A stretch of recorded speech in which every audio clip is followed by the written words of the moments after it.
because they walk in there, and Cyborg, he sees the ship that Bruce has been working on, and Cyborg's like, I'm gonna fuck that ship.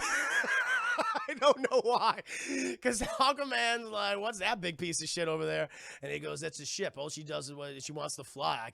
I can talk. He's like, you can talk to her? I can talk to all machines, man. They speak to me. And Aquaman just looks at him like, you're fucking weird. And he just walks away. Hello, I just wanted to thank you for clicking on my video. And I wanted to let you know, not only do I create content in my YouTube channel here, Class in a Glass, but I'm also on Twitch where I play single-player games, multiplayer games. I do movie reviews, cartoon reviews, and a whole bunch of other stuff. Also, it would be a big help if you can check out my Patreon, where you can gain access to audio commentaries, reactions, and the ability to submit questions for my podcasts and videocasts. And all that content can be found in the links below. In the meantime, enjoy the video. We live in a society. But yeah, as I was saying. So, typically, I like to start out these streams by asking you a very important question, chat, and that question being, how many of you have seen Zack Snyder's Justice League, chat? I missed your comments from before. So let me go ahead and read them, chat. I have seen this, girl, so I wouldn't be able to review it. I only saw this yesterday, chat, probably less than 24 hours ago. So it's very fresh in my mind. DD Darkslayer, hell no, and I never will. Don, I've never seen it. Oh, there you go, hype train.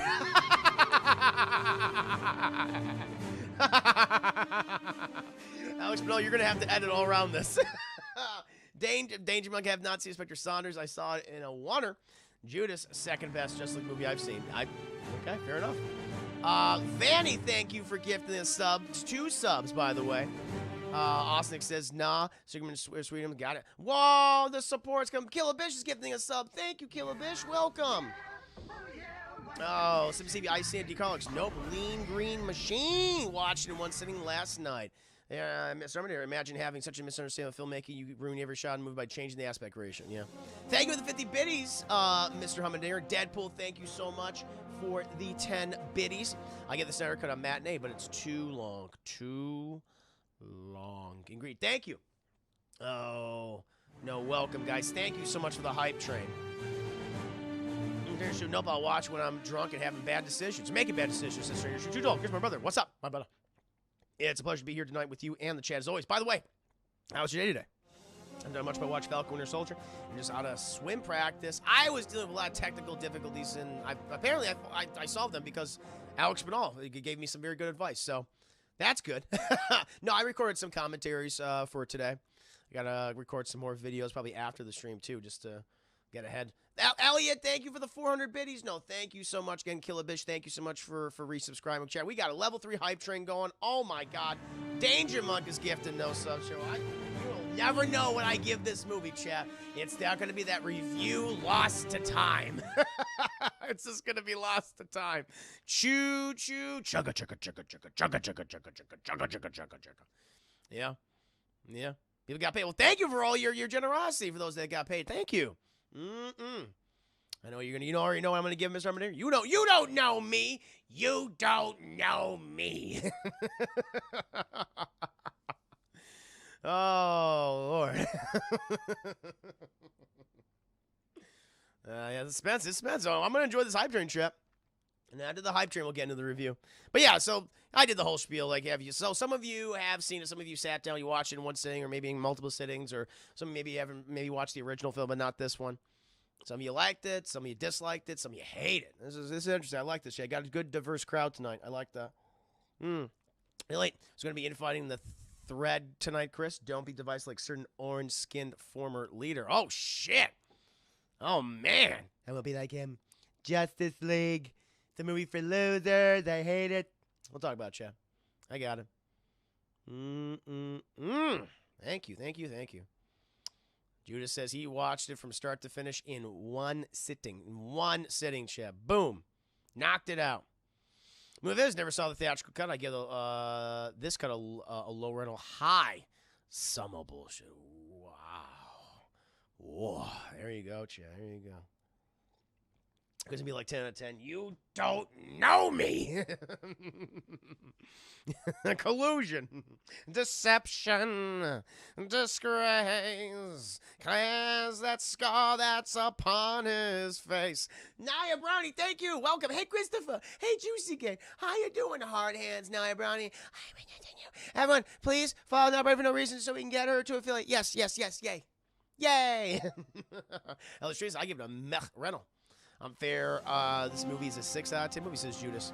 Deadpool, let's, thank you for the 100 pennies, Deadpool. Let's make this review as long as it's an hour cut by Hype Train. I think it might be. If you get the hype continues, chat, then you get no review. You'll never hear what my opinion may be. Maybe I hate the movie. Maybe I like it. Maybe I love it. You'll never know. Dr. Mysterio, welcome to stream. Good to see you too, man. No, good to see you. 4 hour movie. Get ready for 5 hours. That's it. Here is another thing, chat. I'm going to dissect the sesame seed. The sesame seed was the key to the entire arc of the movie. If that sesame seed had not dropped. Judas, thank you so much for gifting a sub to Mr. Starboy86. Thank you so much. Welcome, Mr. Starboy. You were one with the Revenites. Thank you. Little Bro at the Fro, welcome to your building hype for the Hermit. Yeah, so you're going to get the Hermit. I would have my own cut of this movie. I most definitely would. I most definitely. Justice for Darkseid.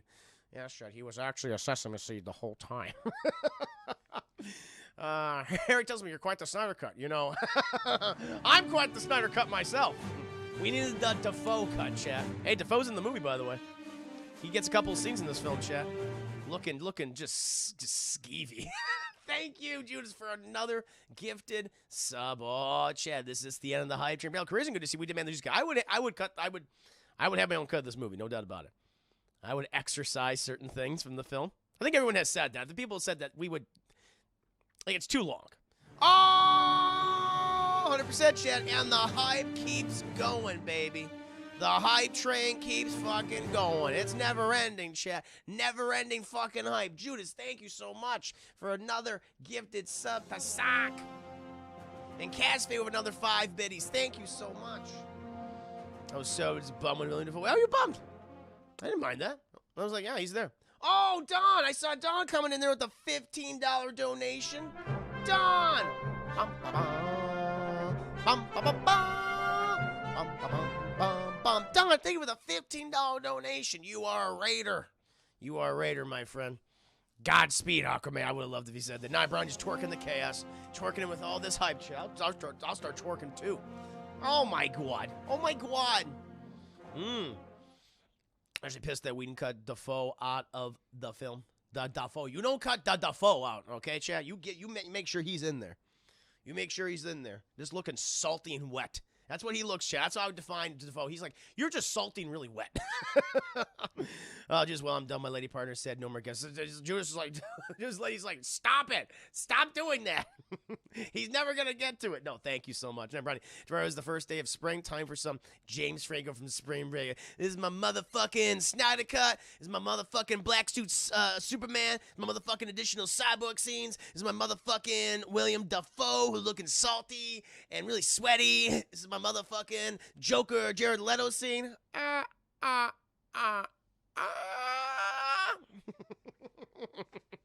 Oh yeah, oh yeah.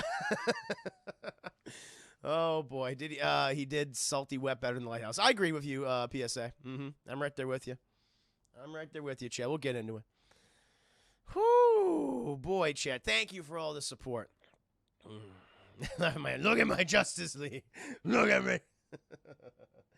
I throughout my commentary, Chad, because I did my commentary for Justice League yesterday. I'm uploading it today, but I had the problems with Premiere Pro, so I was trying to figure that out.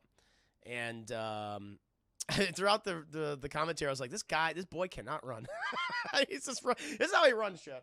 I don't know why anyone would run this way. That's how you run in a cartoon. That's how he runs in the movie. It's like, why is he doing that? That Joker laugh shit is deserving. That Joker laugh is, I would say annoying. And we hear it again. I was like, there he is. He does it multiple times too in this film. We live in a society. He does not say that line though, Chad. We were spoiled. We were spoiled with that line. He does not actually say it. He says some other dumb shit, though. Don't you worry. He's swimming on land. I'm also moves slowly but talks fast while he runs. It doesn't make sense. Yeah. Yeah, it's always gonna be kind of weird to kind of figure out, like, in those moments, the physics of it. You just kind of, you gotta.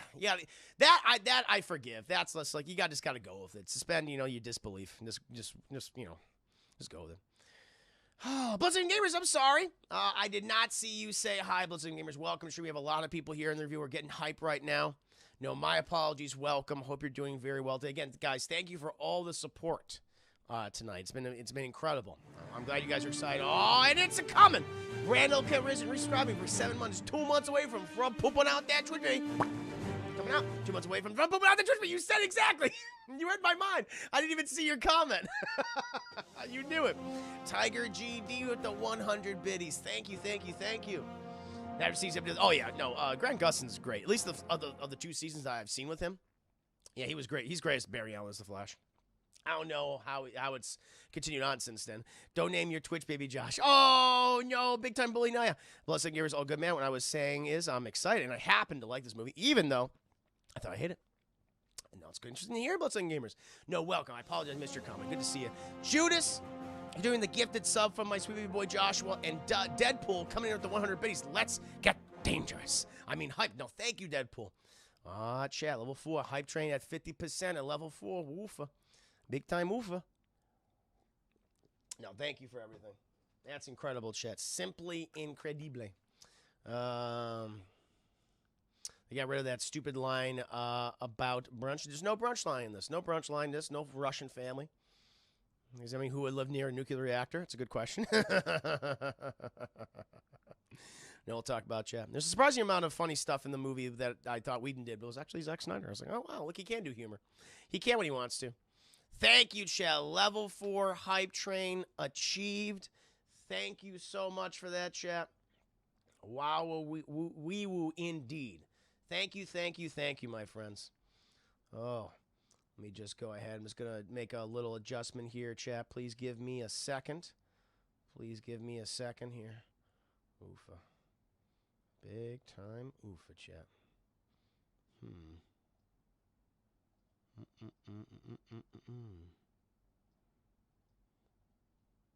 Okay. Cool. All right, chat. Thank you for all the choo-choo and the chugga-chugga, chat. That was amazing. Ty, welcome to the show. Hope you're doing very well. Well, chat, I already asked you if you, of course, if you had already seen this film. Many of you have seen it. Many of you watched it all the way through. I myself, I watched this in 2 sittings, although they were very close together, chat. They were very close together yesterday, and that's when I'd watched the film. And I'll tell you this. I can tell you this right now, chat. Before we get into nitty-gritty details, I'm going to give you my overall impressions of the movie itself. I will say this, chat. The movie is better than the original theatrical version. No question about that. There are more scenes of characters. These characters get a lot more to do. I like their interactions with each other. They get a significant more amount of depth. The action scenes are, I think, better, well choreographed. Now, despite that, so I add right at the top, chat. I'm gonna tell you right now, this is a better movie than Justice League, than the original theatrical version. There's better work done with the characters. Across the board, I'd say of all of the main, most of the main leaguers, I'll say.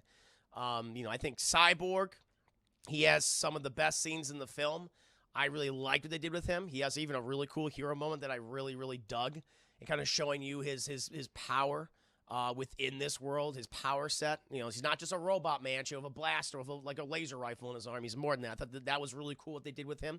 They did more with the Flash. At first, I was very annoyed with what they was doing with the Flash. Like, okay, he's kind of just, he's just doing the whole, I'm super socially awkward, don't know how to talk to people, and I didn't know how that was if that was just going to be consistently. But hey, when they put him with all the other characters, that really starts to work to me.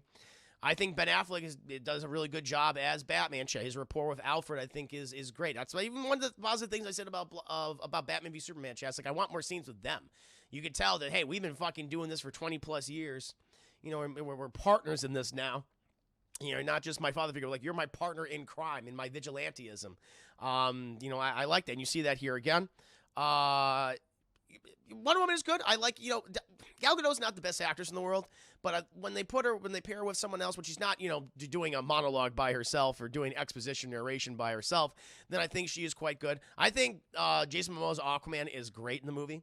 He's so much goddamn fun every time he's on screen, and that's one of the things. Like, I'm not a big fan of the original Aquaman film, but he's good in it. He's good in I think a relatively bad movie. And then of course, yeah, you have Superman, who's not really in the movie all that much. He's not. I'd say he comes in at like the last maybe hour and 20 minutes. He gets very little dialogue, and like there are a couple moments when he's with Lois and Martha, which I thought were good. I thought were good, Chet. But I don't know. He gets the least amount to do. He just gets the least amount to do, Chad. Just because of the story itself. Like the story, I think, sadly, every single time in all these movies, Chad, it just always underserves him. Which is, kind of leads me to my point that Zack Snyder just doesn't understand that character. I think again, even in this, it's like, okay, I mean, you have some Superman-esque moments for the most part. You're not doing enough with him, but that's more because of the flaws of the story itself. Another positive thing I'll say about the movie, Chet.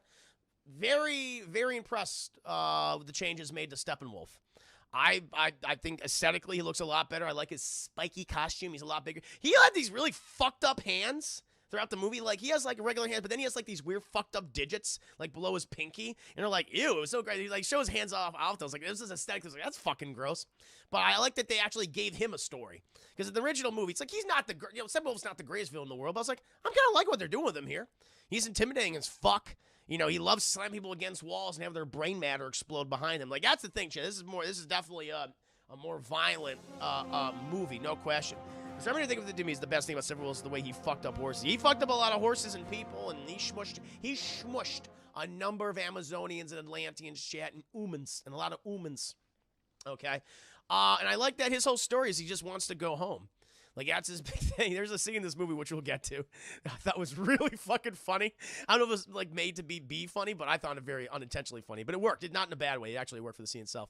I like what they do with Steppenwolf, everything they do with Darkseid. It's like, it's prototypical, I will destroy the world. I will destroy the universe and all life. Multiverse. They say multiverse, Chat. They didn't say universe. They said multiverse. I was like, okay, so you're establishing that. All right, we're going to be playing around and see what works, and we'll combine everyone into one, epic again next time or, down the road. But I like the stuff with Darkseid and Apocalypse. That was fun. There's some other stuff in the movie that is just, like, narrative. The thing is, like, narrative. Like, the story is better, but at the same time, it's not. And things make more sense. But Zack Snyder, he loves to indulge in exposition and plot so much. And he's just, like, reiterating it over and over again. Like, I can't tell you how many times I've heard the characters, we must get to the tower to prevent the unity from unifying. It's like over again. It's like, okay, the mother boxes were this creation that were, when they're brought together, they decimate a world and cleanse it in hellfire. Like, I don't know how many times I fucking heard that same thing over and over and over. I get it. I get what they do. I get the boxes are bad. But Zack Snyder loves to just delve into that exposition, and it's really unnecessary. Thank you, JT, for coming 30 months. Hello, I'm your brutal villain, but I'm a sympathetic because I just want to go home, which may not be maybe a version of hell. Kind of, pretty much. It is. And it's like in a church. Like Darkseid lives in a demonic church too. And like that's the big problem with the movie. It's like there's no reason for this to be 4 hours. I'll tell you that right now. So they get more of the negative aspects in this film. There is no reason for this to be 4 hours. There's so much of this shit you can cut down. There's so much fat. There's so much just thick, just fat that you could just slice off. It's like, oh, it's too much. You can just take it. You can just take it off. There's no question about that. Every character in this movie has multiple montages, and that's where some of the cringy stuff comes in. It's like, you don't need this. Like, everyone gets a music video, and I mean fucking everybody. I'm not just saying like the superheroes do. They get multiple ones. Aquaman gets a music video, which is not needed. He gets 2 music videos. He gets 2, chat. Batman gets one. Superman gets one. Everyone gets one. Even the tertiary, even the supporting characters are building the film, like Lois Lane. She gets girthy fat chat. Like fucking Lois Lane gets a music video. It's like, you can take this off. You could totally remove this. A fucking burger, a cheeseburger gets a music video. A sesame seed gets a music video. And I'm like, you can stop it. Stop it. And then, you know, but despite all that, I'll tell you what, for the most of it, most of the shit, I was really enjoying it. It's like, this is all you can, this stuff you just don't need. Is a little cringy here, but every time there was like a cringy moment, there was a lot of good stuff after it. There's a lot of character building. There's a lot of good interactions between all the characters. And the movie ends. Thank you. My condition is. Josh, you get 300 minis. 1 bit for each minute of slow motion. Oh, yeah. Oh, I'll talk about that in just a second. So I'll talk about like how the choreography, the action things. I'm just doing my overall thoughts, and we'll get into the down nitty-gritty details, Chad. Specific scenes. But then between all that, you know, the music videos and shit, we get this really cool, you know, just interaction between all the characters, Chad. Like actual conversations between all these people, and it worked, and they had chemistry. That's the thing I really liked about you. Even like small things, like Alfred and Diana talking to each other. Like there's this really kind of nice scene where, you know, Alfred, like, clearly wants to make this tea for Diana, but Diana's like, no, I got it, Alfred. And he's like, well, you make sure to, you know, put the water in there first or you'll scald the tea. He's all very particular about it until she's like, okay, you just fucking do. He's like, yay, I can make tea. Like, that's the shit I'm talking about.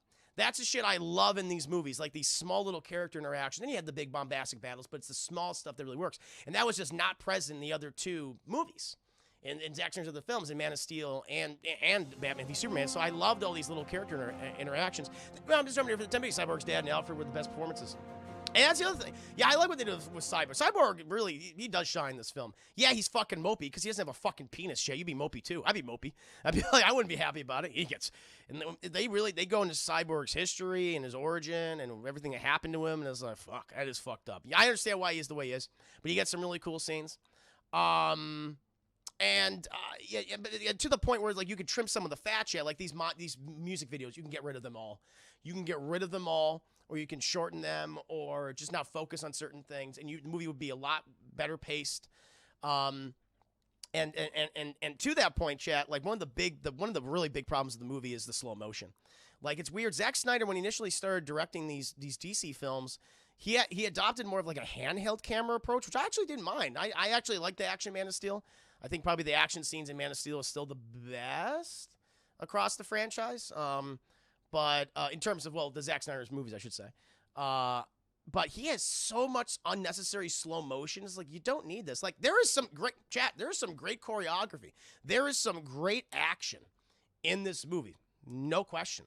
A lot of really fun battles against Steppenwolf and his forces. And yeah, I wish there was more color in them. I mean, they're always fighting in a warehouse or underneath like Gotham Harbor. It's always gray everywhere. It's always black and blue. It's like, yeah, aesthetically, I have an issue with that. But the choreography for a lot of these fight scenes are very, very good and very cool. Even the ones like underwater. The Amazonian one is really good. It's the one that has the most color. They really improved that one from the original theatrical release. But yeah, it's just this Zack Snyder's, and it's just what he does, you know. He has this overuse of slow motion. It's just, and there's nothing wrong with like I have a little slow motion, of course, want to show some off, but he constantly does it throughout all the battles, and it's like, you don't need this, and it's almost throwing up the pace. Like, when they use the slow motion for Flash, it makes sense. It's kind of like the Quicksilver scene. Shit, they have a very Quicksilver-esque scene in this movie for this Flash multiple times. I don't mind that. That works because you want to slow it down, see what he's seeing, and there are some great moments in the action, but the slow motion it's just too much of it. And then the movie ends, like, I think very well. The movie has like multiple epilogues. Like, this movie, I think, is tied with Return of the King in terms of how many endings it gets. And there is a very, very natural ending where all the characters get their little moment and how they're, like, accepting their role in the world. Like, everybody, you know, there's a big fucking reveal with Superman and Lois. There's a, you know, with Batman, you know, there's a nice little coda with him. Wonder Woman, there's a nice little coda. Aquaman, which Aquaman just goes right in. Like, this movie, I think, like, Aquaman takes place immediately after this film. They're very, very close together. It actually acts as a really good springboard for Aquaman's movie and kind of where he is and what headspace he's in. Pretty good for the Flash, even though they still doing that stupid fucking running puns with Barry and his father, Billy Crudup, who's not, apparently he's not going to be Barry's father anymore. It's like, Barry, you're running in circles. You need to slow down. yeah, you're going too fast. You have to back up, Barry. It's like all of his dialogue is puns and references to walking, running. It's like all of it, every single line. It's like, stop this. It's ridiculous.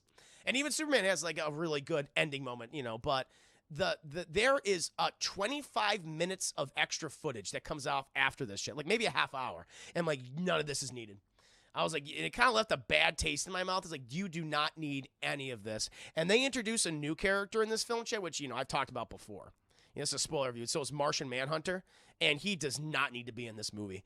How he comes in the first time is so incredibly awkward and random, and how he comes in at the end. Ben Affleck is just, he's like the audience reacting to it, where he's just, this is filmed clearly after, you know, this is the additional footage that Zack Snyder shot. And it's so obvious because Ben Affleck looks very different. It looks like when he got out of rehab, and he's just like, who are you? Who are you? He's like, I'm the Martian Manhunter. Okay. It's fucking hilarious. It's so he's just like, all right. And he goes back to bed. And, you know, he is. Martian Manhunter is a part of the Justice League, but it's so funny. Like, I mean, I wasn't, you know, he's like, yeah, I want to help now. It's like, why didn't you help the first time, John? And the CGI in him, ooh.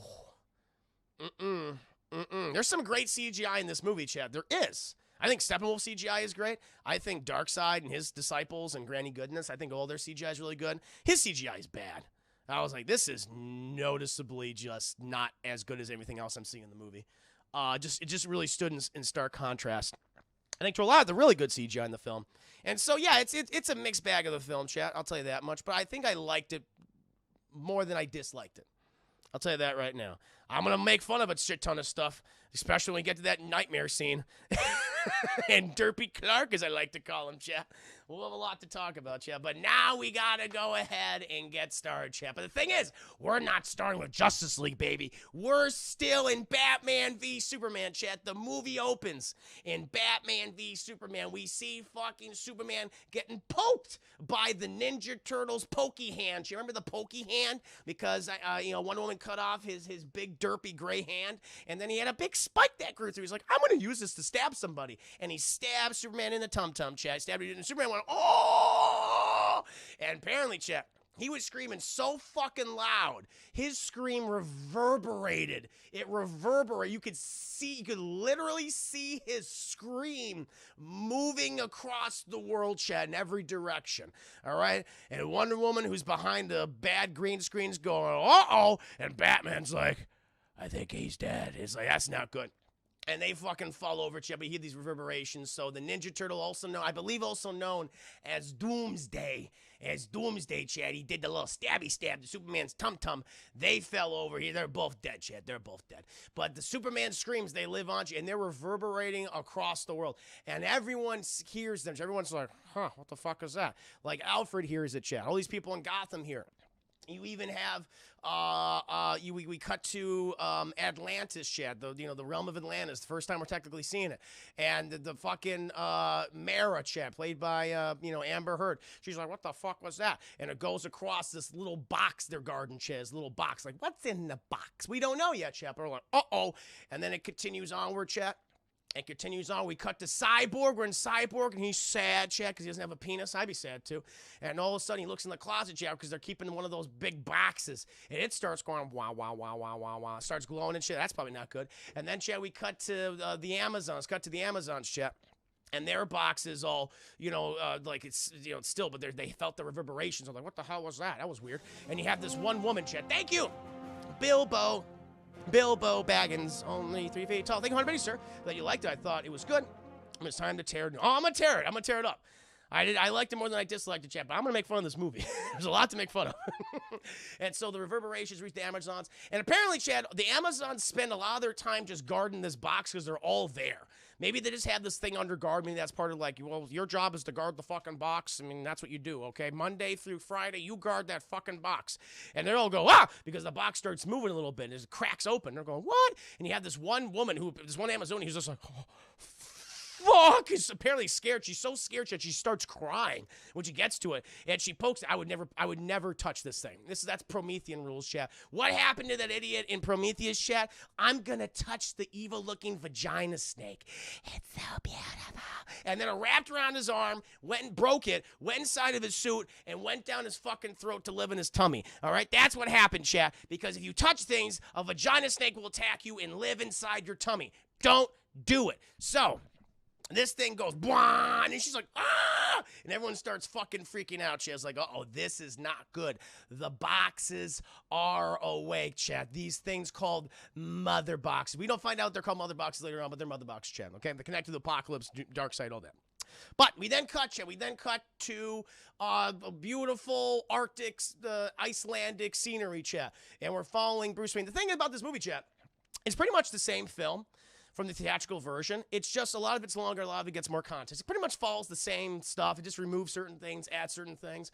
Removes most things for the better. But then it also adds some stuff that's good and some other stuff like you just do not need this. But we're in the beginning. That's pretty much similar to how the first movie starts, where we see Bruce Wayne, apparently, Chad, despite having all sorts of resources and vehicles, he owns a fucking Batmobile, he owns a Bat helicopter, he owns a Batwing, he owns a Bat bug robot thing, which we see later in the movie called the Nightcrawler, chat. He owns a lot of shit, but he's decided, like, I will traverse Iceland using medieval style technology, horseback, chat, and he's fucking riding across this iceberg on a horse. Now, I'll tell you what, beautiful looking cinematography, Chad, no doubt about it. Looks really cool. I'm sure there's some CGI to assist it. A little long, Chad. We're getting this all opening credits, but this is all opening credits, by the way. It's not like scenes. People don't really have dialogue. Like, the names are popping up still and everything.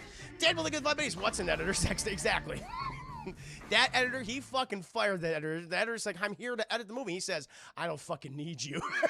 And fired them. I'll do it myself. And he just didn't do any of that, Chad. But, I like the cinematography we got with we're in Iceland right now, and Bruce, he's traveling across the icebergs and shit on horseback, and eventually he stops. He stops, gets off the horse, and he goes on over to and we see the saddest fucking looking village in the world. It's like, I said in my commentary, I would not want to live there. That looks like a very miserable place. Like, you do nothing but fish. You eat fish, and you take cold baths. That's about it. And I guess you get drunk when they occasionally bring alcohol back. That's your existence, chat.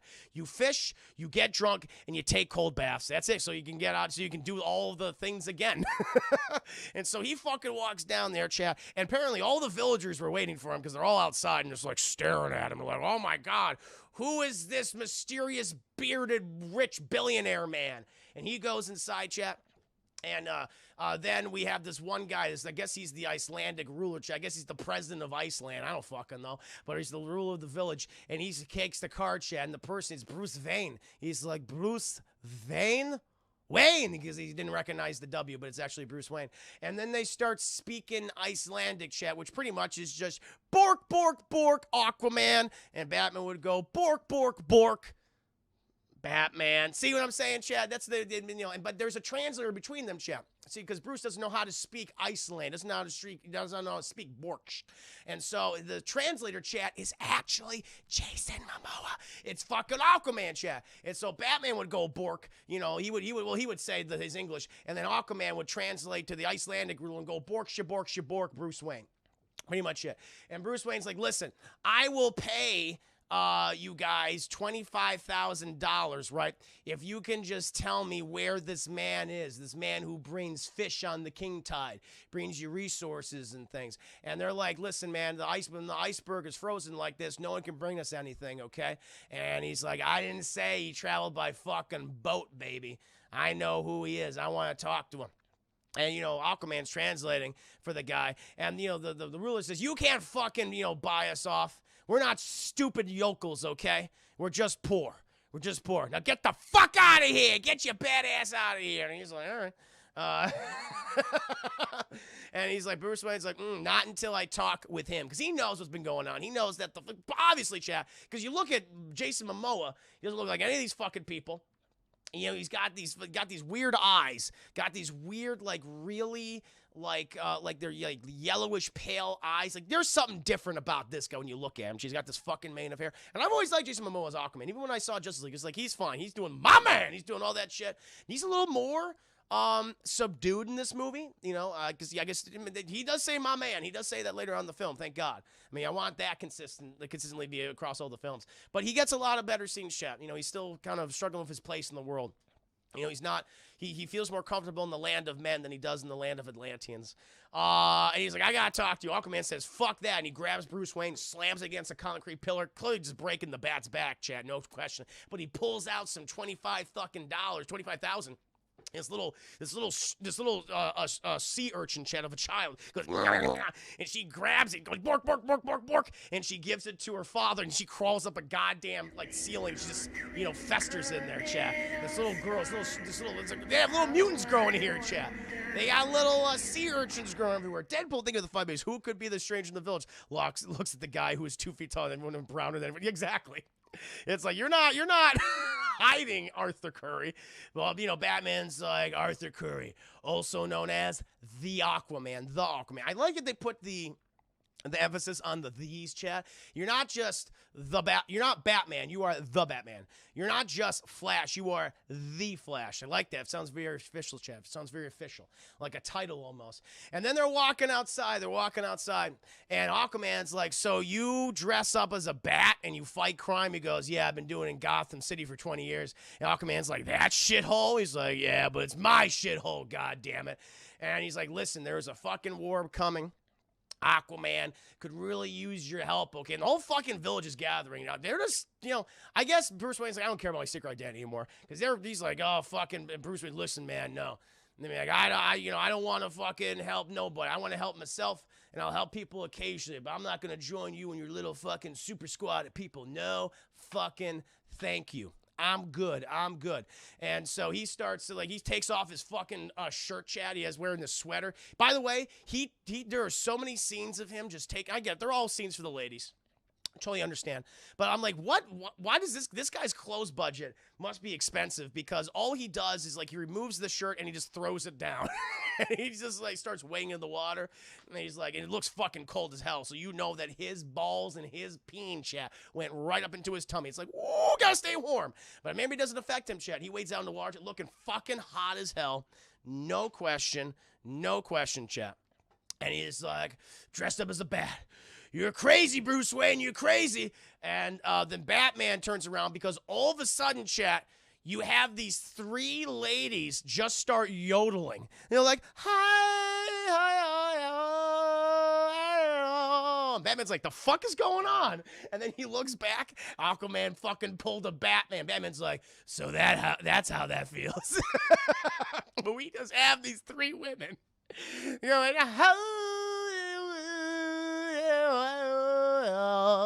and you like, that is the song of thirst, chat. That's what it is.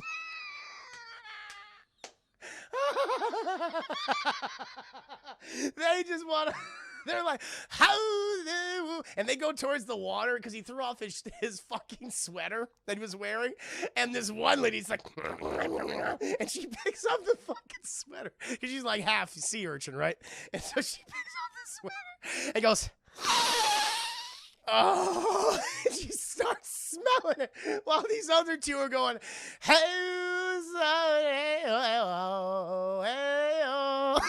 I thought it was so hilarious.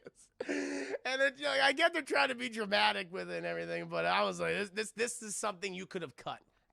This is something you could have cut. You didn't need a song. This is one of the things that's unintentionally funny.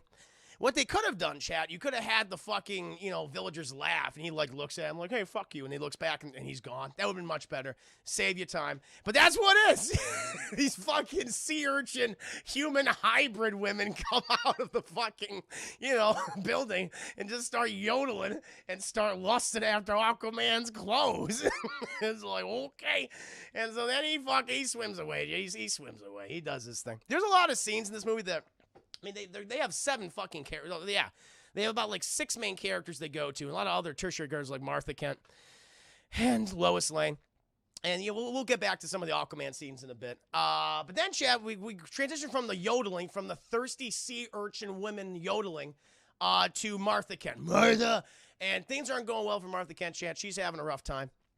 Chat. She's at the grave of her son, Clark Joseph Kent, son of Jonathan, son of Jor-El. All right.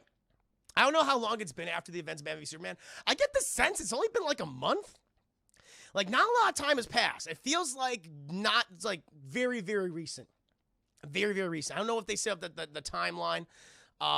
Maybe it's like, I don't know. Maybe it feels like maybe a couple weeks, maybe a month. That's kind of what I'm feeling. But she's at the grave. Like, grass is only growing over the grave. But I'm feeling like let's say a month. Let's say a month after the events of Batman v Superman. We'll go with that one. So, you know, she gets in her fucking car, chat, and she's driving, she's in a U-Haul, and she passes by the Kent Farmstead, chat. You think, oh, she's going home. No, the foreclosure, chat, you know, the bank is taking her house because she can't afford it, chat. She works at a diner. Apparently, Jonathan's life insurance didn't pay off. I guess they didn't cover fucking tornado deaths. No, son. You're not gonna, no, this is your lesson for you. I'm gonna get sucked up by this tornado, so I teach you a good lesson, okay? This is how it has to be. And he fucking gets sucked up. They don't cover tornado deaths, chat. Then we cut to fucking Great Britain, chat. We're in Britain or somewhere, and we see all these fucking cars pull up, all these big black vans, chat. They all pull up, and we see all these bad guys. We see Roose Bolton, chat, from Game of Thrones, the father of bastards, his bastard son, Ramsay Bolton. He comes out of a car. He's got a fedora, chat. His name is now Milady. He's Milady villain, chat. He's the Milady guy. He comes out and they shoot the shit out of these security guards out in front of this museum, chat, in the UK or whatever. They fuck them all up. There's the R rating. So the reason why they got the R rating, chat, like, not even the blood and violence. There's blood, there's violence, there's people's brains exploding. There's people getting cut in half.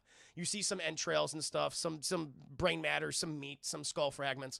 But they dropped like 3 fucks in this movie. And I'll tell you where they dropped the first fuck. It's pretty funny.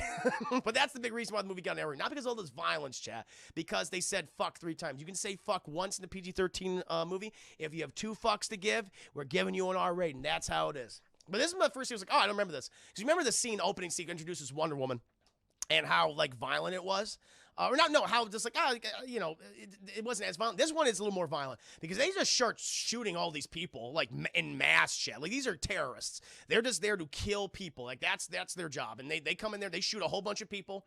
They go up to this museum, chat. They start taking all these people out, like, brains just going everywhere, brain matter going everywhere. And they're going up to, like, the very, precise. And they go up this one level into this one area where they're still shooting a whole bunch of people. They take a whole, like, school hostage, or these school kids that are there on a field trip.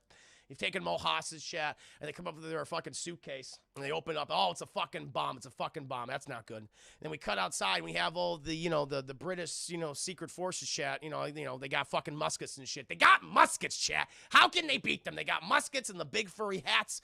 They're not going to be able to stop them, chat. Oh, no, what's going to happen? Should we take them? Should we take them right now? It's like, no, we have muskets, and they'll fucking blow up those kids in a second. There's no question about it. But then, chat, we hear the we hear one woman, chat. She's on top of this fucking statue. By the way, in this scene, everything's fucking gray. That's Zack Snyder's, you know, go-to color palette, chat. Black, gray, blue, and more gray. Darker gray. Because it's just overcast. Which, I mean, you know, you got taking kids hostage. You know, it can't be bright and fucking sunny. But she sees that she's on top of a statue. She's like, I don't like that. And so she goes down. She's going to do a little reconnaissance, chat. She jumps down to the museum. She ropes this one guy with the lasso. And for whatever reason, she has to always emphasize, I lassoed you with the lasso of Hippolyta. And it compels you to tell me the truth. It's like, you don't need this. We understand. Wonder Woman's lasso, again, like, he tells you truth. But for whatever reason, every movie she says that. It's like, you don't need to say that anymore. Like, we got it. You say it once. You say it once in the first Wonder Woman film. That's good. You don't have to repeat it again. Again, this is just more just unnecessary scenes. This is a little edit. It's a little edit. Take it out. No problem. But she lashes this one guy who's down on the floor. And she's like, who the fuck are you? Tell me who you are. And he's like, we're a group of terrorists. We're a small organization, and we just want to take Europe back to the Dark Ages. Like, that's their job. They just want to take Europe back to the Dark Ages. They hate technology. Fuck technology. Let's go back to the days when we lived until we were, like, 25. We all smelled like fucking poop. and, you know, everything we ate was poisonous. That's pretty much what they want to do. It's like, that doesn't sound like a goddamn good time. But she's like, I don't like that. And she drops him and goes, he slammed. No, we actually don't know what happened. So I imagine she dropped him and killed him, Chad, because then she pulls a fucking Kool-Aid man. Oh, yeah. And she goes, and she's, now I'll say this. This action scene here, it's both really good, but then it's Zack Snyder still like, I want to do the slow motion. And it's like, it's not necessary. But she fucking the choreography here is very good. She takes out all these fucking guys. She just hits them. And they're like, wah! They fly across the goddamn room. Okay, no mansplaining to me. And she's taking them all out, chat. I mean, you know, then we have, oh God, what's his name?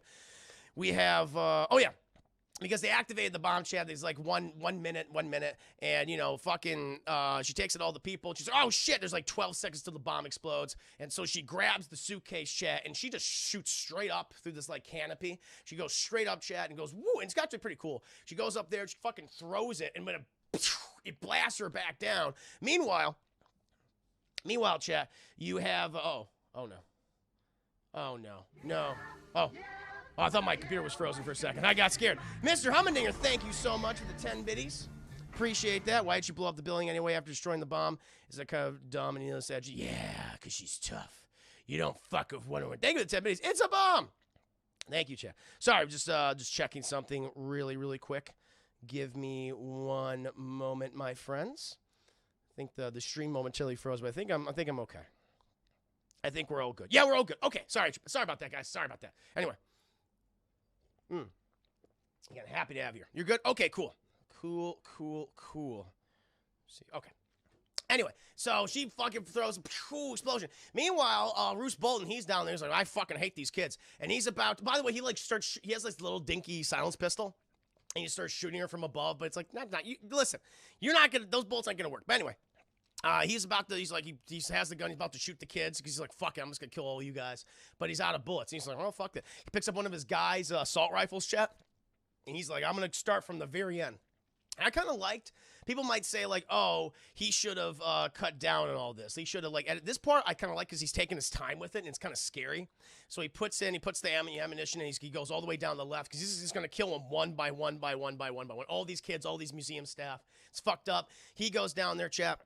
He aims, boom, fires, but then fucking Diana comes in and blocks the bullet, slow motion. It was like, yeah. But then he's like, fuck it. He sets it to automatic, chat, and he just goes down the line shooting. And we get a really good, and it's not slow-mo, but it's really well choreographed, where she starts blocking with over bracelet, but she's moving so fucking fast, and it looks so cool.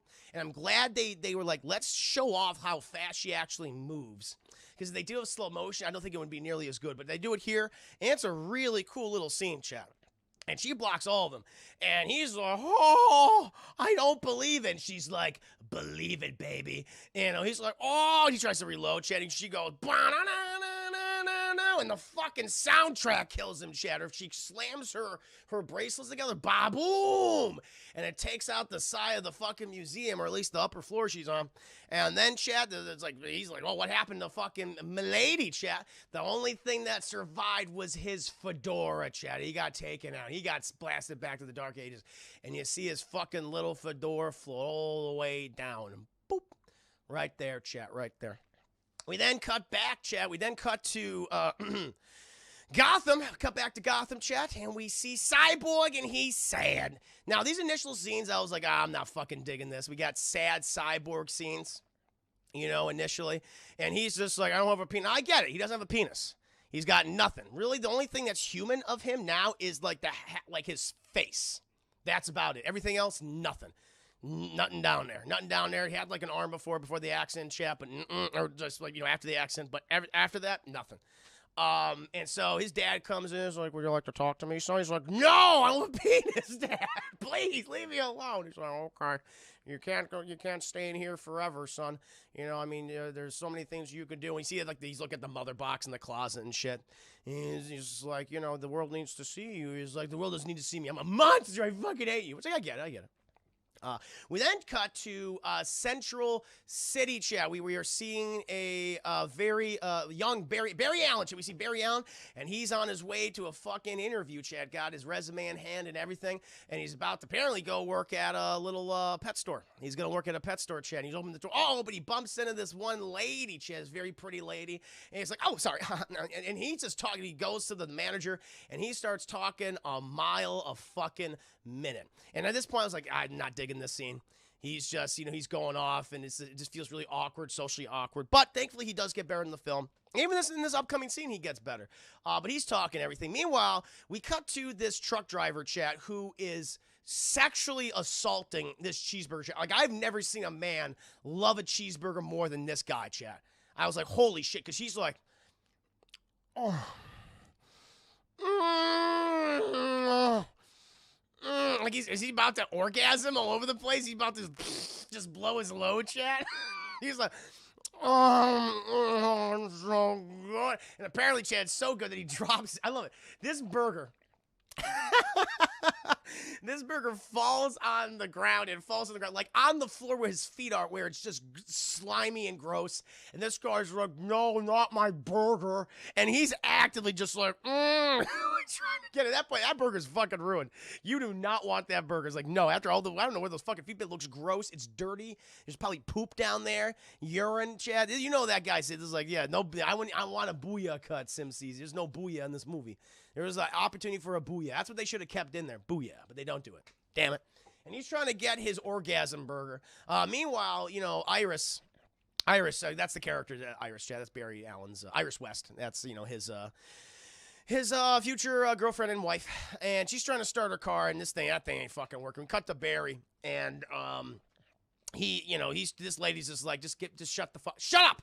Shut up, just give me your resume. And he's like, do you have any experience walking dogs? And he's like, actually, dog walking, I do walk. He feels like a little Lex Luthor-ish in his delivery here. Like, he's just going out, he's at an 11 where it's like, relax, Barry, relax. But he's not relaxing. Thank you, Christian, for the host. Welcome to the stream. Hope you're enjoying yourself. Meanwhile, Iris West, she gets the car going, and it starts going down the road. She starts going down the road. We then have this poor hot dog vendor. He's just trying to make a buck. She's trying to sell his hot dogs going across the street. Meanwhile, the truck driver, Chad, who just wants to orgasm while eating this food, picks up the burger, Chad. But oh no, he wasn't looking at the road, and he hits the hot dog guy. Just destroys the hot dog guy, Chad. Like, that man is dead. There's no question the hot dog man is dead. And then Iris West, because of the guy, he went through a red light, Chad, went through a red light when he should have stopped. Iris West, her car slams, just hits the car. But Barry Allen, he looks over, and everything slows down for him, right? Everything slows down. And I think this is both a really good scene and an awkward scene, because this is kind of cool where he has to kick off his shoes, Chad, because the shoes just like, they just disappear. They just get ruined, I think. I think his shoes just, like, fall apart. And he starts running. And I like the effect. This is, like, kind of to do a little different than something like, it's very reminiscent of Quicksilver. He gets a lot of Quicksilver-esque scenes in this movie.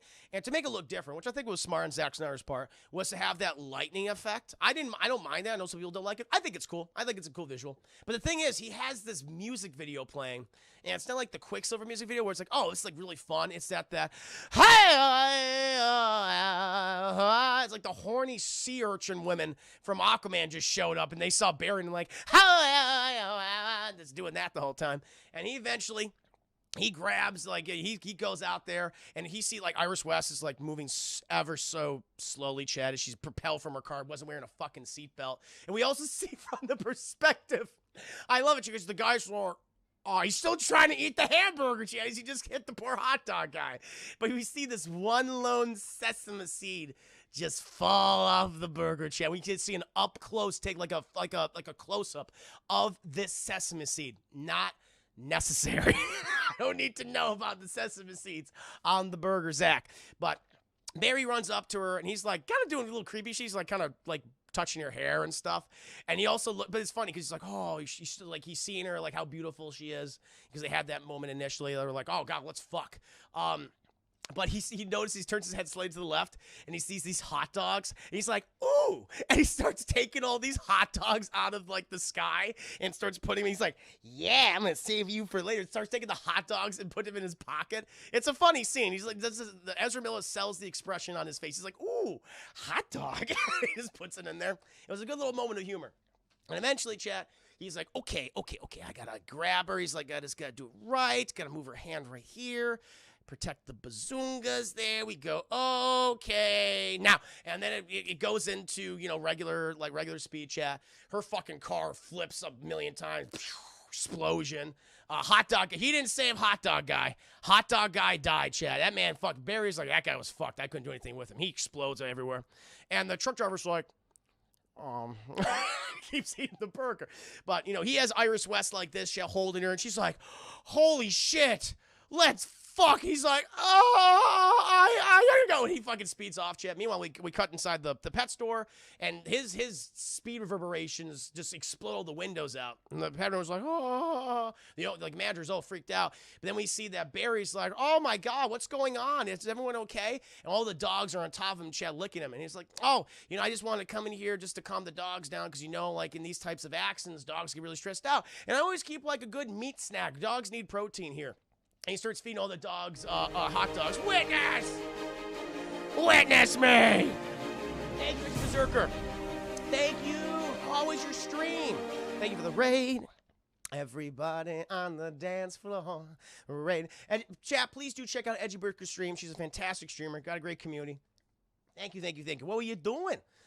I'm curious, currently in the middle of my review for Zack Snyder's Justice League. We're about in the first 10 minutes. 3 hours and 50 minutes to go. I'll be playing the screwy Tekken 7 Storm one. Oh, is it weird? Is it very weird? Well, very cool. Well, Chav, you're a fan of Tekken 7, you're a fan of those 1v1 fighting games, please do check out Edgy Berserker streams. She's a quality streamer, quality person. Cheers and salute to you. Thank you for sharing your community with mine. And so all the dogs are looking at him, having a good time with him. He's like, yeah, it was a good scene. I was like, okay, it started off weird. The Sesame Seeds shit's not necessary, but it ends on a very good note.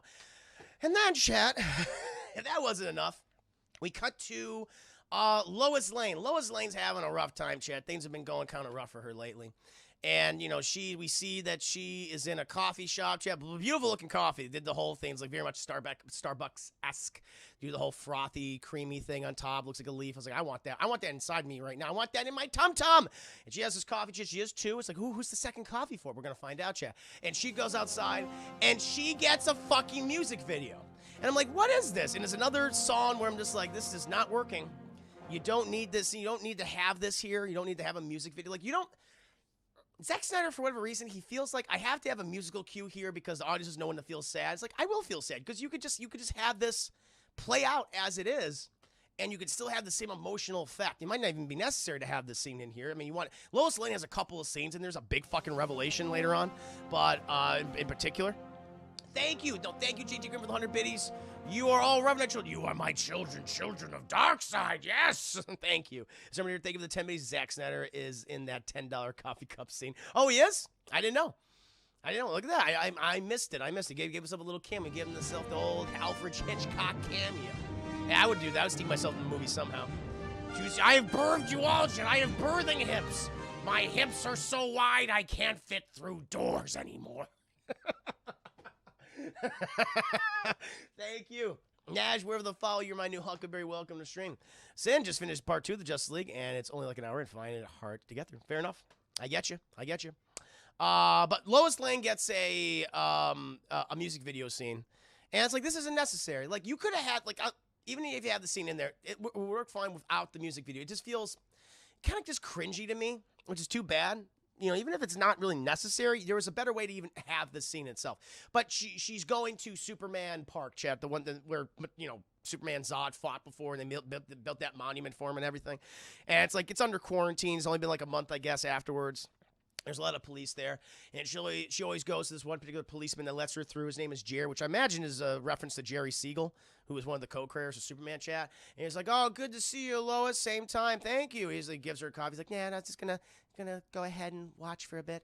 She goes up to this, you know, do not cross line. She doesn't cross the chat, but she's just there because, you know, She feels close to Superman, her her boyfriend, her fiance, almost husband, Chad. She just feels something there. She can't help it, Chad.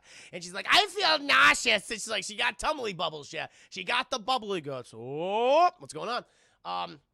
We then later cut, Chad. We then later cut and fucking Bruce Wayne. Bruce Wayne is coming back. We're back with Bruce again, Chad. There's a lot of scenes like we got to go back and forth to all these characters. We're back with Bruce Wayne. And he's coming back from the Iceland for the Bork people, you know, and the sea urchin women. Alfred's there. And his rapport of Alfred and Jim Martin is great. That was one of the good things about Batman v Superman. One of the small things that the movie did get right was the relationship between Bruce and Alfred is great. And we see more scenes. Like, Alfred's barely in the original Justice League. I can't. Like, he has maybe a couple scenes. He gets a lot to do in here, which I like. You know, just interacting with the other characters, helping Bruce. I love his relationship with Diana. The brief times we see, it's like they have a really good rapport. It's very funny, especially during the tea scene. But he's there, and Bruce is like, we got to get on my goddamn super expensive plane. We got to start talking. And so they got on board the fucking plane, chat, and they're going over all the people they have to find. You know, Arthur Curry was a little rough, but, you know, I think there's something coming, Alfred. We have all these threats, and they're talking about, like, Lex Luthor, too. Lex Luthor is brought up a lot in the initial, this first part of the movie. And he says, listen, I think it's weird because it's been I think they do say it's been a year since Lex Luthor's warning. So I guess it hasn't been a month. So I guess it has been a year since then. And nothing has come from it. And Bruce is like, I know, but we must be ready. We must find the other people. It's what we must do, Alfred. We need to do it. And then he goes back to the Batcave and he makes shit. Meanwhile, and we cut to, I think this is where we cut to, we cut back to Aquaman, chat. Aquaman, and he's hanging out under the sea. Under the sea. He's like saying like Sebastian shit, and he's propelling himself via his fire. It always looks like he's like, how is he moving so fast? Like moving his arms or something, chat. He doesn't look like he's fucking kicking. This looks like he has really fucking bad gas. He's bloated. And he's going, it's like a jet engine propelling him through the water, chat. But he shows up near this, I guess like temple. This temple in always outside of Atlantis, chat. Like we're not actually in Atlantis. Like Atlantis is like that's that really bright, you know, colorful section, but we're always in just the grimy, you know, brine, salt infested part of Atlantis where it's like all old and decrepit and where it's brown and green and gray. It's like I want to go with that bright part. Zack Snyder, we're not gonna have any fucking color in this movie, so stop asking, okay? Atlantis is green, grimy, briny, and salty. So don't fucking do it, Chad. And who is the greenest, grimiest, saltiest actor there is, Chad, covered in barnacles? William Dafoe. Because while fucking Aquaman's looking at his ancestor, Chad, Grandpa Aquaman, Granddaddy Aquaman, chat. Who shows up? Fucking William Dafoe. Hark! And he creates a word bubble, like literally a word bubble, chat. They changed this up in the Aquaman films, but initially Zack Snyder, he wanted to have like, in order to have conversations, they create these air pockets in the water and they step into them. That's how they talk with each other. It's weird. But the sweatiest, saltiest, grimiest William Dafoe in the world, chat. He steps in there, just looking wet. He looks like I don't know, like to me, a Shih Tzu that has just been in the water for 2 hours and just comes out and it's like, and it's just so skinny. Like, you know, Shih Tzus are like, they're super fluffy dogs and they have all this fur, but when you shave them, chat, they're like the skinniest fucking thing imaginable. And he's just like, that's what William Dafoe looks like. He looks like a hairless, wet Shih Tzu. Thank you, Darksaber, for the 5 minutes. I'm suspecting Snyder is colorblind. Could explain the maybe that's it. You know. Let Neptune strike ye dead, Arthur. Indeed. But he goes in there and he's like, hey, how you doing, Arthur? He's like, Volku. I think his name is like Volku or Volcon or something. William Dafoe. And he's like, listen, you must embrace your destiny, okay? You are from the surface, but you're also from the ocean, okay? Your brother, Ocean Master, is fucking everything up. We need you back here. You are your mother's son. He's like, yeah, well, I'm also a son of those land dwellers, okay? I don't like you Atlanteans. You're a bunch of racist, superstitious people. And William Dafoe throws it back in the face. He says, oh, and the land dwellers, are they not that too? Are they not like us? And he goes, I don't like you guys anyway. And you go, hey, listen, I have some armor for you, and I have your mother's trident. Why don't you fucking take him? He goes, no. And Vulcan goes like, hark, strike ye dead. And he gets out there, Chad. He jets, literally jets. And Arthur just stares at this armor and trident and goes, I don't want it. I don't want it, this stuff. And then eventually, Chad, we cut back to Barry Allen. Cut back to Barry Allen, Chad, and he's visiting his dad, Billy Crudup, Chad. And this is always so fucking weird to me. This whole scene, like, I don't mind. Like, it's kind of like the comics where, Barry's dad was framed for the murder of his mother. Actually didn't cause it. And I was like, no, this is cool. And then his father's already in jail. We didn't see that. Maybe we've seen in the flash film how that all happened. Apparently not, because Billy Crudup is not going to be his dad anymore. They're going to either recast or not have him in there, just because they can't do it. Apparently scheduling conflicts. But in this scene, all of Billy Crudup's dialogue is like running puns. It's like, Barry, you're not going anywhere. You're going in circles. You're running too fast. You need to slow down. Like, that's all the dialogue is. And because Barry, what he wants to do, he's trying to get a degree in criminology. But it's hard for him. He's got to have the money for it. And the reason why he wants to get a degree in criminology, Chad, and become a police officer or CSI guy, so he can prove that his father didn't do the crime that he did. And Billy Crudup's like, Barry, just forget about me. Get out of here. Just run as fast as you can. Also, when we go to, we cut to Central City, we see a sign that says "slow down," which I thought was like, okay, I get it. And then they're like, 10 minutes, so you only have a minute left, Alan. And it's like, just forget about me. Go home. It's okay. Run, Barry. Run as fast as you can. And then they're like, get out of here, Alan. They just fucking grab him. And they're like, wow. And Barry's like, I'm going to get you out of there, Dad. I swear to you, I'm going to get you out of there. Get out of here, Barry. Run as fast as you can. I get it. You're going nowhere. Anyway, eventually, we cut to Bruce and Diana. And Bruce. Oh no, we don't cut Bruce and Diana. We actually check what we do cut to is Themyscira. We cut to Themyscira, chat, because the Amazonians they've told the queen that the box is a rumbling, chat. The box is a rumbling. It's doing something.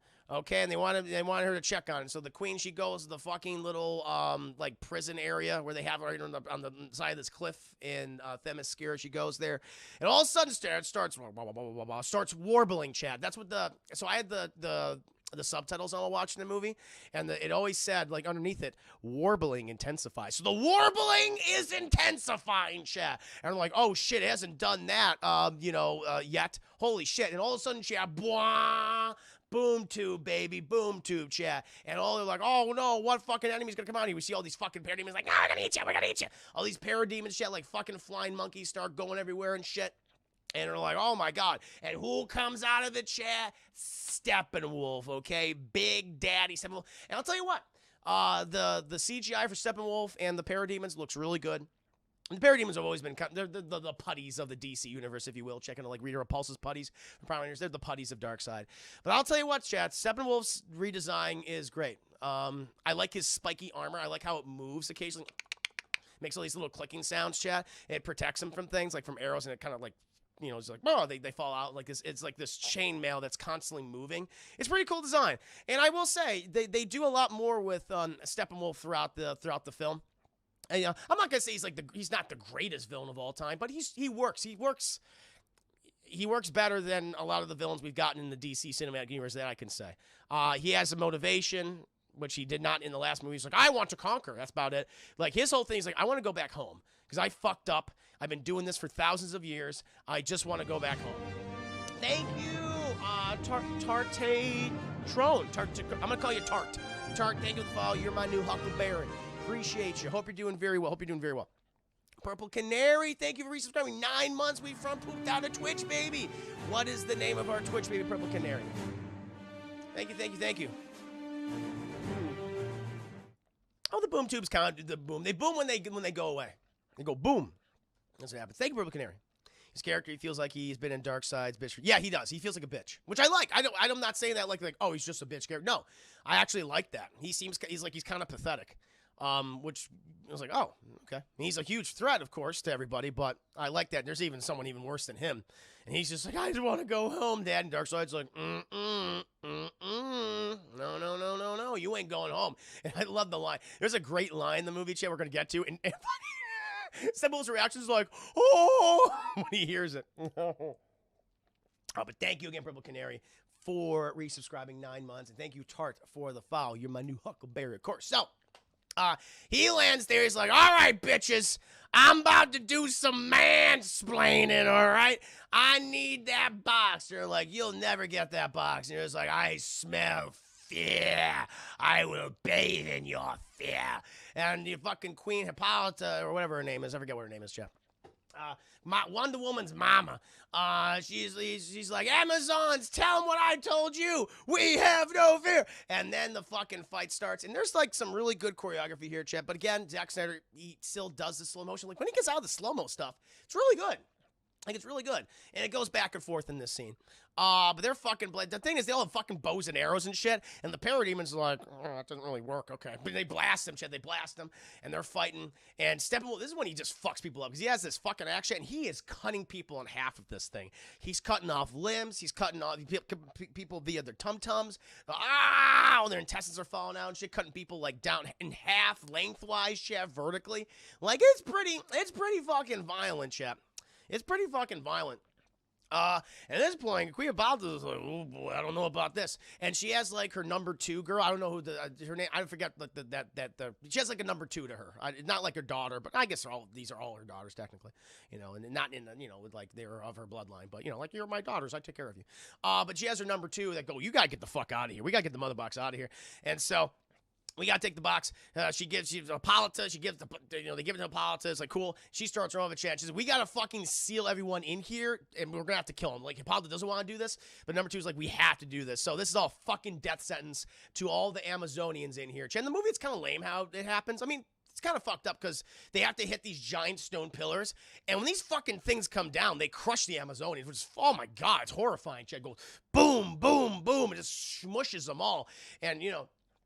She fucking, Queen Hippolyta, she dives out of there, Chad. She gets out of there, they all come down, she starts running, and the whole structure, the whole, like, I guess, you know, it's gonna be a tomb now, Chad, but this little temple, all the Amazonians and Steppenwolf and the parademons, they fall into the sea. It just totally goes down, so I guess that was the point.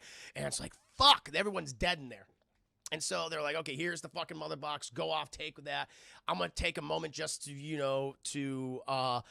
just honor my fallen sisters and daughters. And so she goes up there, chat. I like this scene. I did like this scene when she, she goes up there. We just see this fucking thing fall in the sea. It's like, holy shit. That's a good slow-mo scene. The slow-mo scene when the thing falls in there, that's good. That's an example of, like, that's when you could use slow-mo because we can get, like, the gravity of it, right? So she goes there, and she sees all the fucking waves crashing, but she senses something, shit. She says, and ba-boom! All these parademons shoot up out of the thing, shit. They got out there, and so does Steppenwolf. She's like, fuck! And they all get on horseback, shit. And she's like, we gotta fucking ride. We gotta get this mother box away from him as soon as possible, chat. And he comes down there, and he,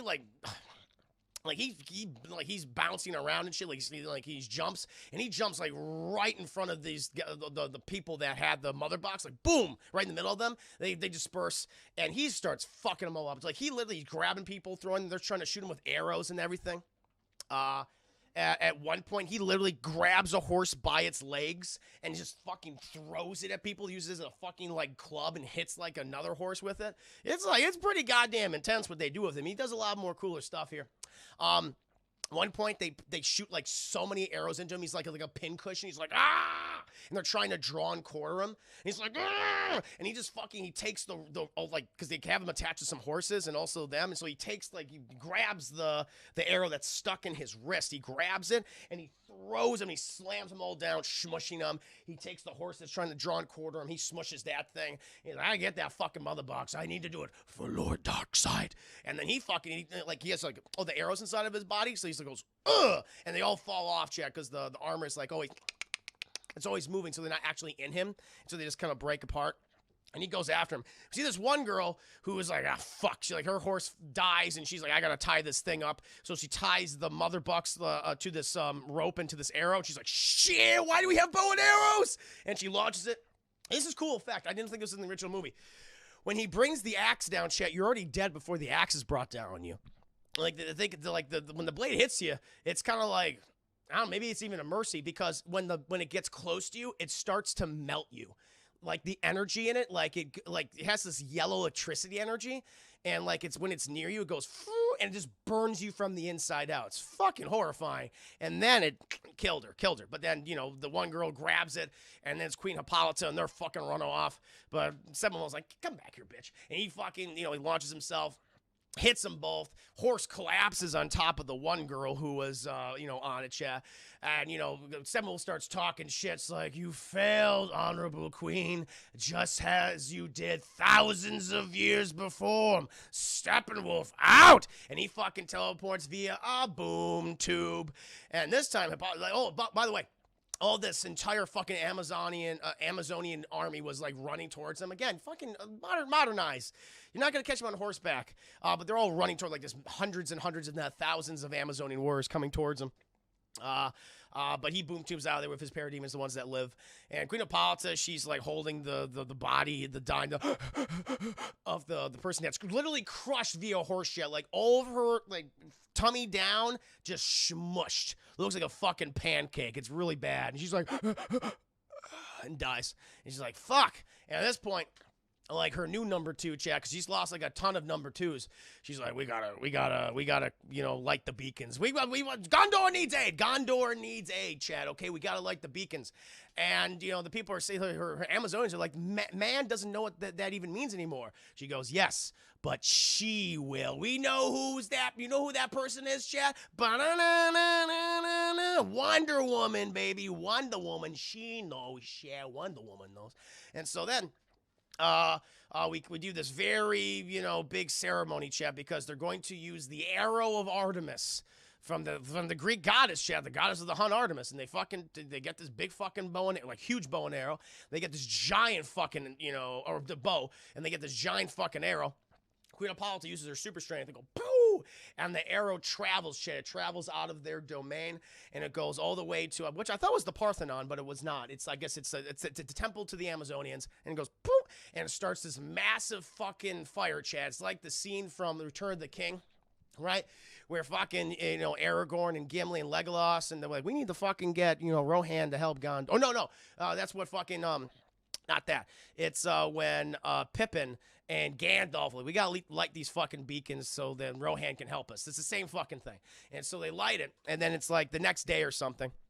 And Diana, she works at the Louvre in France, chat, which we see in the original Wonder Woman, I believe. Yeah, she works in the Louvre. That's her modern day job. In 1984, she worked at the DC Museum. But, you know, her you know, coworkers are asking, do anything interesting, do anything fun this weekend, Diana? She goes, nothing very interesting. I just killed a very toxic man. I exploded him and his hat fell down. Milady, like that was all that was left of him, Chad. Milady, he got taken out, Chad, okay? Don't mansplain to me, Roose Bolton.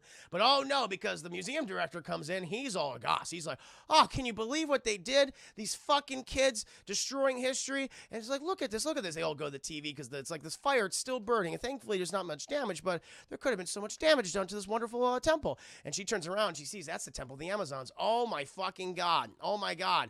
That's a sign. That's only a sign that the Amazonians need help, if the world is in danger. And so this is all new. This stuff after this is all fucking new. And so she goes to the temple, chat. She goes to the temple. It's all, somehow she just sneaks in, and there's a really bad green screen behind her. You can tell this is I don't know if this is stuff they shot afterwards or they already had it, but the green screen's like, ugh. There's also like a little bit of color trying to creep in there. Like a little bit of color. But it's like, Zachary was like, no, you stay back, color. No orange or yellows in my movie. And it's just like, please, please. And she goes to the bonfire. It's all dissipated now. Like, no security's there, by the way. That's why they fucking got burned. No one's there. And she picks up the giant fucking arrow. She's like, this is the arrow of Artemis. I know what this is. And she's like, there's something here. There's she goes down into the temple, chat, down where it's nice and dark and gray and blue and black. Zack Snyder's favorite color palette. And she goes in there, chat, and she sees this giant door, this giant stone door. And she notices it needs a key. But the key is the arrow itself. And so she pushes the key into there, or the arrow into that, and opens up. And she goes inside. and she sees this this like hieroglyphics almost, chat, these drawings on the wall, and it's showing this battle with this army that came from the sky, chat. It looks like parademons. You see all these very, apocalypse like troops and things. And then she stops in front of this giant mural of Darkseid, Big Daddy Darkseid, chat. It's actually good work here too. And you got good lines, got good shading on him, chat. I was like very impressed. Good color scheme, gray, black, and blue. Zack Snyder's favorite colors. Got all that. She's like, that's probably not fucking good. And so then she's like, uh-oh, I gotta tell someone about this. This is some serious fun. She also sees the mother boxes, and she reads all this. She's like, oh, okay, I get it. Then we cut back to Gotham, where Bruce Wayne, he's working on this giant troop carrier, chat. This is a funny subplot in the movie. He says, for whatever reason, I can't get this thing to work. I can't get this troop carrier to work. And Cyborg, like, has a relationship with this thing. It's like, she just wants to fly. Like me. It's like he talks to machines, and this thing's like, I want to fly real bad. Give it to me, Cyborg. Give it to me. It's weird.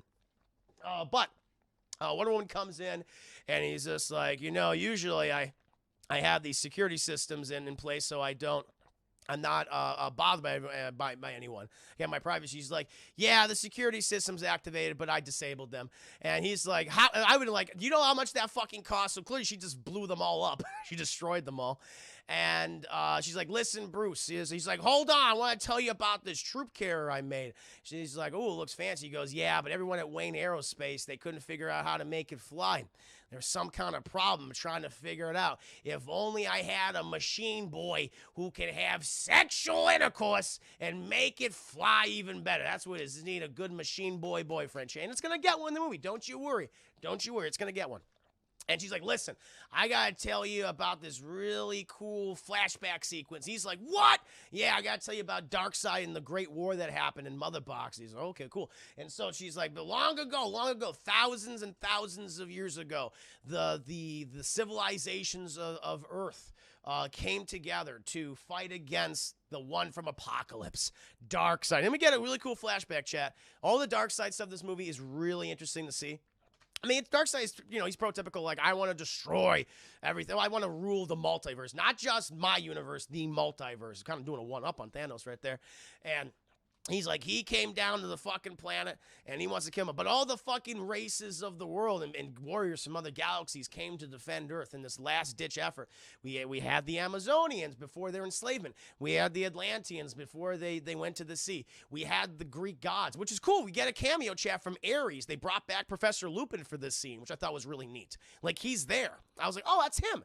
They show Ares. They show, Ares was a bad guy. This is when he was a good guy. We show Ares. We show Zeus, who looks fucking hot. I don't know who this actor is. I was like, damn, this is a hot guy. I've seen this man before. We got Zeus, and we have Artemis and her bow and arrow and shit, which we saw before. And all the races of man came together, and also guardians of the sky. We see a Green Lantern, chat. He's Bobby the Green Lantern of Sector 2814, which again will eventually be Hal Jordan, Jon Stewart, and Kyle Rayner, all those. Guy Gardner, even, chat. We see a Green Lantern. And they met on this world to stop Darkseid. Darkseid, he's like in this giant fucking doomsday ship. He goes, blah, and he launches himself. He lands on the ground. A lot of superhero landings in this movie, chat. Everyone's knees. It's rough on the knees. And he grabs the earth and he goes, ah. Ooh, that's some good earth. Time for killing. And he takes this giant fucking hammer that he has and goes, rah, and he hits the ground with it, and it makes like a weird magma, it makes like a pattern. I don't know if it's a sign of apocalypse, but it's all made of lava. And if I was one of these humans, one of these squishy humans, chat, I was like, this man punched the earth and made lava come out. What chance do we have? But maybe they do have a chance, chat. And, the army, like, wow, despite the, lava. Like, first of all, we're wearing fucking sandals. Like, all these warriors wearing sandals. If I step in that lava, I'm going to melt. My foot's going to be burned. It's not going to be, anyway. But they go, ah, and they run towards Darkseid and all his apocalypse. Also, Darkseid has the mother box. That's the other thing. Bruce says, excuse me, what is a mother box, Diana? And she goes, let me tell you, Bruce, I'll tell you. A mother box Her mother box is this is Apocalypse Technology. Okay, they only got 3 of them. There's only fucking 3, by the way. And you know, and what they do is when they come together, they're so advanced they almost feel like sorcery, almost feel like magic. You have these weird like sorcerer-esque people going like holding them up and going and all that shit. And when you bring them together and they form one box, chat, what it does is it cleanses a world in hellfire and makes the, according to this, whoever is the master of the mother boxes, in this case, I believe it's Darkseid here, whoever the master of the mother boxes, it makes it like his home planet. And so I guess if you're the master, so if, for example, I don't know if this is answered, maybe it is. So they say if you're the master of the mother boxes, then you get to do this. So if I'm the master of the mother box, like if Batman or Wonder Woman are, and if they do this, would that do this? It wouldn't do the Hellfire, just make it look like Earth, I assume. I don't know. But it was very weird verbiage she said. Just if you're the master of the mother boxes, you rule them, then you get to change the planet to what you want to look like. In this case, it'll look like Apocalypse shit, which is fucking hellfire and brimstone and all that shit and ash.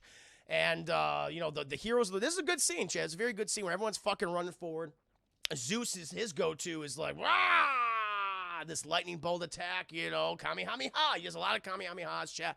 All these warriors and shit. We have this one Green Lantern who like engages Darkseid. He's like blasts him, everything, but you know, Darkseid's like, fuck you. And he hits him, chat, throws him down.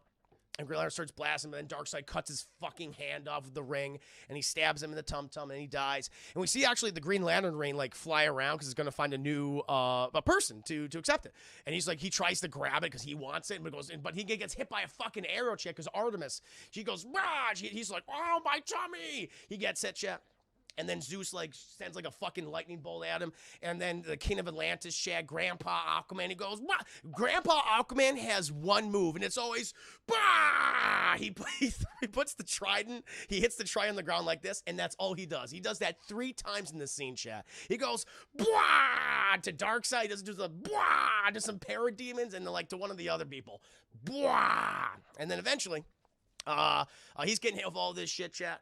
And, like, you know, the Amazons kind of fuck him up and everything. Humans run towards him and shit. They fuck him up. But then fucking Ares is like, stand back, everybody, okay? I'm gonna be kind of cool now. I wasn't like a great villain in the Wonder Woman, but I'm gonna be pretty goddamn cool. And he goes, wah! He has like, this giant axe, chat. And Ares fucks up Darkseid. Ares would have killed Darkseid right here. Thank you, Deadpool the 5 Biddies.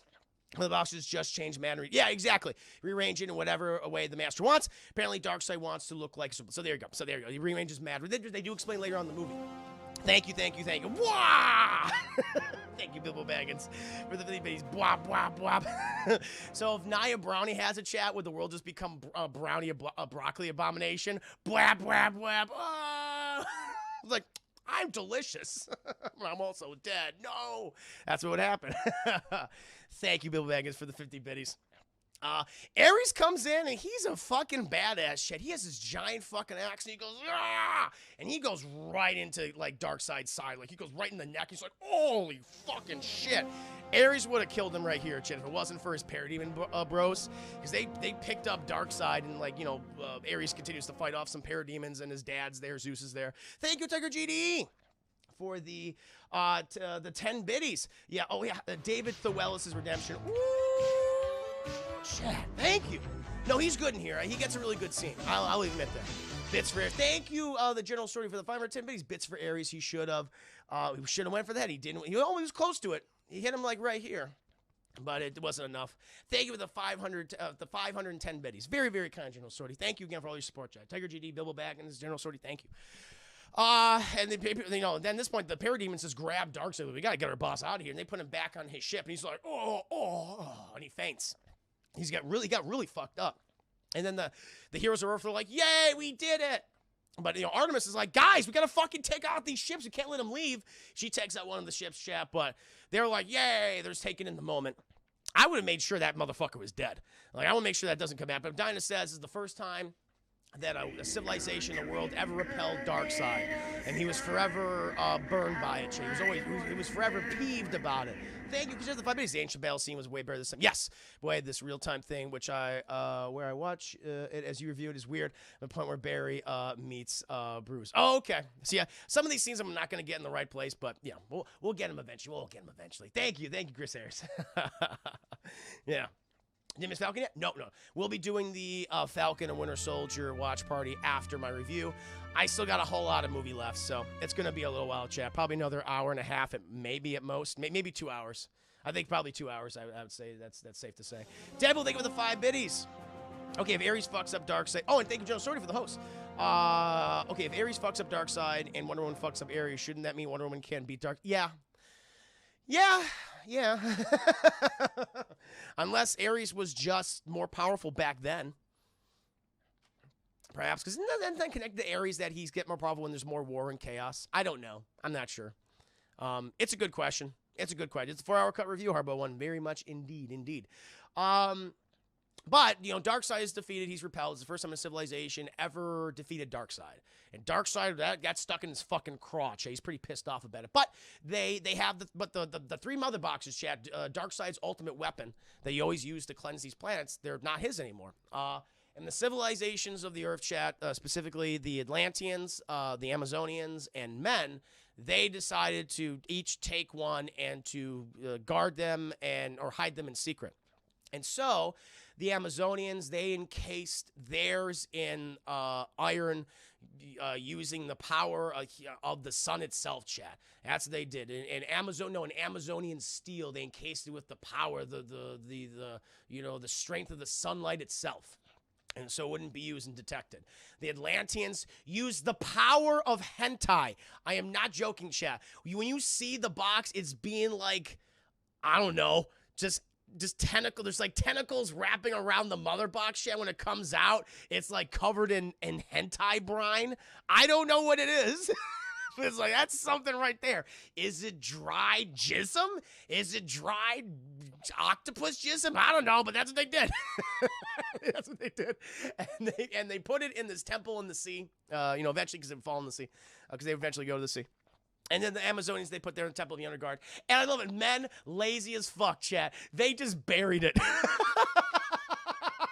And by the way, the guy who's the king of men, I guess, in general, who was the most powerful leader of men, was the guy who played, you've seen this actor before, chat. He's a working actor. I didn't know this was him at the time. He played the character Yorn in Game of Thrones in season 1 and season 2. He was the one that the Night's Watchman that initially helped Arya before she was taken. He gets killed. He gets stabbed to death. He's also in a bunch of PlayStation commercials. This is him. But his idea is just like, let's just take the box and bury it. They just fucking bury it. It was in the middle of the woods and go, there we go. There we go. Out of sight, out of mind. That is that scat.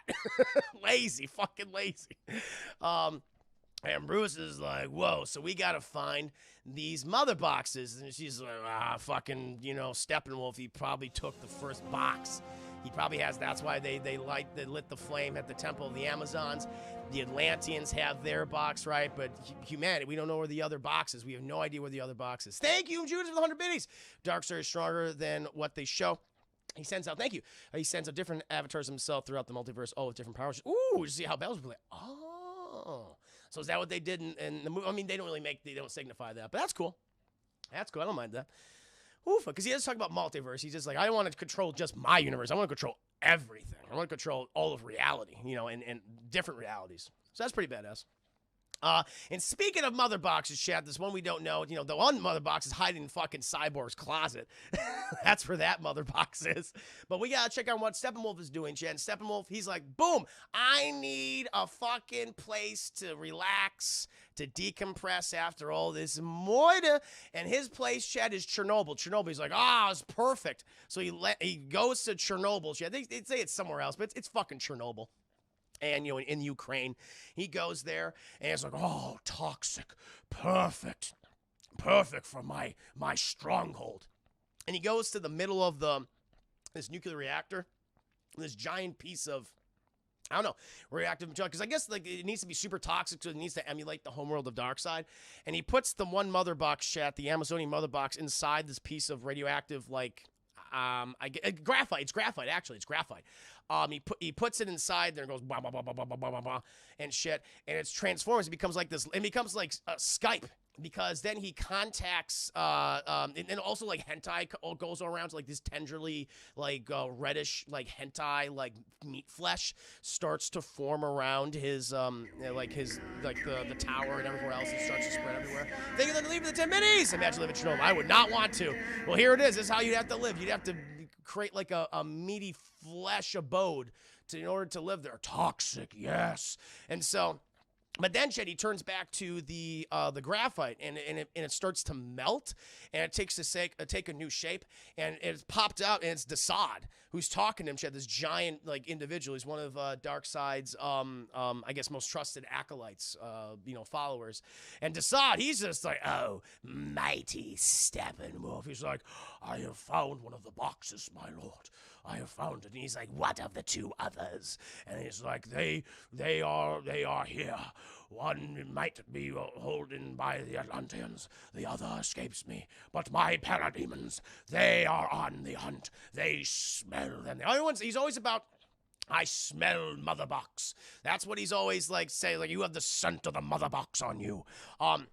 And this is a great fucking line right here. And he's like, you must retrieve them, Desaad, for Darkseid. He goes, yes, I shall retrieve the mother boxes, and then I may go home. And Desaad's like, no, you may not go home. You betrayed him. He's like, I destroyed his enemies. And for whatever reason, I think Steppenwolf clearly, he fucked up big somehow. And maybe tried to overthrow Darkseid at some point. I don't know. It's implied that you betrayed him. I don't know what that means. But he did something to him. He fucked up. And he's been he's been in exile, and all he does is conquer worlds for Darkseid. In order for you to pay your debt, you need to conquer a lot of fucking worlds, okay? And he's like, I slaughtered his enemies, anyone that would oppose him. I wish to go home. And this is a great fucking line here, where Desaad goes, you still owe him 50,000 worlds. And fucking, like, 50,000 worlds. And fucking Steppenwolf's eyes go, what? It's great. It's a really good scene. He's like, oh my god. He's like just shocked. He's like, wait a minute. Wait a minute. Come on. Please, what do I gotta do? What do I gotta do, Desaad? I'll suck your dick. He was on his knees, Chad. He said, I will suck your dick in order to get back home. Please. He was that close. I'll suck Darkseid's dick. I'll suck your dick. I'll suck Granny Goodness' dick if she has one. I don't fucking know. Please. No, Steppenwolf, you must suck 50,000 dicks. Oh! Deadpool, you can see the exact moment his heart breaks. Exactly, it's great. It's fucking funny. Of course, I came back to I'll suck your dick. It's what the scene is. I thought it was great. Like, I'll tell you what, yeah, I really like Steppenwolf in this movie. I really like Desaad. I really like Darkseid. Granny Goodness, she's there. She's just like, hi. She doesn't say any lines, but I really like Steppenwolf in the film. This scene sold me. This is because he's like, because he's heartbroken. Because he wants to go home. And Darkseid's like, he's like, I will find them for you, Desaad. He's like, good, for Darkseid, yes, for Darkseid. And then we cut chat. We cut to, I believe, Cyborg. So we get like some really good Cyborg scenes in this movie, chat. And Cyborg looking all fucking say, he's looking out the window. He's watching these people play the footy ball, chat, play the football, right? He's watching them all fucking, oh no, we're not here at this point. What we actually do go to is we cut to Dr. Silas Stone, chat, Miles Dyson. we see that he's working, near the Superman Park, where they have the Kryptonian birthing ship, chat, with the vagina chamber. Apparently, they've been doing all sorts of experiments there for quite some time. They're working on this new super laser, chat, and I guess there's a cameo by the guy who's the Atom in the DC universe. I don't know for sure, but it feels like there might be an Atom reference in this movie, and because they reference one guy who is an expert in micro technology and microbiology, and it's Dr. Miles Dyson's assistant and partner. He's kind of like his number two guy, and I'm like, I think this guy's the Atom. Yep. Ryan Choi's the Atom. So that I thought so. So this is the Atom, chat. It's a cool little role. He was not in the original movie. He's pretty cool here. I like him. And they're working on like this laser and things. And, you know, Dr. Stone, Silas Stone, he's going to leave for the day. And we see this poor janitor's like, oh, you're off home, Dr. Stone. He goes, yeah, we worked on the laser beam. And he goes, well, that's cool. You have a good day, sir. He's like, bye. And he's like, we're going to call him, you know, good old Bobby the janitor, chat. But Bobby, oh, poor Bobby, chat. Because he hears some rustling inside the laboratory. And Bobby's like, Dr. Stone? And he goes inside to the laboratory, chat, and he's looking around and shit. He's like, oh. And then he notices like something was fucking taken, chat. Like the shit was just taken. It's like, what the hell's that about? Like all these researchers are in there just gone. And he sees something moving in the back corner. He goes over there, chat. It's a fucking paradigm. He's like, oh! He goes, I'm gonna eat you. And he takes poor Bobby the janitor, chat. He didn't deserve that. Poor Bobby. We then cut back to that's where we get the Cyborg scene, chat. And he's at home, and he's watching these kids play the sports ball, chat, the footy ball. He's like, I remember when I used to play the sports ball. That was fun. And we get this flashback, chat. This I will allow a slow-mo sports montage, chat. I will allow it in the movie, okay? Zack Snyder's got too much slow-mo in the movie, but I will allow slow-motion sports montages. And we see fucking Victor Stone, just before he was Cyborg, when he still had a peen. This is you know, this is pre-Ken Doll Smooth, right? And we see him, chat. He goes to Gotham City University. He's not only a great football player, he's a brilliant student, chat. His mama, who I believe his name is Sarah. She was not in the original theatrical cut.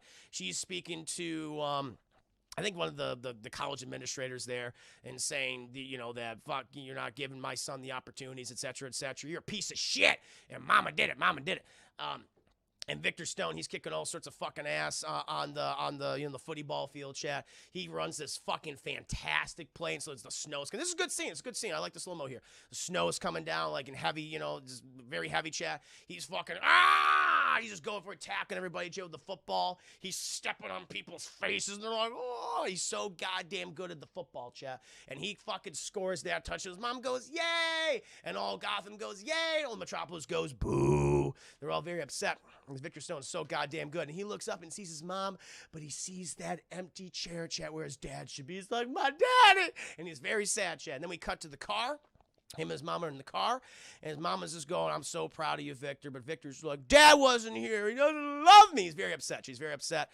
Like, he's always, I'm sorry. He told me he was at work. He's going to be a little late. He's like, he's always said that. He says he was late for all my past games. Ever since, I graduated high school, he was late. He wasn't there. He didn't have time. And he starts crying. He starts like, Mom, again, maybe you just have those resentment towards your dad. This anger towards your dad just comes out here. But he just starts crying. And by the way, I hate this in movies, but the mom is just never looking at the road. She's constantly you would never, like, if I'm driving, and like, I can have a conversation while, looking at the road. I'm not going to turn my head. I can just talk. I have peripheral vision, but I'm concentrating on the road. And she's like, fuck that. Because she's driving. She's like, listen, son, it's okay. Your dad really cares. Like, not looking at the road at all. And he says, just always know that you and our dad love you. And then you fucking see a semi going, wah, and just boom, just hits him. Just fucking hits him, chat. I mean, it's like dead on, going 80 miles per hour, no doubt about it. Just boom, mother's side. Motherfucking, Sarah just explodes. She just, I mean, it's like if a semi-truck hit a water balloon, chat, dead. They get effed. And then this is scary. This is fucked up. Cyborg has a very traumatic origin story. There's a lot of body horror with him. And so I get why he's just so melancholy. Like, this is the one character, I get why you're melancholy. I like a little booyah at the end. Like, just like, hey, I've embraced my role as the Cyborg, the superhero. And so, but I get why he's so sad. And we cut to Silas Stone, who the doctor's saying, look, we did what we can for him. Your wife fucking exploded. she's everywhere. We couldn't do anything with her. We can't put her back together. All the king's horses. That's what I think this chapter is called. It's because all the king's horses, because then it starts with all the cyborg stuff. There's like chapter 3 or something. And it's like all the king's horses and all the king's men couldn't put fucking Mrs. Stone back together again. Same for her son. We kept put a little bit together. And we see, chap, and Victor Stone, Cyborg, arm fucking gone. Half his face is all burned. He has one arm left. And he has waist down, not even stomach down. He does not have like ass, peen, all gone. He's a stomach. He's a torso. He has a head with a torso and I think a right arm, and that's it. He's got nothing else. He's got nothing. And it's like, fuck, that's hard. And Miles Dyson, Chad, he sells it. He's just because he's just so sad. He's like, I'm not gonna let you die. I'm not gonna let you die. And we see the footage of him taking, like what we saw from that little video, where he forms the body of Cyborg. And what it really does, Chad, it takes away all of the additional flesh. So the only thing he has really left is his head and his brain. That's it. Other than that, and like not even all of his head too, because half of his head has the cybernetics on it. But he's just a head in a robot suit, which is pretty fucking messed up. That bitch made him lose his penis. He's like, you my peen, you took my peen, Dad. He's like, that's why he hates him. And we come out of the flashback where he's just looking out, and fucking Dr. Silas Stone's like, hi, son. And he goes, what do you want, Dad? And he goes, listen, I know you don't really want to look at me right now of everything that happened. He's like, yeah, the thing that you fucking, took from me, my mom and my peen. He goes, yeah, listen, if you're not ready to talk to me, you can at least listen. I have this little recording for you, and it goes over the diagnostics of your new body. He's like, I don't want to fucking hear it. He goes, okay, I actually got to go back to the office. I'm getting a call. And he goes, oh, of course you do. Of course you're going back to the office. And he's like, okay, I'll talk to you later. And so Cyborg, he goes over to the little device he left on the countertop. He picks it up and he hits it, and he starts listening to all like the stuff that he can do. And this is a pretty cool scene right here. This is what I was like, okay, now I'm sold in Cyborg. Zack Snyder does a really good job of showcasing how powerful Cyborg is, all his abilities, because the dad he's just doing the narration of everything Cyborg does. And initially, he just goes outside, and it's where he starts to learn how to fly and float in the air. And you see, like, his body, it's a living machine, so it's constantly like creating new things. And so when he's floating in the air, kind of like Iron Man-esque, and he falls forward, his body creates more little like rocket jets, and it like lifts him back up, and so he retains his position. And it's all muscle, like it's just the muscle memory, so it's always protecting him at the same time. It's really magic. And then, chat, we get fucking Cyborg like in cyberspace. Literally, he is literally, chat. This is the first time in the movie when it's like you can hack any system. Cyborg is literally hacking the planet, chat, because we get this. He's transported basically to the Matrix, and every time he's like in the Matrix, he's in his human body, and in his his Letterman jacket, chat, his coat, the Gotham City University, all that, and he's like the entire world is your plaything, the countries, their computer systems, you can gain access to them. The nuclear arsenal of the world itself, you can control. You can destroy these weapons. You can launch them against each other. You can stop all of these wars. And they show all these fucking missiles, like visualizing all these nuclear missiles coming at him, and he just goes boop and just moves them aside like they're nothing. So he's basically the internet. He controls the internet, chat. He's like the world's monetary systems are at your disposal. And it shows like fucking like this little like bull. Like it's funny, like it's a bull and bear, because it's like a bull, like, hey, we're being bullish, we're gonna buy stocks, or a bear, we're gonna sell, we're being bearish, we're gonna sell all these stocks. Or bullish when you buy, bears when you sell. And they're fighting. He like takes him, he pushes them aside, and he goes up, chat. Basically, what is a visualization of Wall Street? He opens it, and it's all the monetary systems of the world at his disposal, pretty much. And he's just seeing all this, and then we get, I think, is one of the best scenes in the movie, and it's very small, very subtle, and it's like he focuses of all these things, all these billionaires, millionaires, all the money in the world, and he sees this one woman. and he focuses on her, and he watches her life. And apparently there's fucking security cameras all around her, like a shit ton, but like how she is, you know, she's a waitress at a diner where she gets really shitty tips from people, like literal fucking change, like nickels and quarters and shit, pennies. And she's like so sad about this. And then he watches her, he cuts to this woman, and she's outside, and she's this homeless man who is just in need of money. He's playing the guitar, chat. And she gives him that change. We see her cut. She's on the bus with her 2 kids, I think. And then it cuts and her, like, saying happy birthday, like, trying to celebrate her kid's birthday using whatever money she had to buy him a little gift. It then cuts to this woman, and to the same woman who's trying to get into an apartment, but she's got an eviction notice because she can't afford her rent anymore, and she's trying to get in, but they change the locks on her, and she's just like crying because she's just trying to she's struggling, and Cyborg, he's just watching this woman's life, play across, in cyberspace, and play across his eyes. What he does is he just fucking takes someone else's money, and I don't know what he does. He just suddenly, like, the visualization, like, her savings are like $11. She's $11 in the bank, and he goes, fuck that. And he just goes, whoop, and he just gives her $100,000. Then we cut, and it's him just watching her from afar as she's going to the ATM, just trying to get the last 11. Like, her and her kids are just on the street now, and she's just trying to get the last of her money to buy them a hot meal. And suddenly the fucking ATM says, you have $100,000 in your account. Congratulations. And she's like, oh, oh, oh. And she's just such joy. And she takes the money out of the ATM, and she goes, kids, oh my God. And the kid's like, what is it, mommy? Why are you crying? What's wrong? He's like, I'm so happy. And then she walks away, and he's just watching her go. Cyborg, he made it rain, baby. And it's literally raining where he is too. And that's the first time he actually cracks a smile. He actually smiles, Chad. He goes, and then he walks, and you see him without the hood on, and he's like, people are just watching him like, what the fuck? As they're seeing him, and he kind of like, he's like, he realizes, oh shit. And he puts the hood back on, and he gets sad again. But it was like a really, like, that's what these movies needed. Like all these Zack Snyder DC films, like that's a really fucking good moment.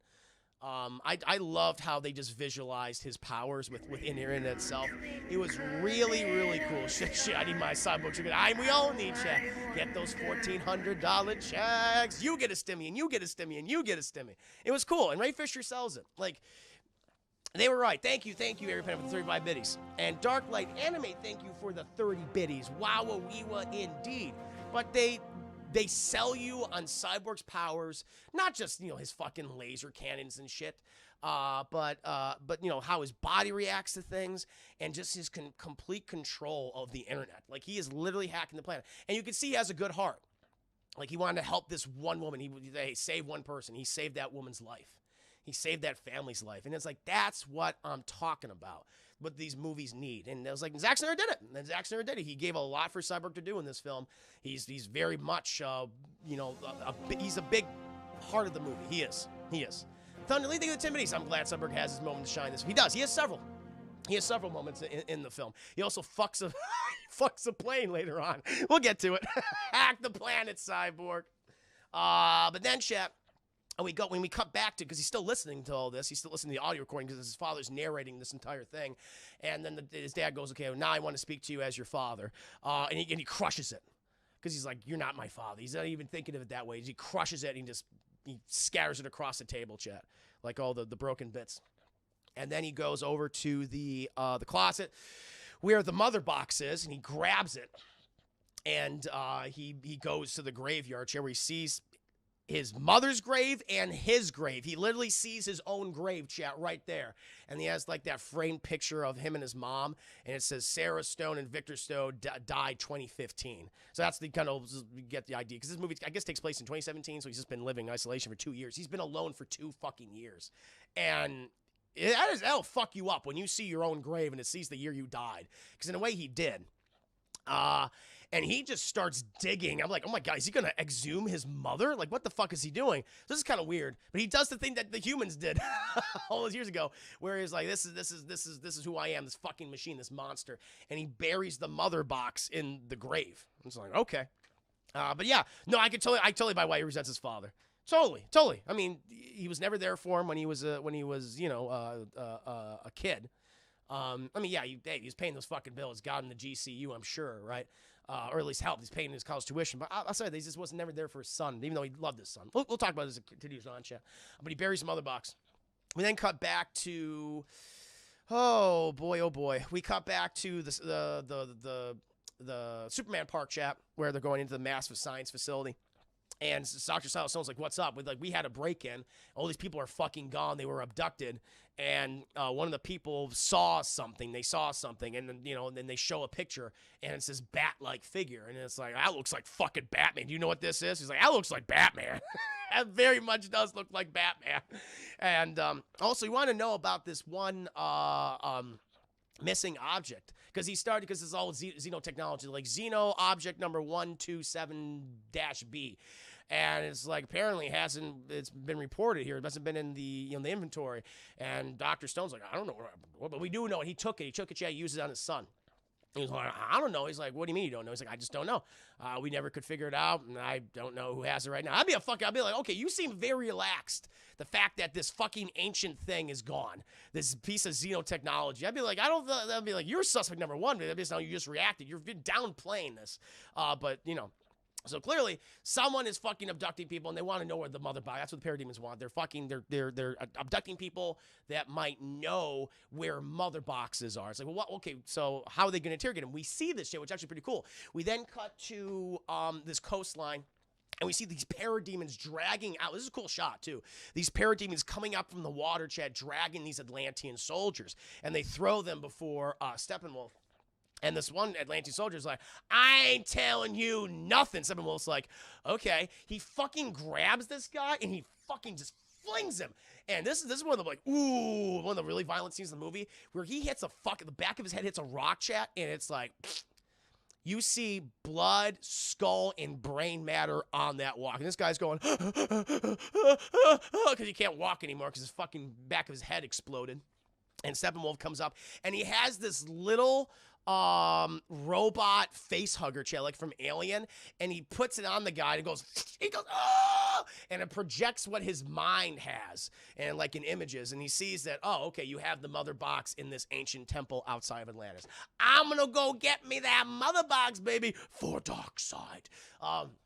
We then cut to, oh yeah, there's another scene. There's a scene where I think Arthur Curry, he goes there to check on the mother box or something, to check on, because he's like Volko told him to go there. There's serious business, with mother boxes and Atlantis and shit.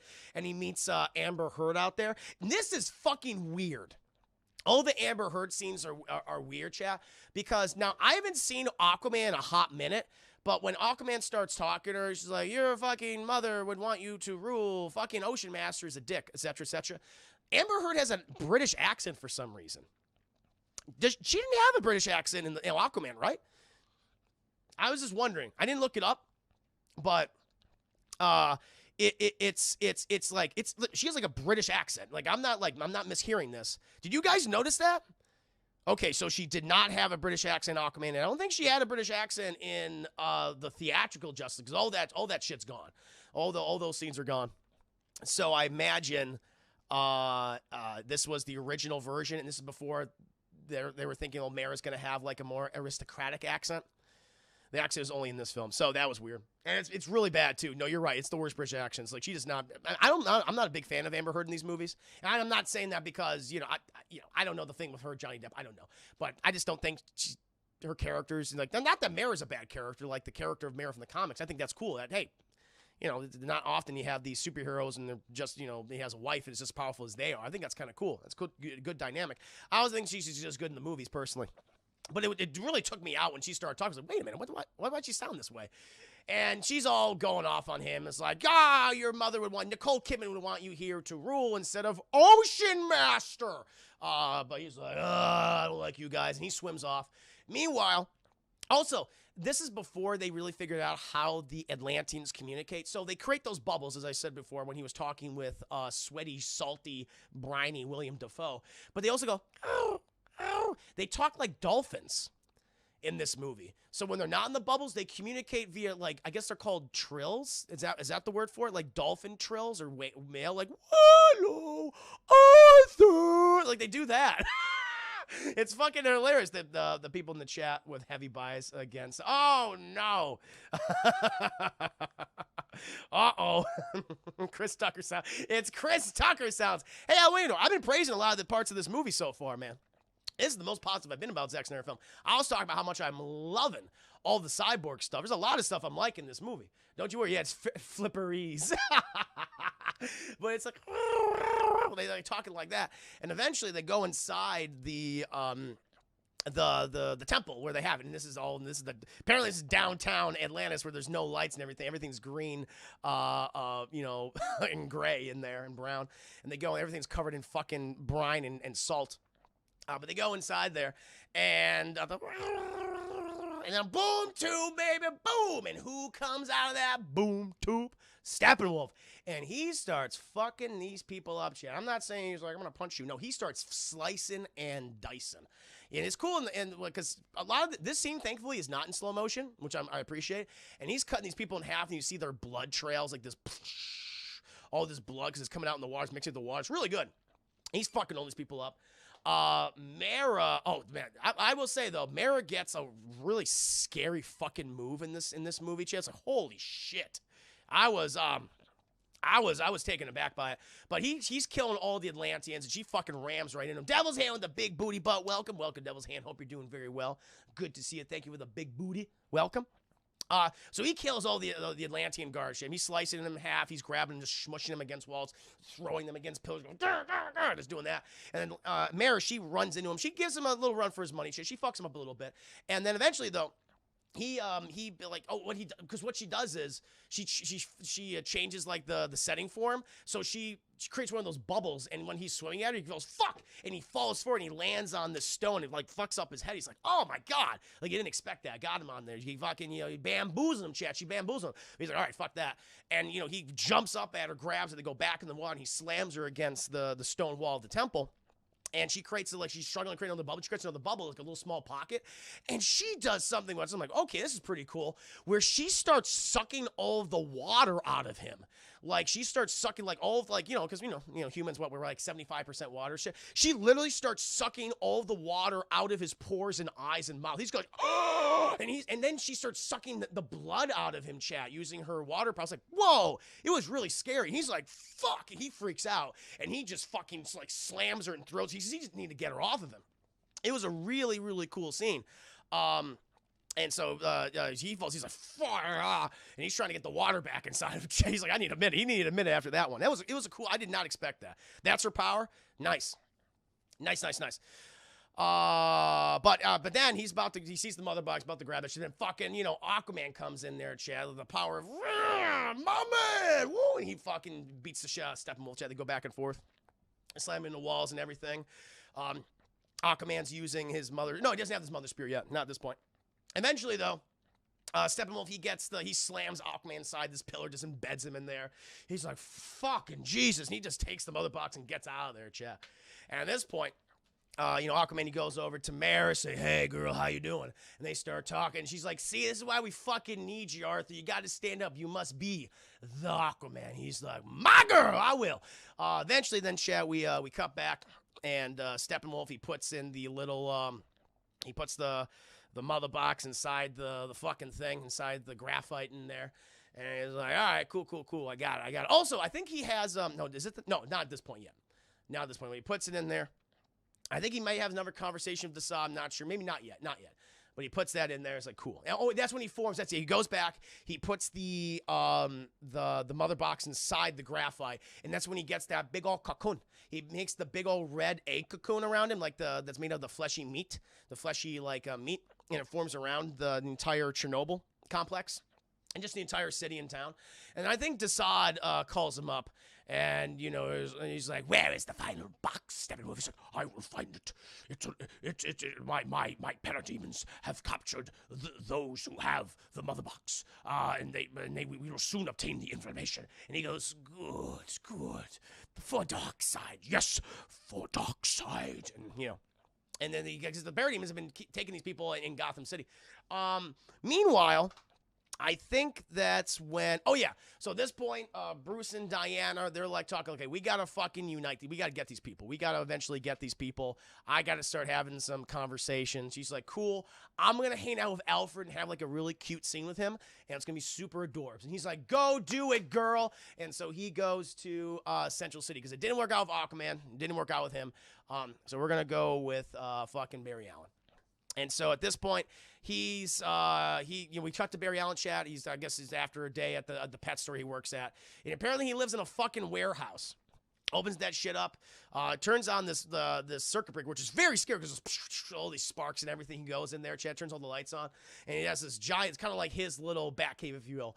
And this plays out pretty much the same from the theatrical movie. Like there's very little changed here. Thank you, Devil's Hand, for the 400 biddies. Can't stay long because work is nuts, but I hope everyone's having a kick-ass night and keep up the kick-ass streams. Rep, thank you for having us. Always a pleasure to have you here. Thank you for 400 biddies, my friend. Definitely please do check out the VOD. I'm maybe halfway through the movie at this point. It's a lot of movie, chat.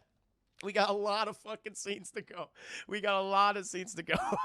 I'm just realizing I am not done with this by any stretch of the imagination. Oh, boy.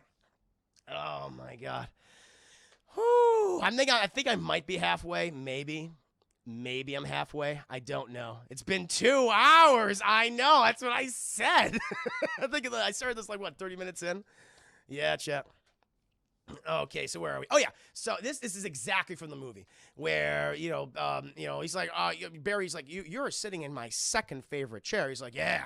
I'm fucking Bruce Wayne. He's like, so you're telling me if that's important. You're telling me as if I should care. Like, who the fuck are you? If that makes it okay.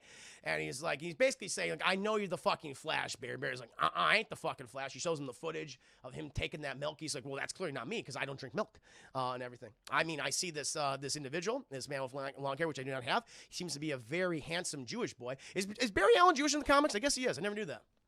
He's a very handsome Jewish boy, and then Bruce goes to the Flash costume that is just literally right there, and he says, "I see that you have this the same type of steel that they use on polyamorous steel they use on the space shuttle to stop from burning up on re-entry." And he goes, "Oh, that's just a hobby. That's some artwork, man. I mean, I'm doing a lot of different things." He's talking a mile a minute, and Bruce says, "Shut the fuck up, battle rate attack!" Ah! And I should have known this, Chad, because Barry Allen doesn't know. Barry Allen's very poor. And what does Batman do, Chad? He punches the pores. He punches the pores right in their faces, Chad. But this time he threw a batarang. And Barry's like, whoa. And this is a good scene, even from the original cut. I like this moment, Chad. Plays out exactly the same. Or Barry's like, what the fuck? He grabs the batarang, Chad. He looks at it. He looks at Bruce. He goes, oh, my God. And Bruce is like, wow, you're fast. And he goes, I think that's a little bit of an oversimplification. And he is like, well, listen, I'm putting together a team of special people in order to fight the darkness. Barry's like, I'm in. And Bruce is like, wait, what? And like, it's a good moment. It's a good levity moment. He's like, I'm in. I need friends. And he goes, oh, okay. Yay, let's do it. Yeah, Batman the Flash. And they're very happy about it. And they go outside. And this is great because I know Zack Snyder loves exposition. And this is a comedic way to deliver exposition because Barry, he's like eating a pizza while like walking outside of Bruce and going on, I go really fast. I call it the Speed Force. It's some kind of continuity thing where I'm able to move between rallies and things like really fast and things will move slow around me. Hey, you mind if I eat inside your car? Like, it's great. It's a great way to do exposition. This felt very Whedon-esque. That's why I thought this was all Whedon. But it's not Snyder. I was surprised by that. I was surprised he was so humorous with his exposition delivery because he takes it so seriously. But it's good. It's good. It's a good scene. And he gets in the car. We get the classic scene. He's like, so what's your superpower? He goes, I'm rich, which is a great line. And that, again, is from that is from Zack Snyder. So at this point, we then cut to a really good moment in the movie where with, well, you know what? It's a great moment that I think is undercut by feels like a last-minute addition. That feels like I want to do this for the fans, and it doesn't work to me. But before that, it's great. Where we cut back to Lois Lane, and she's in her apartment, and she's opening this box, and it has all of Clark's things, including his fucking suit, his cape, that she goes, it's Clark. And she smells it and shit. The one where he got poked by Doomsday, Chan. She puts it back in there, but she hears a knock on the door, and we get the we get a great line. She goes, "Who is it?" And she goes, because the person is like, knocking and saying, "Hello, hello, Lois, are you there?" And she's going, "Who is it?" And the person goes, "Martha."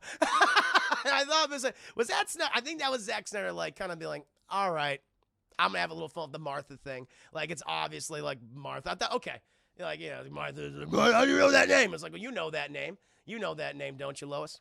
And goes in, and we get a wonderful, wonderful scene between Amy Adams and Diane Lane. And basically, it's just two people talking about what they're doing, what they're struggling. Like, Diane Lane, Martha Kent lost a son, and Amy Adams lost a husband, her fiance. We also see that she's wearing she's wearing the ring on her finger, and she's like, well, I've had to file for foreclosure on the house. And, Lois says, why didn't you call me? I could help you with that. She goes, no. This place is much too big for me. I got a much smaller, nice place right next to the diner. It's good. And I'm visiting because I wanted to stop by the office and pick up some of Clark's things. And I talked to Perry. Perry White, Lawrence Fishburne's not in this movie. I wouldn't have actually minded if he had been in it. That would have been nice. He's one of the best things about Man of Steel and I think Batman v Superman. He has some of the best scenes in those films. He's very good. He's a very good Perry White. I would have liked to have seen more of him in this movie. But he gets a lot of movie already. And I was talking with Perry, and listen, he knows that, about what happened. Like, I think they also infer that Perry is aware that Clark is Superman at this point. And she goes, ever since Superman died, he says, ever since Clark died, he says, you haven't been back to the office, which has been a year. She hasn't left her apartment. She's rarely left her apartment, chat, in a year. And she just goes, I just miss him. I just miss him so much. And Diane Lane's like, I do too, but you got to do what he would want for you. What he would want for you, Lois, is to keep living, is to keep going, to keep doing what you did. You're a brilliant journalist. You're a brilliant and beautiful woman. You're strong. He knows that. He always knew that, and that's why he loved you. It's a great scene. Great scene. Perry White. Oh, you're joking, knife right, Tyler Perry. You got me. Hey, Tyler Perry could be a good Perry White. Yes, Tyler Perry. Hello, Lois Lane. Hello, Superman. It's a great scene between the two of them. And she says goodbyes. They hug and everything. She leaves, and then we get the one moment like, all right, you fucked it up. You blew it. Because all of a sudden, as Martha's leaving, she just stops moving, and she goes, ah! And her eyes start growing red, and she morphs into the Martian Manhunter, chat. It's fucking Secretary Swanwick, who was the general in Man of Steel and then the Secretary of State, Secretary of Defense in BVS. And yeah, it was long rumored that he was Martian Manhunter. But he transforms into Martian Manhunter, and then he becomes Secretary Swanwick, and he goes, the world still needs Lois Lane. He continues on. And it's like, it was just fucking weird. Because he has one more scene after this. And I'm sorry, Chad, but the CGI on him is awful. It's really bad. And you did not need that, because that scene between Martha Kent and Lois Lane was great. I was like, wow, this is a really good scene. And it's like, you kind of undercut it by doing that. And it kind of like, wow, they didn't have that conversation, so Martha never checked on her. I don't know. It was not needed. That part was not needed. That scene itself, all the scene up to that point was great. I loved it, but that was not needed. You kind of ruined it. So, and the CGI, again, chat, the CGI Martian Manhunter is awful. Here and at the end of the movie, when he shows up, Bruce Wayne's like, okay, all right, sure. Goes back to sleep. After that, where we got? Oh, yeah.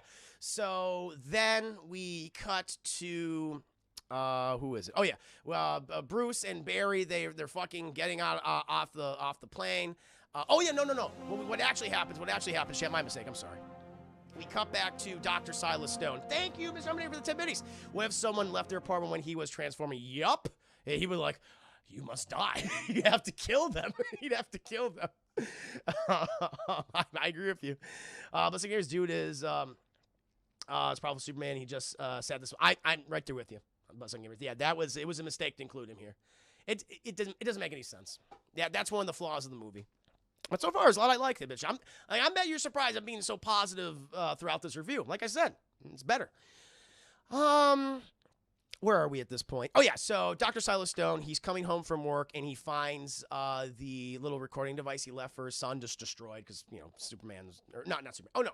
He's, like, you know, out and about. The Cyborg's out and about.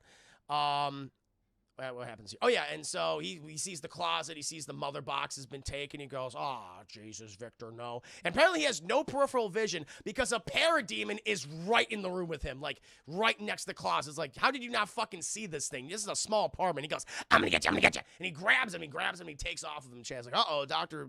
Silas Stone's got. At this point, we have... who is it? Oh, yeah, Wonder Woman. She's a great scene with Alfred here. Wonder Woman, she's doing some research, and she's trying to set up a meeting with Victor Stone. Victor Stone, at one point in the film, hacked the Bat computer, hacked the Bat cave, and he got in there. And he says, I'll meet with one person, okay? Meet me at this location. So she's going to go. But before that, we get a really cute scene between her and Alfred when she's working on her whole thing. And she hears the water boiling. And he's like, oh, no, Miss Prince, I'll get that for you. She goes, no, it's okay, Alfred, it's okay. He goes, oh, right. She starts pouring it. And he is just like, well, actually, you might want to pour the water first before you add the tea because you'll scald the tea and it won't taste as good. And she goes, oh, okay, I understand. And he's like, be sure to, raise your hand as your... Stop mansplaining me, Alfred. She doesn't do that. But she can see that he just is always used to doing this. And it's very cute. And that's what I'm saying. It's like, I like more scenes like this. It's a great little funny moment between her and Alfred. And she's letting the tea, settle and stuff. And she goes, what are you working on? And we see that he's working on these new gauntlets for Bruce, his Batman armor. And he says, well... I'm trying to improve Master Wayne's body armor. And he says, we're trying to have it absorb, like energy blasts from Kryptonian and extraterrestrial weapons. And he shows, like, here, let me show you. And because he takes the Kryptonian gun, which you see from Man of Steel. He takes it, and Dan is like standing right behind him. He goes, oh, Miss Prince, I accidentally blast you. She goes, oh, okay, of course. She's like, you're not going to hurt me. You'll be fine. But he blasts it, and just absorbs it and dissipates it, and it shoots out. And he goes, yes, there you go. Isn't that quite good, Miss Prince? Ha ha, huzzah. And she's like, it was huzzah indeed, Alfred. It's adorable, man. It's a very adorable moment. After this, she's like, I gotta go talk to Cyborg. He goes, please do, Miss Prince. And she goes out there. Chet parks her car in downtown Gotham. And all of a sudden, like, all the lights start going off in the fucking neighborhood, Chet. And then Cyborg just shows up. Cyborg pulls a fucking bat, and he goes, sup, what you want? And, he's all, like, showing off his body and shit, too. She goes, whoo, man, you are Kendall Smooth. And she's like, listen. Bruce Wayne, Batman, and I, we're putting together a fucking super team. We need you to help. You need to help us save the world. And I think we get the first fuck of the movie, because it makes sense. It makes sense because he says, "Fuck the world." And he blasts off. He just fucking blasts off. I was like, she's like, fair enough. At that point, I get it. Fuck the world. It's better than some of the... We get one other fuck... I think we get two other ones in the movie. But that one was fucking funny. Eventually, we cut back to Commissioner Gordon. We cut to GCPD, Chad. This is where J. King Simmons, he has this scene. He has one other scene in the movie. But this one, it's pretty much the same thing from the theatrical version. And you have this Crispus, who is actually a character from the Gotham Central comics and Batman comics. It says, Commissioner Gordon, have all these messages for you, this huge stack of fucking messages. And he's like, thanks. He just takes them, he just throws them in the fucking trash. And he's like, listen, we have reports of a bat-like creature kidnapping people. You think it's our boy. And he's like, it's fucking Batman's not. Batman punches pores. He doesn't kidnap them. And he's like, well, maybe we got to find it, because there's a lot of kidnappings happening here in Gotham and also in Metropolis. And he's like, we got to look into this. Oh! And he says the latest one came in, Dr. Silas Stone, because Cyborg, he goes back to the, oh no, not this point. So what happens is, we have a new one for Dr. Silas Stone. He's been reported missing, hasn't been showing up to work in a while. And he goes, shit, all right, well, I'll turn on the bat signal. He goes up in the roof chat, turns on the fucking bat signal. It's shining in the light, up in the sky. We then cut to Bruce and Barry. They're exiting the plane. Barry's just fucking excited to be on a plane. He's just having so much fucking fun. He's just enjoying himself. And Diana's right there. Now, I remember in this scene in the movie, in the theatrical version, the Joss Whedon version, which is interesting. So, Either they use different cuts. Either Joss Whedon went back and filmed this same scene in a different way, or he used a different take that Snyder had. But in this scene, I remember like it's Diana walking up and you see her butt. Here it's the opposite. You see Barry and Bruce talking on the elevator going down. Then Wonder Woman comes up, like not via her butt. So I'm wondering if this was just an alternate piece of footage, or Joss Whedon just reshot this and like, hey, let's get a butt shot. I'm not sure. But they go down there, and fucking Bruce is like, Barry Allen, Diana Prince. She goes, oh my God. Like, Barry's like, oh my God, you're pretty. She goes, ha, nice to meet you, Barry. He goes, ah. Like, did he just ejaculate when he saw her, chat? She's a beautiful woman, but he's like, Barry, keep it in your fucking pants, buddy. Come on. And then Barry gets like, oh, look, it's your signal. And Bruce like looks at it, like, what the fuck, man? I mean, you know, Batman's signal, but it's your signal, right? Right? That's the bat signal. And it's like, oh, we gotta fucking suit up. Let's get going. Meanwhile, Cyborg, he finally goes home. And that's when he sees, like, Dad. And he sees fucking, like, residue. Because he's beep, bop, beep, bop. He's beeping, bopping, and booping, chat. And he sees the residue of the parademons. And he knows something up. He notices the broken fucking window. And he goes to the window and he sees the fucking bat symbol in the sky, chat. From, the Batman flashlight. And he's like, oh, I gotta go over there, too. We then cut to Jim Gordon, chat, and he's fucking there waiting, and we get the iconic shot of Batman on top of the... Fucking weird here, because Batman is sitting on top of a gargoyle. It's literally the fucking Grim Reaper, you know, on top of the G... Like, that's the gargoyle. It's the Grim Reaper, and Batman's just standing out on the GCPD. Not the best PR for the GCPD. We have a literal fucking Grim Reaper as our mascot. Right there in plain view. And Batman, he jumps down. And we see all these people start coming out. We see the Wonder Woman's right there. Flash goes, whoop! He ends up right there. And Jim Gordon's like, oh, nice to see you playing with other people now. He goes, yeah.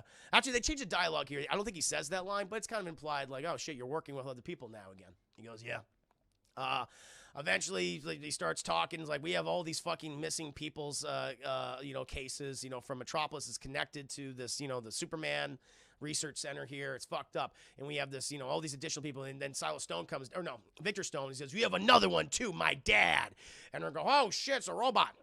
It's a robot boy. And Diana's like, I'm glad you're here, Victor. I'm glad you can fight with us. He goes, I'm glad to be here too, Diana. Let's go get my dad.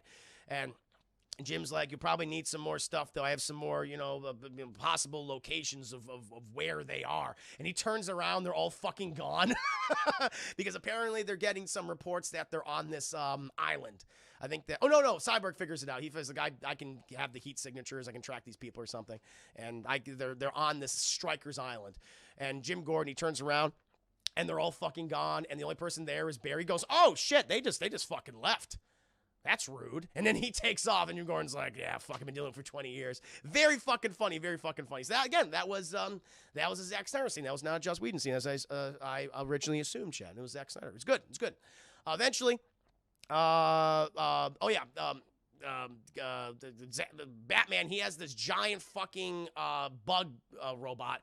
Calls it the Nightcrawler. Chick goes to the Nightcrawler, and apparently what they're doing, they're keeping all these people. They have like these heat signatures, and they're all down in this giant air ducts beneath Metropolis and Gotham, and these ventilation systems really.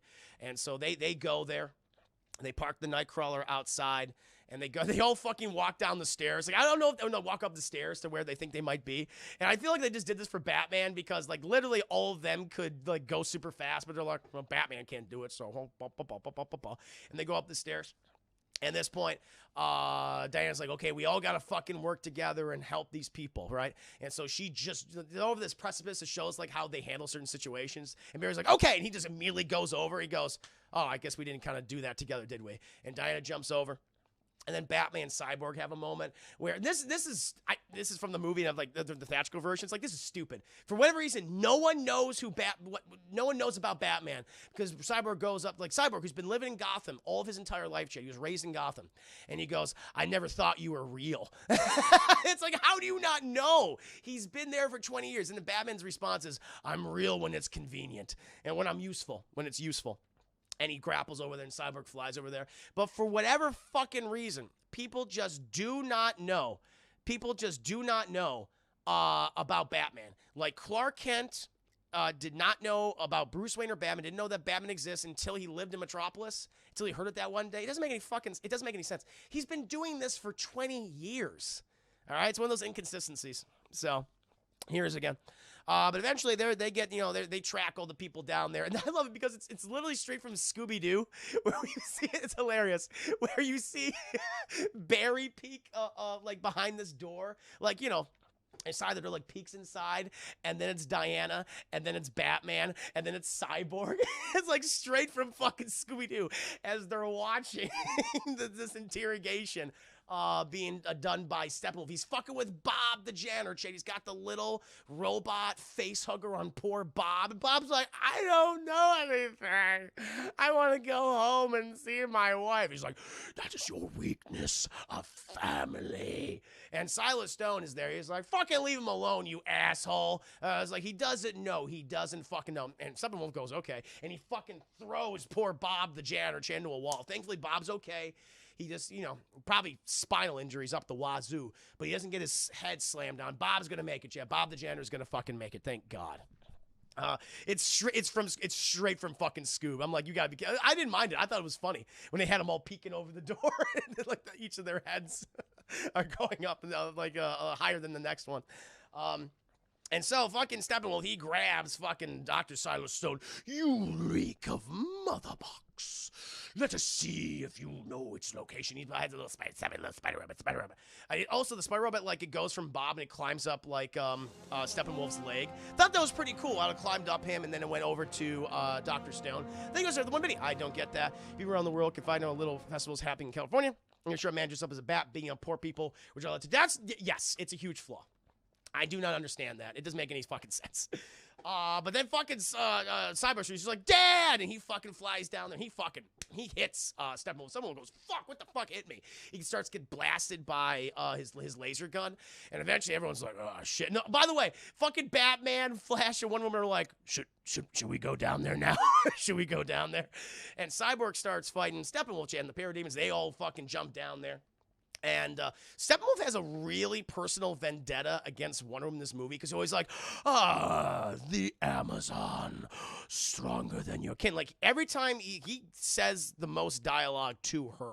So for whatever reason, he was just really pissed off. He was very inconvenienced by his time spent on Themyscira getting the first mother box. But he just seems to have like a really personal vendetta against Wonder Woman because he constantly talks shit to her, especially at the end of the movie. Like, he's like, your mother begged me not to kill her as I slaughtered all of her children. And she's like, you lie, and all that shit. But he has like a real personal problem with Wonder Woman here.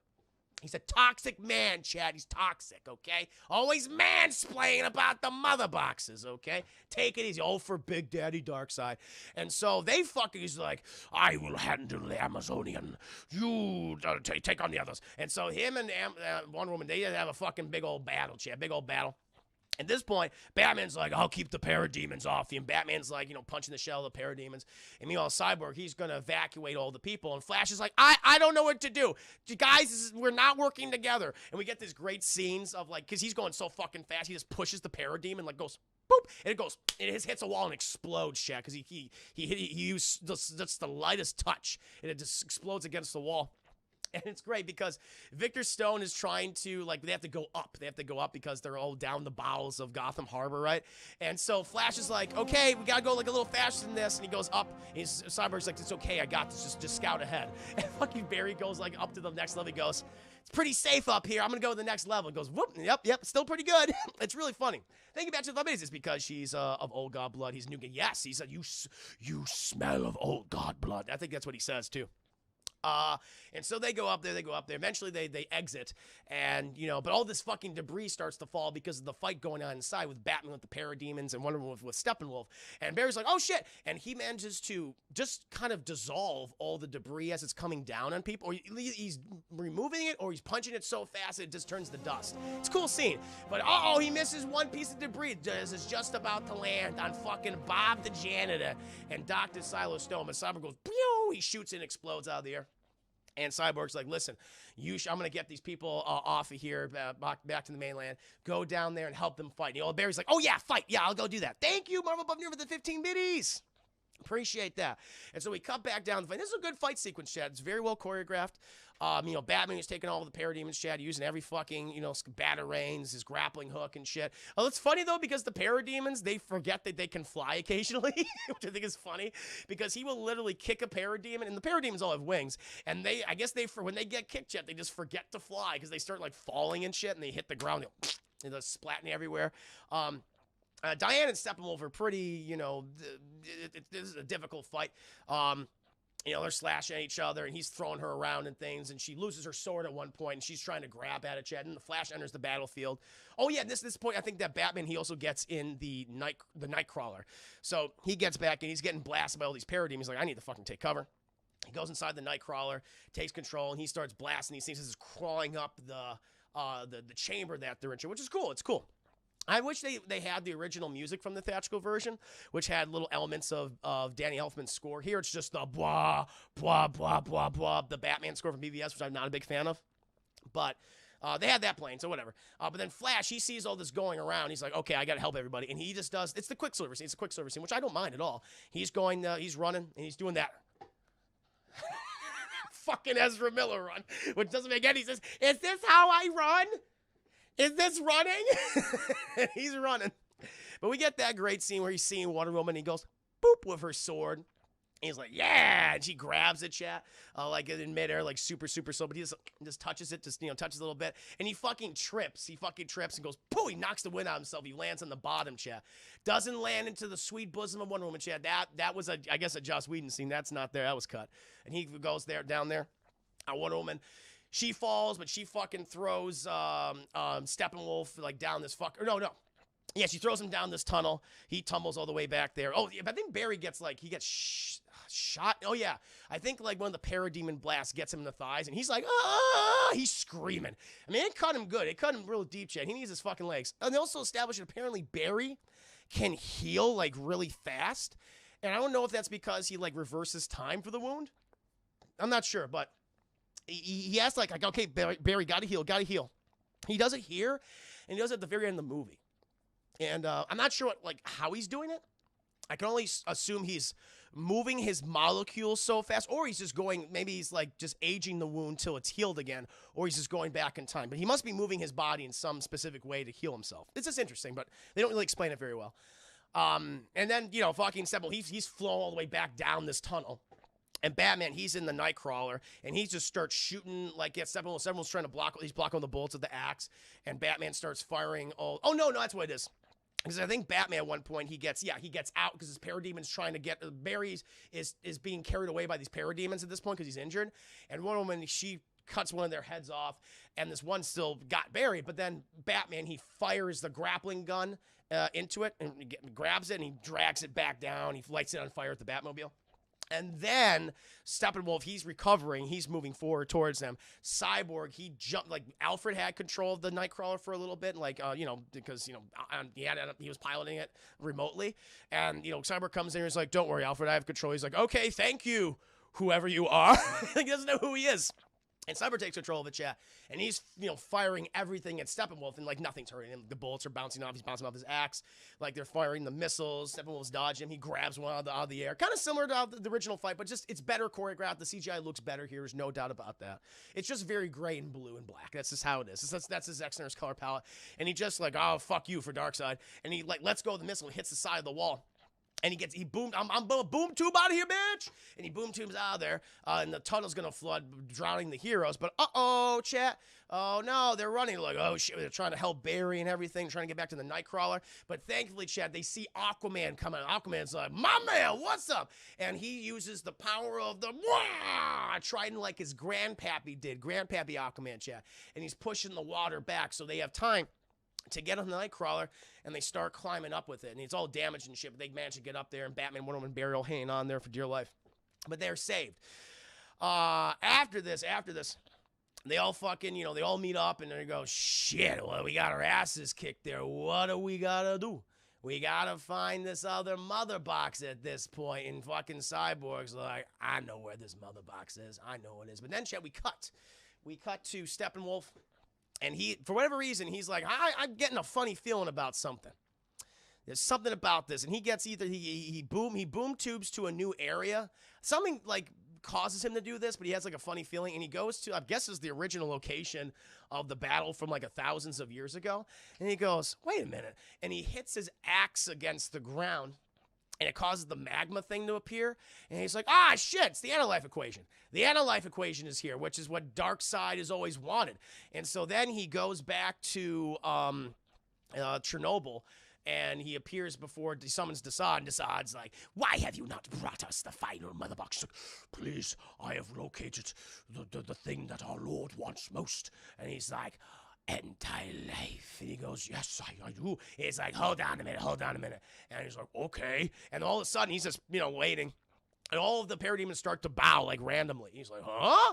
And then who fucking appears, chat, through the magma graphite space Skype? Darkseid.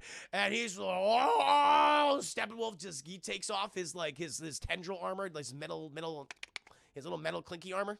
It goes off of him, and you see his big horns and shit. And he goes, "My master's like." And Darkseid's is even deeper voice. "You have summoned me, Steppenwolf. What have you found?" And he's like, "The answer to everything. The anti-life equation." He's like, "Ah, all of the multiverse shall bend to my will.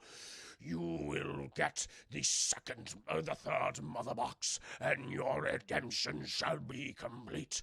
And I will make my debut in the DC Extended Universe." He's like, yeah. And everyone's like, yes. He's like, do this for me, Steppenwolf. He's like, I will, Darkseid, I will. And so it's like, cool. So I'm Darkseid, motherfucker. Yeah, it's pretty cool. I love all the Darkseid stuff in there. He's doing typical, prototypical, like, I just want to conquer shit, but he sells it. He sells the Darkseid like, Steppenwolf, your credit score was 400, but now it's 700, pretty much. He's like, hey, buddy, those 50,000 worlds you owe, I'll wipe them out. I'll wipe them out. You're good for me. He's like, hell yeah, I gotta get this other fucking mother box, baby. And so then we cut back to the Batcave. Oh, no.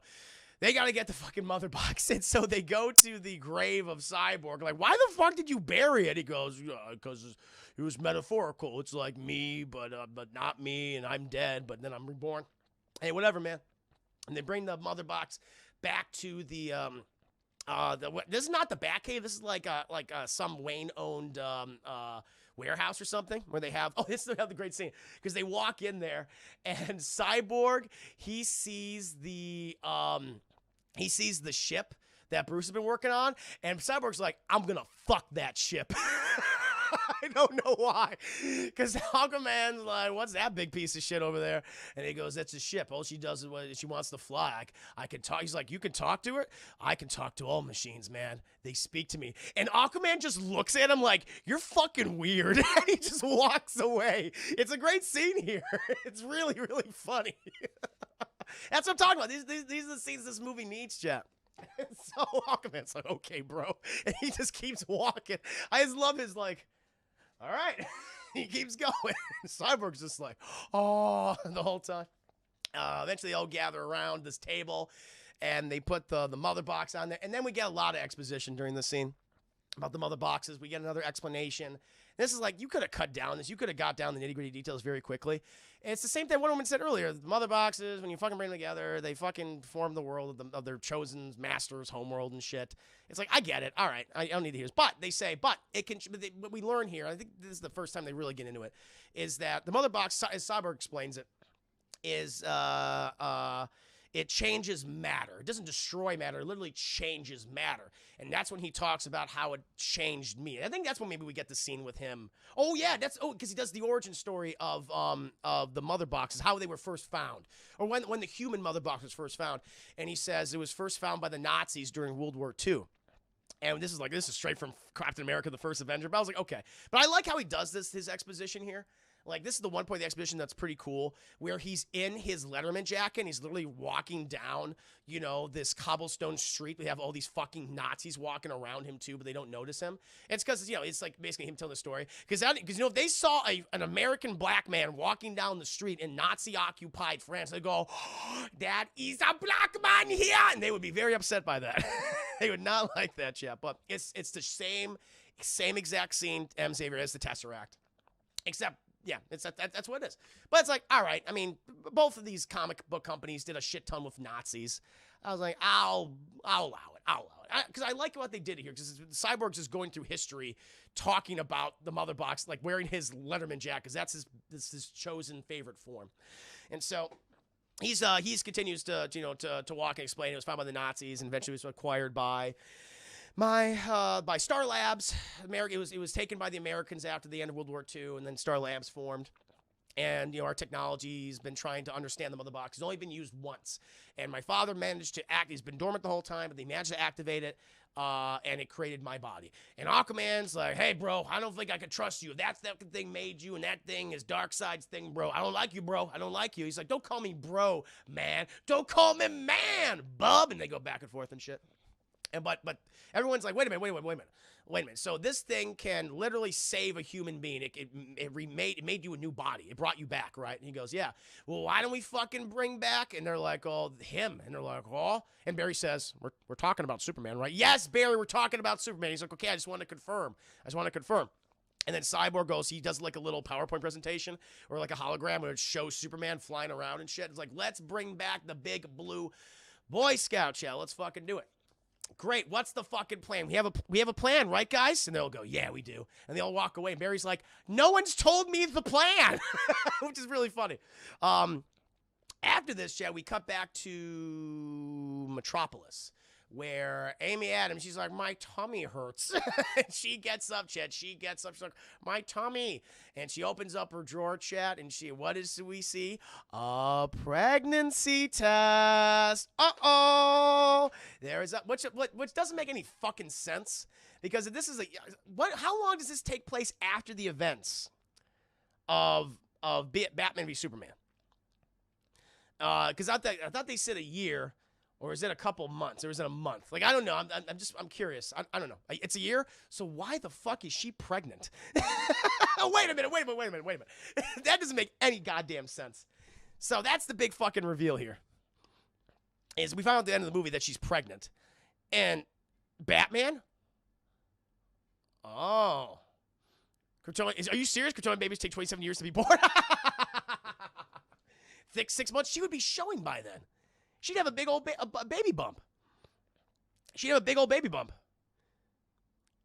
Okay, you're messing with me. I was going to long gestation. I guess so. Maybe it's double. I don't know. Yes, sir, made Batman what? Oh, what? Wait a minute, what? Because if I'm Clark, if I come back, it's like, okay, why are you pregnant? Doesn't make any sense. Okay, that's interesting. Oh, so wait a minute. Was that the plan? Was that was going to be... Well, they don't set that up in this movie. So, like, Batman was the father of Lois's baby. Did they have a fling or something? Interesting. Somebody save me. Well, okay, that is Batman v Superman 2 plot. Oh, wow. Yeah, that's it. It's like, wait a minute. That's what it should have been. Batman v... She's like, you did what? Batman v Superman. That's what it should have been. Okay, so that was the plan. So that's Bruce's and Lois baby. Well, they do not establish that they don't establish they've been together. I'm telling you right now, I watched this movie. They did not establish that they've been together once, like sexually. So they nixed the idea of the Bruce and Lane clearly. Yeah, that's a plot hole. That's a big plot hole in the movie then. Huh. Yeah, that's too bad because I actually like this scene, but I realized, like, wait, when does this take place? Yeah, that's a big fucking plot hole, chap. Okay, well, Kryptonian gestation is longer, so she's like, my tummy hurts, and then she takes the pregnancy test and she goes to the bathroom, so presuming to pee on it and see if she's preggo. Uh-oh. And so then we cut, and the plan is we cut back to the Justice League and shit. What is the Justice League at this point? Oh yeah, they've also taken Dr. Stone and all his people to the Superman park in the where the birthing ship is, where the vagina chamber ship is, because they got to be under quarantine because they might have an alien pathogen inside them, chat. You know who has an alien pathogen inside her, chat? Fucking Lois Lane. Uh-oh. So literally, chat, she's preggo. Ego is preggo, chat. So, they're like, all right. So they're there. But like, we have to, what's the thing? Why are they going here? Oh, yeah. So, oh, no, before they do that, we like, okay, we got to dig up the body of Superman. So they go all the way to fucking Kansas, chat, and they're exhuming the grave of Clark Joseph Kent, chat. It's kind of funny. Because Barry and Cyborg are like, they're talking to each other. This is actually, it's a weird, he's like, so we're all acknowledging this is kind of fucked up that we're digging up a dead body, right? And they're just like, yeah, it's kind of fucked up. And then they start, you know, it's like, you know, we can literally do this in like a couple seconds. And, oh, no, it's not before that. Because he's like, hey, so Wonder Woman, I mean, she's dating a lot of guys, right? You think she'd go for someone a little, you know, younger, you know, maybe like me? Cyborg's like, Barry, she's 5,000 years old. Everyone is a younger guy to her. He goes, all right, fair enough. And, you know, they start digging a little bit more, trying to get the body out. And he's like, you know, we could probably do this in like a couple seconds. And he goes, yeah, we could. But they want to actually not just do that. In a way, they want to just honor Superman, I think. It's like, no, we want to be respectful. We're not going to just fucking, like, he's a fucking tool to be used. So like, no, this is a guy. So they're exhuming his body. Meanwhile, we cut to Wonder Woman and Aquaman. And they're having a conversation about their mutual, you know, people, how they were, at one point, apparently, chat, the Atlanteans and the Amazonians were at war with each other. And, you know, this is like the first time their people have talked in years. But they're both exiles, and they're kind of like, they're talking about that. And they're talking about how their people are flawed and how man's word was flawed. And he's like, Aquaman's like, I'm not, my people aren't really big fans of me either. And she says, well, mine won't have me return home. And they bond over that, chat. They don't feel comfortable in either world anymore. And like they're very similar in that way. I think that was it's a really one of the few moments where they interact. I really like that moment between them. Like they're no matter where they go, they're just kind of looked upon differently or with disrespect. You know, it's interesting that they both touched on that with them. It was good. It's a good scene. They eventually dig fucking Clark up, and they're like, okay, we gotta take him to the vagina chamber and the Kryptonian shit. Remember the vagina chamber, chat? In Batman v Superman, where fucking Lex Luthor was swimming in the afterbirth of Doomsday, and when General Zod was like, these babies will be future Kryptonians, and fucking Superman's like, Krypton had its chance, dead babies, and he kills all the babies, chat. It's fucked up. Well, we got to sneak him in there. And so they gave the job to, this is a great little scene too, because Barry's like, he's going to go in there as a soldier, driving the car with Superman's dead body in there. And he's like, okay, Aquaman, which hat do you think I should go with? A? And he puts it on. It's like, you know, this little, you know, typical baseball cap. And Aquaman's, no, definitely not A. And he goes, okay, how about this one, the beret? B, how about B? And Aquaman's like, show me A again. It was really good. And so he settles for B. Jay settles for B. And they're going inside there. And Barry is fucking socially awkward as hell. So he's like, hello, sir. Yes, my ID. He's like, can I have your ID? So he's like, my ID, of course. Here you go. Aye. And the guy's like, excuse me? He goes, fuck, Barry. That's the Navy. Goddamn it. It's funny. But, you know, he runs the card, like, no, this isn't a card. But Cyborg, he hacks the planet, shit. He literally can hack the planet. And the whole ID card goes through. He's like, oh, you're good to go. So he's like, thank you, soldier. And he moves on in there. And eventually the rest of them just sneak in there, and they all unload the body. And it's like, okay, we got to fucking make sure we can get everyone fucking out of here, so set off the goddamn alarms. Meanwhile, Dr. Stone, quarantine's over. We're all good. He goes out there talking with the Atom and shit. How, you know, we're continuing to experiment on the laser weapon. We've made some breakthroughs with it. Looks like we might be able to penetrate any kind of material, at least superheat it specifically. And he's like, cool. But they don't shout, wee woo, wee woo, wee woo. The alarms are going off. Uh-oh, we gotta get out of here. But Dr. Stone's like, oh, this is fucking bull, because it says pathogen detected. Alien xenopathogen detected. Please leave. He's like, oh. He's like, it's a false alarm. Everyone starts to leave, check, because they're all scared. They don't want to get no xeno diseases. No one wants a little chest burster coming out of their tum-tum.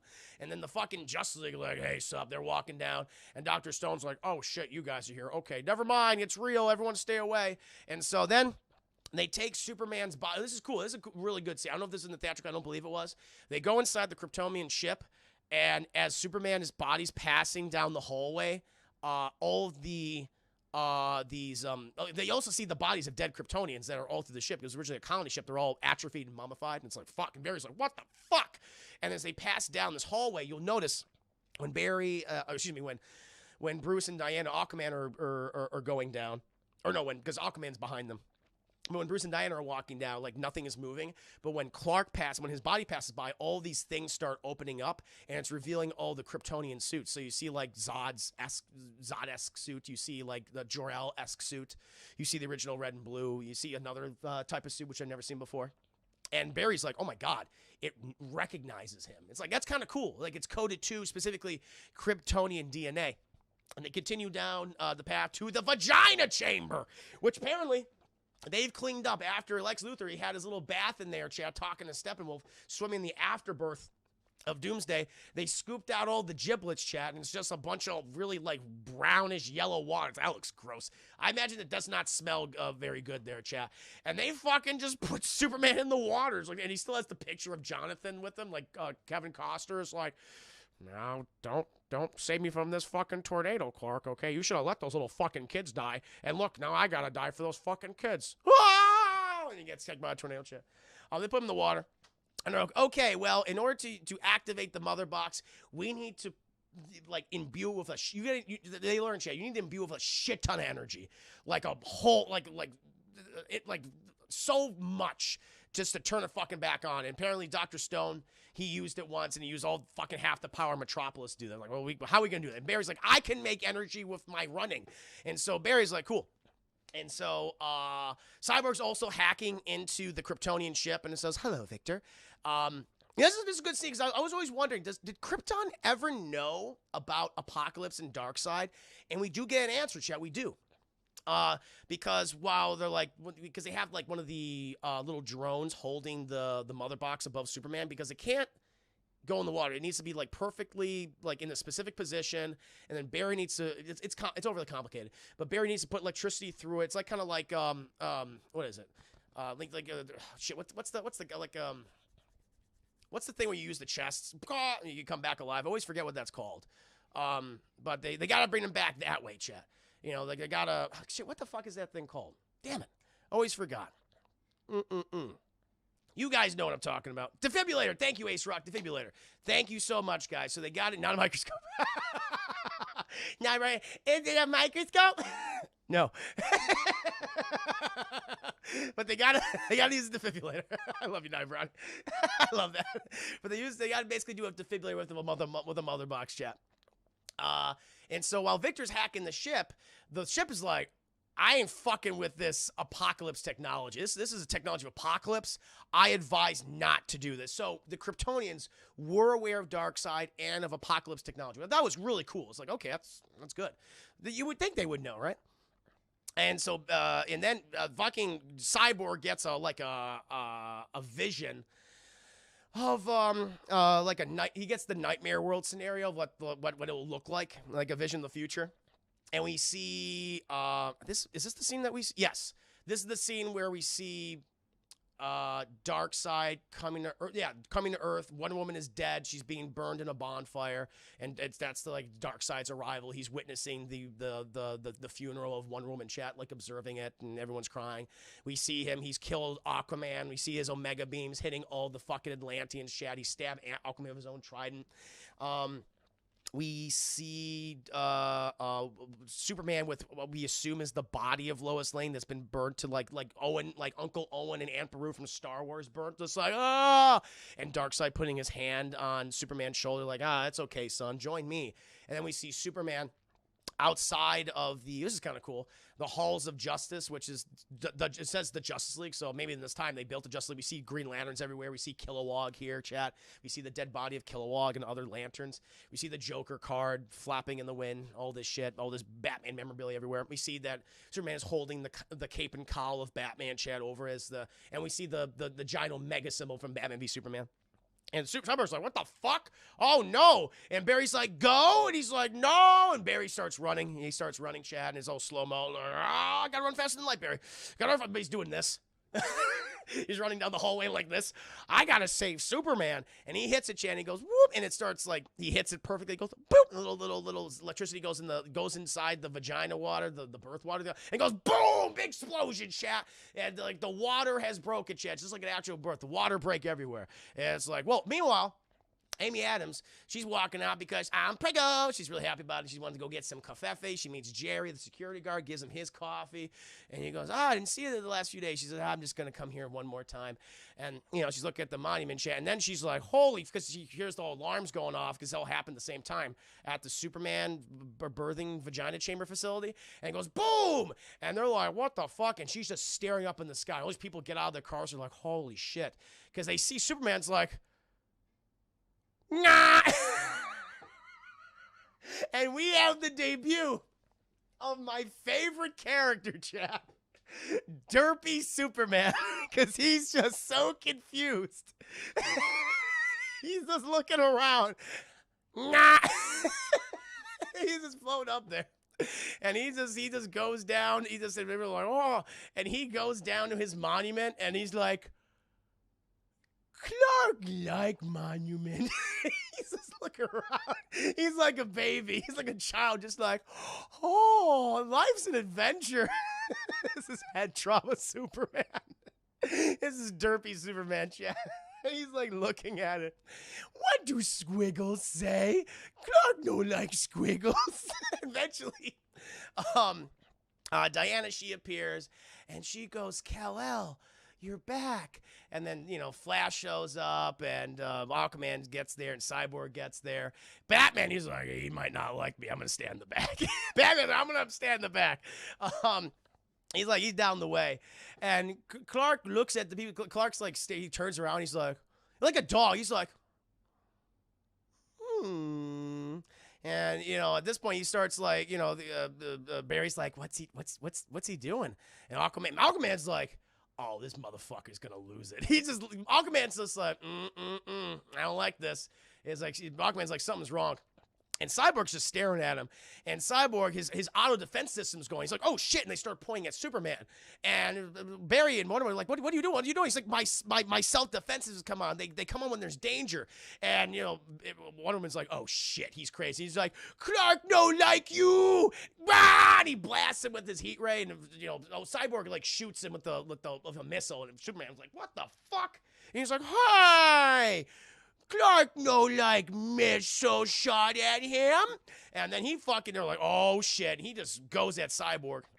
And, you know, Diana and Aquaman, they start fighting. Just trying to, Clark, come down. Kal-El, come down. Superman, calm down. He's like, no touch, Clark. No touch, Clark. And at this point, we have to straighten. We need to calm down, just talk to him. So Cyborg, Aquaman and Diana, they're trying to hold him in place. They're trying to hold him in place. While Barry's come up behind him. He's like, okay, I'm going to get him. And we get an amazing fucking scene. This is from the theatrical version. When he's running up to him, and Clark just does the... And Barry's like, oh! It's a great goddamn scene. Oh, Barry's like, holy fucking shit. And Clark throws him off him. He throws Aquaman, he throws Cyborg, he throws Diana off of him. And he just goes to the Flash. Now, Superman is not as fast as the Flash. And you could even see, like, the Flash is like, oh, shit. Like, Superman's moving pretty quickly, but Barry's still able to dodge all of this stuff. And so he's like, whoa, and we get some great scenes where Flash is like, Jesus, because he knows if he gets hit, he'll fucking explode. JT, think with a 500 biddies. It was at that moment Barry knew he fucked up. It's a great scene. That super side eye. They see me rolling. It's a good scene. Horrifying, Chad, horrifying. That's the scariest Superman's ever been in any movie. And so he's dodging him, but eventually he's like, oh, because he's like right next to Superman. And Barry kind of pushes Superman, but he pushes himself back. Him and Superman back. Superman goes up in the sky because of Barry's force, and he falls back. And Superman, he's like, I'm gonna fucking... Clark no like Red Man. He's about to like blast him, and Wonder Woman's like, fucking take it easy. And she wraps her lasso around him, and she's like, Clark, son of Krypton, Kal-El, Man of Tomorrow, Man of Steel. I don't know what the fuck all the names you have, man. Just fucking chill. And he's like, no. And he, me no like rope. And he fucking just takes the rope and flings her around.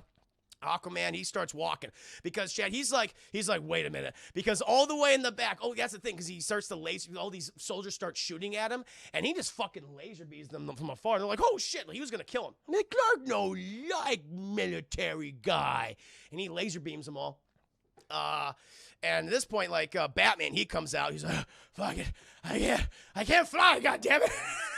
I can't fly. Jesus Christ. He just got out of the facility. And he's like, fucking Jesus, are you guys okay? And then Clark sees Batman, and Clark is like, Clark no like Batman. And Batman's like, oh, fuck.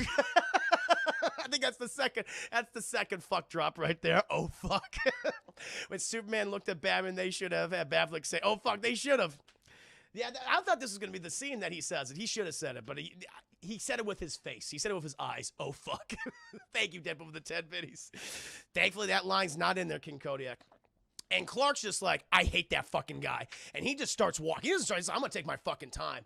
And Wonder Woman, like, oh yeah, Barry and Aquaman, Aquaman is coming from behind him, and Barry's running towards him. And Clark just goes, boop. And Barry hits Aquaman, they slam into the fucking monument. Wonder Woman, she runs up and she like grabs, it's like, you gotta fucking chill. You gotta chill, okay? And she's like, I don't want to have to do what she's gonna do is use her boom boom bracelet. She had boom boom bracelet attack, but he stops and she goes, oh, and he fucking headbutts her. She goes, fuck. Yeah, and she headbutts him. He's like, ow. You mean lady. And he fucking flies her up in the air and goes, boom, and she gets embedded in the concrete. She's like, I'm just gonna rest a little while. And Batman is just seeing the Batman's like, oh God. Rick O'Hara, thank you so much. Thank you so much for resubscribing 2 months. Hi. But I just love Batman. He's like, oh God, this is not good. And Superman's just fucking walking towards him, and he's he like flies up in the air a little bit. He's not saying anything, by the way. He doesn't say any dialogue in this scene. He doesn't grab Batman and go, do you bleed? You will. He doesn't say that. And that was good, because it's a dumb line. It was a dumb line BVS, and it was a dumb line in the theatrical version, not here. He flies in the air, and he's like, Clark, how you doing? How you doing, best buddy? And he just fucking laser eyes Batman. She's like, I'm gonna fucking, he tries to kill Batman. He thank you for the 5 minutes. Yo, I'm at this part right now. Did you mention one of the cops in the scene, Mark McClure, aka Jimmy Olsen from the Christopher? What? That's him? I did not know that. Jerry the cop is almost getting killed in all these scenes here. All the heroes scene. I did not know that was him. Oh, look at that. Well, good. I would have hated if this Jimmy Olsen got shot in the face or got blasted by Superman. I had no idea. Cool. Cool. There you go, Jay. Nice little fun fact. And so Batman is like, Clark, and then fucking Superman laser beams and heat visions, chat. But Alfred built him the gauntlets, and so he's blocking the heat vision. But Batman's just thrown back against the car. It's so powerful. He goes, and he throws it off his arm. And he's like, Clark, buddy, come on, buddy. He's like, me no like Batman. And he goes, yeah, and he laser beams again with the other gauntlet, chat. But then who fucking comes a running, chat? Lois Lane. She's like, my God, Clark. She's like, oh, pretty lady. And he floats down, chat. And she goes, Clark, it's me. It's Lois. Oh, I thought you were dead. I was so sad. And he's like, oh, lady sad. Don't be sad. Clark make lady happy. And she looks at him. She says, just fly. Just take me. Just fly, okay? He goes, okay, bye. And he fucking just shoots up in the air with her, chat. She's just going, ah! She's just screeching the whole time. He has no control over himself. And Batman's like, help me up, please. He gets up. Everyone's like, well, Aquaman's like, well, that fucking sucked. That didn't work. And even he looks at the Flash because they're like, ow. And like Aquaman's like, and Barry's like, I'm so sorry. And Aquaman's like, you. That's really good. We are halfway through. We are at the halfway point. We got like an hour left. In the movie. Oh, this is my longest review ever, chat. This is my longest movie ever, chat. Thank you, Thunderleaf, for the 10 biddies. So, we're like, well, that fucking sucked. That didn't work at all. Oh, but now you know who shows up, chat? Steppenwolf. Steppenwolf shows up, and they go, motherfucker, boom tube, motherfucking boom tube, baby. He's like, you old reek of mother box. Because they brought the mother box there. It's in the birthing chamber, in the ship. And, you know, fucking Miles, Delson chat, good old fucking Dr. Stone, he finds the mother box in the vagina water, and he takes the mother box. She's like, ah, shit, what am I gonna do with this? And then Steppenwolf's like, I want that motherfucking mother box, motherfucker. He's like, woo! Thank you, JT, give me 100 biddies. When the review is as long as the movie you're reviewing. I am reviewing. This is a review. This is a review. This is a review and a half, chat. I tell you, I'm fucking honest with you when I tell you I'm gonna give you a fucking review. A spoiler review. By the way, all from memory, baby. No notes. Ah! Are you not entertained? Emerald Jester. Thank you for the 100 chat. We got a hype train. Oh, you know what? I'll momentarily pause for you to enjoy this hype train, chat. We're gonna put we'll put a pin in this. Fucking, you know, give me that motherfucking mother box. That's the part we're at right now. Motherfucking mother box, chat. Damn 3 hours. I told you, chat. This is gonna be as long as the fucking film itself. Boom, baby. Thank you. I hope you're all enjoying it so far. Oh my god. Oh my god, like woman could take him, but that doesn't mean she'd win every time. There's a lot you could do, like laser from a distance. True. I got a good memory, chat. I got a good memory. Oofa. Big time oofa, chat. Oh. I'm surprised you enjoyed the film. Yeah. Yeah, I'm enjoying it. I have a lot of issues with it. Don't worry about that. But Ace Rock gifting a sub to Beam Cannon 1. Thank you for that. And JT Grimm for the 100 base. Hype it up. Thank you.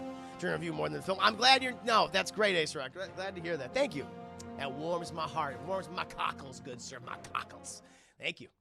Casfay coming in with the 7 biddies. And Emerald Jester for another 100 hype biddies. Thank you, chat. We'll finish review in 2 more years. It's been 81 years. You'll all be looking like, that'd be a great fucking meme, chat. Like, use a picture. That'd be a great fucking meme.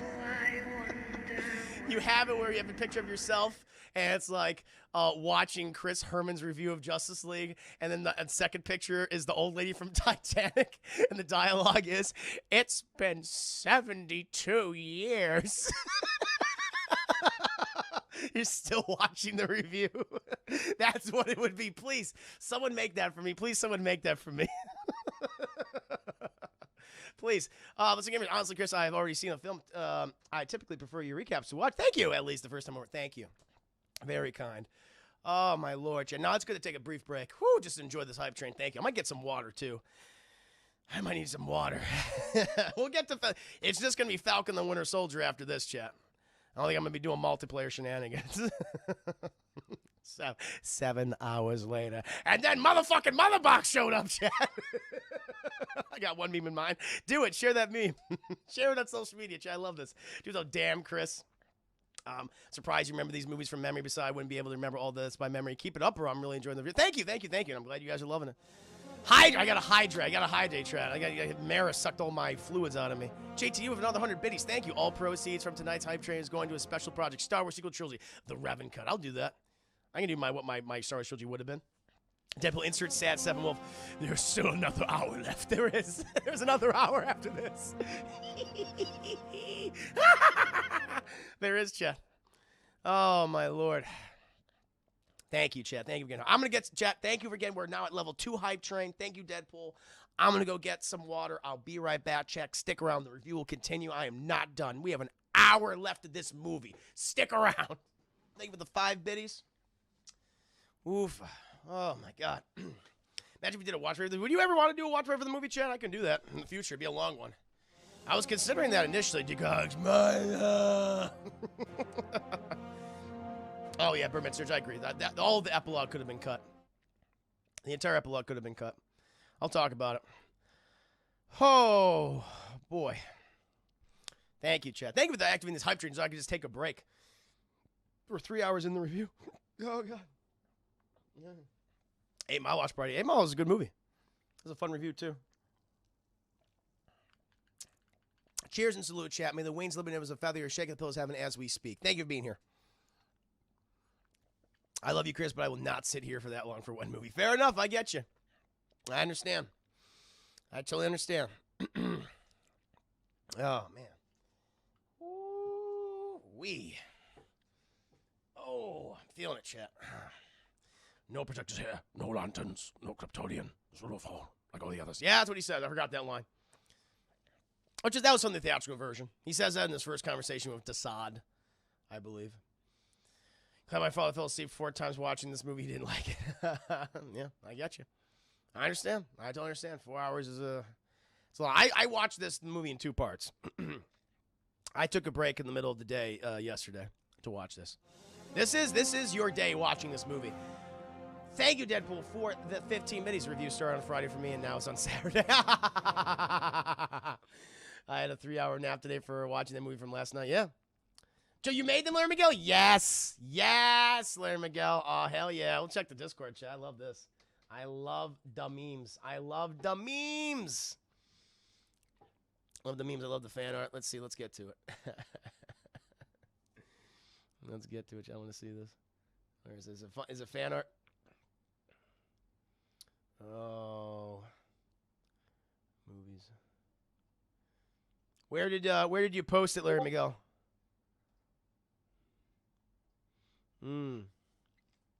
Finish it! Finish it! From evil! I'm Aunt May, chat.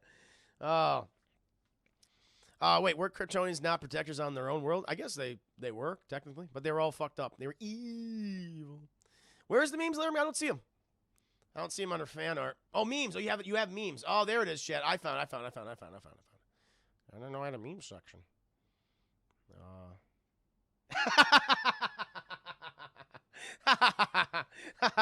Yay!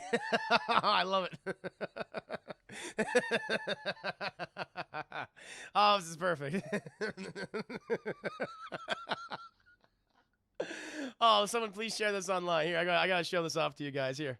Here's a black screen. I'm gonna show you this, chat. Oh, it's beautiful. It's simply beautiful, baby. I love it. I love it. I love it. I love it. Me during Chris's review of the Snyder Cut. It's been 84 years. Oh, there it is. I love that.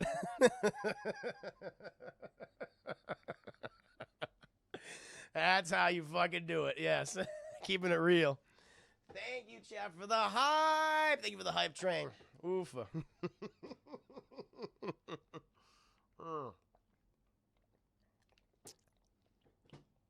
Very nice, Jeff. Very nice. Choo, choo. Chugga, chugga.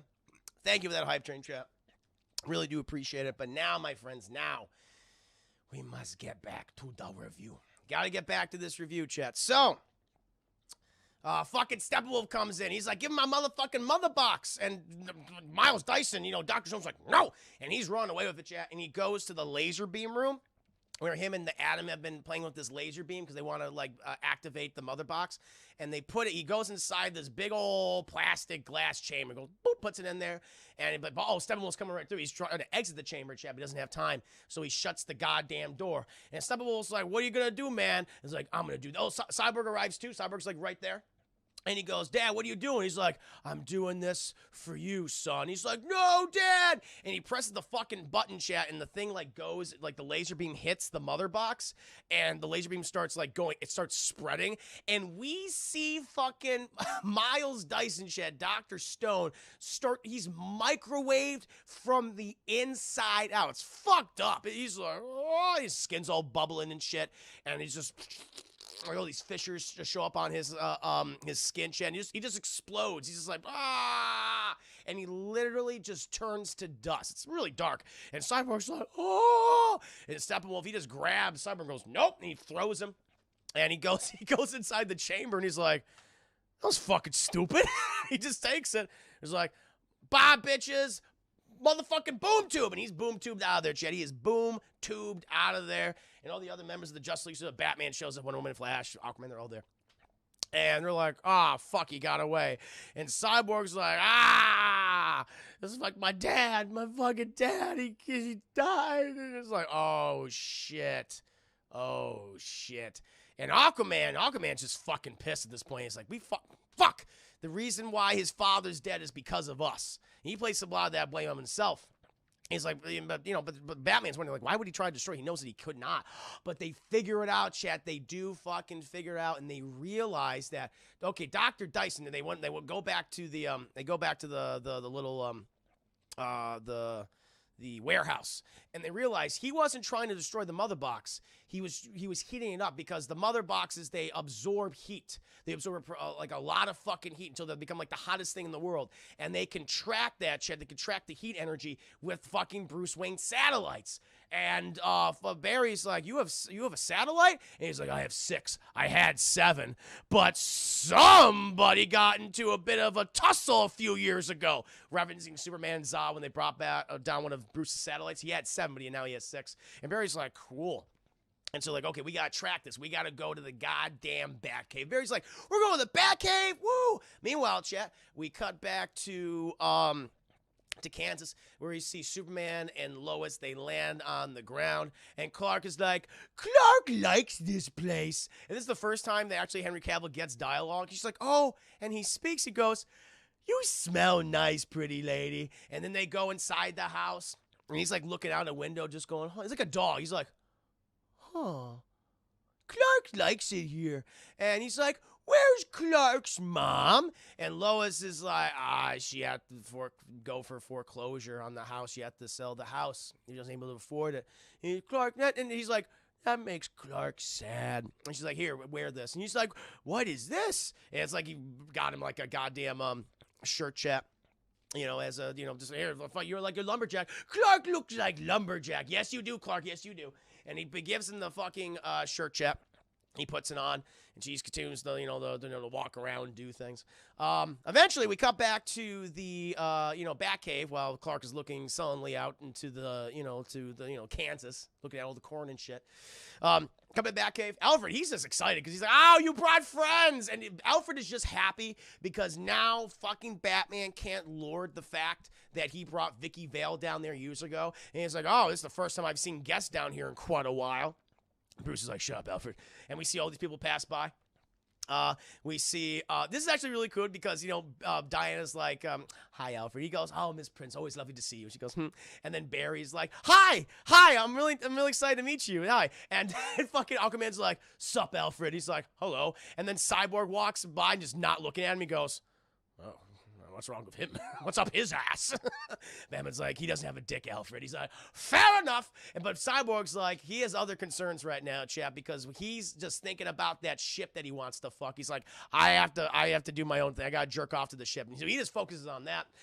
Meanwhile, Barry and Aquaman, they're having a bit of a conversation, and Aquaman's like, oh, I feel so sorry for him, feel so sad. And Barry's like, well, why the fuck? Barry's just eating because he needs to eat. He's like, I thought you said you didn't care. He's like, I never said that. Never said that, Barry. I do care in my own way. And he walks away. Eventually, Batman's just like, hey, guys, just because you were bonding, we're trying to, because they're tracking the thing right now, the mother box. And he's like, I just think it's a good time to bring up since we're sharing a lot right now. I had this weird, fucked up vision of a nightmare future once. I don't know if it was a premonition, but it was weird. I had like a jacket on, like Mad Max, and Barry, you were there, I guess. You came through a portal. Aquaman, I think you were probably dead. Diana, I think you were dead too. Cyborg, you were there, Cyborg. Cyborg's like, I'm fucking busy, okay? I'm fucking busy. He's like, I'm sorry for interrupting. Okay, fair enough. But it's like, anyone any comments on that? No? Okay, I just wanted to bring it up there, just for the sake of bringing it up. But, oh no, they got a ping, chat. They found it. Apparently, the third and final mother box, it's been taken to Chernobyl. It's like, perfect. Let's all fucking go to Chernobyl, and we'll get this motherfucking mother box. But they said, what about Superman? It's like, at this point, if he merges all 3 mother boxes, it'll destroy the planet. And we can't let that fucking happen. We have to remove the mother boxes from each other, okay? We can't, like, they've realized that it's like, if unity occurs, then we are fucked, okay? So we got to get there before unity occurs, separate them, and we'll be good. What about without Superman? Well, maybe we'll have to do without him, or maybe he can come in at the last minute. Meanwhile, we cut back to fucking Kansas, and Lois is looking around the house for Superman, and she sees Superman is out in the field, and Clark's like just out like in the cornfield, like, Clark likes corn. He's just petting. He's just touching all of the corn stalks, like, just enjoying himself, Chad. I just fucking love it. The goddamn look on his face. as he's in the cornfield, he's the happiest he's ever been. Just playing the corn. And then Lois goes out there. And she goes, "What you doing?" Clark playing with butterfly. You see this fucking butterfly on his hand? And he's like, this is going all around and shit. It's good. No, they do. They do Marvel. They do actually feel like a team. You're absolutely right. They captured that well. They give them all enough time with each other. There's a lot of character development between all of them. They develop relationships as they do. But, you know, he's like, Clark like butterfly. He's like, oh, it flies away. But then he starts to become more articulate. And then we get this is probably Henry Cavill's best scene in the movie, where him and Amy Adams, I think for the first fucking time ever, have some chemistry. And because he says, "I noticed the ring." So I take that as, so I noticed the ring on your hand. I take that as a yes. And she goes, "Yeah, let's get fucking married. I'm having a baby." He's like, wait a minute. That's what it should have been like. How are you having a baby? That doesn't make any goddamn sense. That was a year ago. But then fucking Martha Kent pulls up. She's like, oh, he's like, "Mom, Clark, Mom's sad. Clark, hug Mom." And so thank you, Professor Classy, for resubscribing 8 months, 1 month away from front pooping out that Twitch, baby. Almost here. Thank you, Professor Classy, for your generosity. Thank you, Frankenkenstein. Exactly. So I feel like mice have met. Yeah, that's what it is. Oh, but she sees her son, and we get, this is very emotional. Diane Lane sells it, and he's hugging his two girls, chat. And Mom's like, "Oh, Clark." But he realizes, is like, he says to them, "I have to help them. I have to go. I have to do this." And he's like, yes, be Superman. Fuck, God damn it, be Superman. He's like, yes, thank you, JT, for the 100 biddies. Mother's grandmother's senses were tingling. She's like, there's a baby brewing in there. There's a baby bacon. There's a bun in that oven. She knew someone was up. And so I was like, cool, thank you, JT, for the 100 biddies. He's like, I gotta go. I gotta fucking go and help them. That's what I gotta do. And so then, Chad, he goes back to the birthing ship, the Kryptonian birthing vagina chamber ship, and we hear, I think, we hear narration from both Jor-El, from Russell Crowe, and also Kevin Costner as Jonathan Kent, and I feel like it's dialogue from the original movies, but also it feels like there's some new stuff in there too. And I guess it's kind of weird because, I mean, they're both dead. So are they talking to him? You know, because like there's additional dialogue because Jonathan Kent's like, I'm saying, "I'm so proud of you. The world is ready for you," and everything. So this feels all news, like both fathers. And he's walking down this hallway, and he sees all the, you know, the suits are all being opened up to him and things. He passes by the red and blue, and he chooses the black suit. Yeah, I've never been a big fan of the black silver, Superman suit. I just don't like it. I just love the classic red and blue. I feel like it should have been the red and blue. And I don't know. I think it just sends the wrong message. Like, I'm dark and gritty now, but it's like whatever. But you know, the ship opens up and it's going right. This is an homage to Man of Steel, where he steps off the ship and we hear, you know, Jonathan Kent and Jor-El's narration is like, humanity's ready for you. You've sacrificed Jesus allegory. A lot of Jesus allegories here. Chad ZACK SNYDER can't help himself. And you see paint homage when he takes his first flight. We see the rocks rising, like the gravity's all wonky. Then he shoots up in the sky. And you hear the Man of Steel theme, which is great. Man of Steel theme is very, very good. That bum bum bum bum bum bum bum bum. You know, he goes up in the air. And he has that pays homage to the original Richard Donner movie when he goes by the Earth when he's in space and everything, and he rises above and you see him. He's soaking in the solar rays of the sun, and then he goes back down to Earth. Meanwhile, we cut back to the Justice League, chat, and they gotta get moving, chat, because fucking Cyborg, he wooed that ship, and she's ready to fly. She just needed a good fuck. Him and Cyborg and the ship, they just need a good fuck, and now they're good. They're like, all right, I can work with this. And so the troop carrier comes down, and he's like, Alfred, if he comes, let him know where we are. Well, that we're gonna need his help. Okay. Alfred's like, sure, but if you need, let me know if you need anything. Good fucking luck. And they all go inside this troop carrier chat and blast off. Meanwhile, Steppenwolf's like, I'm not fucking wasting any time. Motherfucking mother boxes, let's go. And he starts combining. He's like, form unity. And he's like very excited. But he's like, form unity. Form unity. And they're like, all right, fuck, we're gonna, fine, Jesus, all right, we're trying to be a little dramatic. Fuck, here we go. Unity's being formed. And they start touching each other. He's like, yes, unity. for dark side and all that. And then we hear this Hans Zimmer reverberation. It goes across the world. And, like, Alfred's like, I need a fucking drink. I need some whiskey. And you see, like, I love it because he's like, uh-oh, that wasn't good. And you go to Gotham. Everyone feels it. Commissioner Gordon's like, oh, shit. Like, everyone, the Atlanteans feel it. The Amazonians feel it. They're like, uh-oh, this is bad. This is bad. It's happening. They're like, I think that it ends on Queen Hippolyta going, it's happening. It's like, that's not good. Eventually, the troop transport comes to fucking Chernobyl, and they're like, okay, we need a fucking plan. Barry's like, yes, what is the plan? What is the plan? And he's like, listen, they'll never expect a full frontal assault, okay? So Batman says, what I'm going to do is I'm going to bring down the fucking tower that's creating the giant fleshy egg sac barrier, okay? I'm going to shoot through it. I'm going to go at the tower. It's creating it right now. I'm going to blow that up, and I'm going to try to take as many of these parademons out as much as possible, okay? Do not fucking come for me, all right? Just go there. Make sure that doesn't happen. I'll keep them off you as many of those guys as I can. And Bruce, but you might die. He's like, I know. Meanwhile, you guys go in there, fight Steppenwolf, stop it. Barry, you also have to supercharge yourself, okay, in order to, stop it. Because the only way you can stop Unity from happening now is if he basically does the same thing he did to the Kryptonian ship, which brought Superman back. You got to go as fast as you fucking can and go boop. And, Cyborg, he's going to be in there. He's going to separate them using his apocalypse technology, get them out of there, and we'll be golden. That's all we can do. This is the plan. He's like, cool. And so Batman drops him off. He drops him off, and they're like, Bruce, but you did. Like, Alfred O says a great line. He's like, Bruce, you actually did it. You brought these people together. And he's like, how do you know Superman will come? And he's like, Alfred, you just gotta have faith. You gotta have faith, Alfred. I just love it. He's like, Alfred, just have a little bit of faith. It's like, faith, Master Wayne, you're always about reason. Well, Alfred, you just gotta have faith. I thought that was fucking hilarious. Faith, Chad, Jesus, allegory.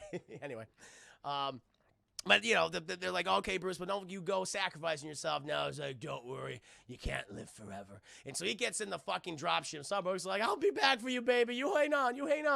And he starts flying, and he shoots at the fleshy barrier chap. And it creates a hole, but it forms up really quickly. And at this point, he's like, shit, I got to get in there and just really blast this thing. It's like, it wasn't penetrate, Bruce. He's like, I'm going to fucking penetrate the fuck out of it. And he fires his whole arsenal in there, Chad. He opens up a big hole. You're like, yeah. And then he goes towards it, Chad. Fires his whole payload at this weird, just fleshy stalk thing, and he destroys it, takes down the barrier, but the ship's all wonky because of the EMP, electromagnetic pulse, Chad's moving the fleshy sack. It crashes, Chad, and they're like, Bruce, are you okay? Are you okay? And he turns off his fucking communication because he's like, you guys got to stop Steppenwolf. And so fucking Steppenwolf's like, fuck my fleshy barrier thing, fucking get him, kill the Batman. And so all these this fucking giant army of parademons all start to descend upon the dropship, chat. And Batman is like, fuck. And he gets inside the Batmobile, chasing, beeping and bopping and booping, chat, and booping. All right? And the parademons, as they fucking open up the dropship, they just fucking destroy. They go, bah! He just shoots him with his machine gun, chat. And he just pops out of there, runs him over, and then we get this really cool chase sequence, chat, where Batman, the thing is, I'm like, oh, this is cool. I mean, it's, Batman's just fucking murdering as many people as he can. I mean, they're fucking parademons. They're not even alive, really. They're fucking monsters. You can kill them. I don't mind that. Batman can kill parademons. That I don't mind. But the way the car moved, it reminded me of the tank missions from Arkham Knight. Like, I was like, oh my God, this is a tank mission. When's Riddler going to come on and say, how are you going to beat my obstacle course, Batman? It's like, it was straight up the tank missions from Arkham Knight, chat. I was like, oh my God, I remember this. I was getting flashbacks. I had PTSD flashbacks. But he's fucking all these parademons up, chat. They're trying to get on top of him. The Batmobile is just a bunch of guns just combined together, Chad, and shooting every direction and everything. But eventually he's running out of ammo. He takes out this one fucking building, these huge towers coming down, smushes a whole bunch of parademons. He blasts out of there, Chad. And he keeps shooting them. Eventually, they go on top. They're trying to rip him out and things. Oh no, not yet. That's when they fall off and shit. But he's gonna get overwhelmed by more parademons at this point, chat. But thank fucking God, Wonder Woman, Aquaman, and the Flash. They all arrive there, chat, to fucking help him. And then they're fighting off the whole thing. We got, Aquaman going, woo! And all that shit. And then we get the glory shot of the slow-mo going, oh, you see them all together, you know, going forward, and Batman the Batmobile, and Aquaman's, like, riding on top of it, and Wonder Woman's, like, jumping above and flashes on the side and shit, keeping all of the parademons off of Batman as they keep going towards the central, like, the smokestack where the nuclear facility is. And at this point, you know, Batman, they launch off, and then we see the perspective everyone participates in the fight. So Aquaman, he's just grabbed by two of the parademons. They take him up in the sky, and he just starts punching all of them. He's like, he has his mother's trident now. He starts stabbing the shit out of them. He grabs one. This is from the movie, where he rides it down. He goes, woo! He rides it all the way down, goes through a building, and he does that, with his hair as he steps out. And Barry's like, that's so cool. One woman's like stabbing the shit out of them. You know, Barry's running really fast and go boop, boop, boop, boop, boop, poking them. They're all like, they're all exploding and everything. We then eventually cut back to Batman. More of the parademons are just going on top of the Batman. They eventually just rip it open. He's like, I gotta fucking abandon ship. He goes through a fucking building. Explosion. He grapples away to safety, chat. He's like, I gotta go. And he's at the base of the tower. And the whole thing, like, he gets out and it's like the car's still moving. He jettisons out, goes out there. He starts done. All this is all the choreography. Thankfully, don't use a lot of slow mo for some of these things, which is cool. Some of it, like the glory shot of them going but like most of this is just you know, straight, just, you know, going at the regular speed. He jumps out. He takes out all these parademons, grabs a gun, like takes them all out. And then while these other parademons are distracted trying to shoot him, the fucking Batmobile falls on top of him and smushes him, chat. Kills him. And he takes a turret and he's just spending his time like, I'll take care of the parademons. You guys go inside and take him the fuck out. And so Cyborg enters in there along with Wonder Woman, Aquaman, and Steppenwolf. He's like, Mother Box, give me your power. And Mother Box gives him something like a boost. He gets a little Super Saiyan chat. And he's like, nah. And they're like, all right, here we fucking go. And they go at him, chat. We get a really well choreographed scene of Wonder Woman, Aquaman, and Cyborg fighting, you know, Steppenwolf. But Cyborg's like, I got to get to the Unity to prevent this from fucking happening. And so, you know, Cyborg's pretty much like, I got to fucking separate these boxes while he's trying to keep Steppenwolf off himself. He's like blasting him. But, you know, Steppenwolf is fucking throwing Aquaman and Wonder Woman around all the time. He's trying to get at Cyborg. Eventually, at one point, where they're standing, it falls away, and they go, and they fall down. And then Wonder Woman and Aquaman just trying to keep Steppenwolf off of Cyborg. And he goes back up there, flies back up there, and tries to, you know, separate them. He's like, all right, Barry, just keep fucking running. You're going to have to keep fucking running throughout this entire thing, all right? So don't worry about it. I'm going to need you very, very soon. And meanwhile, we cut out the Batman. He gets on a fucking turret. He starts blasting parademons so the parademons don't get inside and assist Steppenwolf in the fight scene.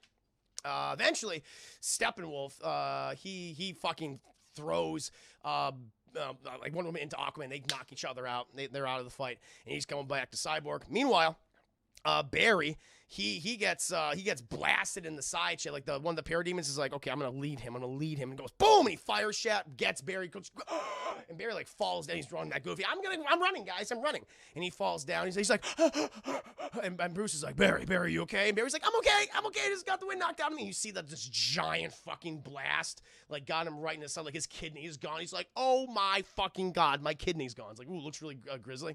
It's like not good. And the Cyborg's like, Barry, I'm going to need you. Barry, I need you now. And Barry's like, I got to heal, but he can't move because he's in so much fucking pain. And right before Steppenwolf, he has this giant axe. He's like, He's about to bring it down on Cyborg, chat. It hits, boom, who shows up? Superman. And it hits Superman's side. It does nothing. And Superman's like, not impressed. And Superman kicks Steppenwolf's ass, chat. All he does, this is the first time we see the freeze breath. He goes, the cold breath. He goes, and it freezes the axe. Steppenwolf's like, oh. And Superman just goes, boop, and it just explodes in the ice. Everyone's like, oh. And Superman just goes in and just starts fucking beating this, throws him around the goddamn thing, brings him down. Aquaman and Wonder Woman are like, my man. Aquaman's like, my man. And, you know, oh, he goes right on. He goes right on. And it's Aquaman, Wonder Woman, and Superman is there just beating the shit out of Steppenwolf, chat. They just needed fucking Superman to turn the tide of the battle, and they're throwing, like, you know, fucking Aquaman's hitting him with his fucking trident. Wonder Woman is doing the bwah thing with her wrist. Superman's just punching him to death. It's, you know, he throws him up in the fucking air, just continues to just lay into him, chat, the entire time. Eventually, this is a little fucked up. This is kind of scary. For fucking Steppenwolf's like, he's like really messed up, and Superman just starts laser eyeing him.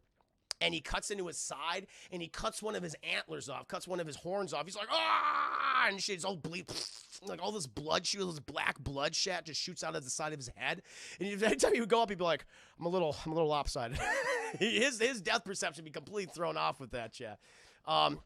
But eventually, Cyborg's like, Barry, I'm gonna fucking need you. We're gonna need you. And then this is going on. We see a boom tube opens up, chat. What's going on?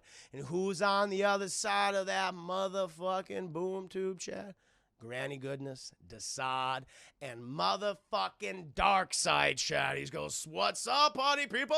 And you're like, oh! And fucking even Superman, he's done beating the shit out of Steppenwolf. Steppenwolf's like, Darkseid is here, and everything. They're like, what the fuck is going on? And eventually, Cyborg's like, I can't do it. I can't separate. And then, blah, they become one. And he's like, oh no, unity has happened. And Batman's like, ah, shit. Like, Batman grapples down there, chat.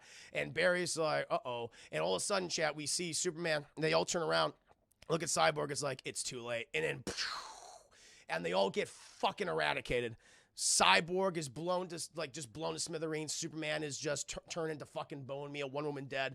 Aquaman dead. Batman dead. All of them are dead. And then Barry sees this on the outside of the facility as the entire planet just starts to become atoms. It's being reformed. It's changing the matter itself. It's changing the matter itself. And Barry, this is Barry's fucking moment, chat. Barry's like, gotta go faster. Gotta go fast as I can. Gotta go faster than the speed of light. Faster than even that. I gotta keep going. I gotta go faster than I've ever gone. And he just goes, ah! He runs his ass off, chat.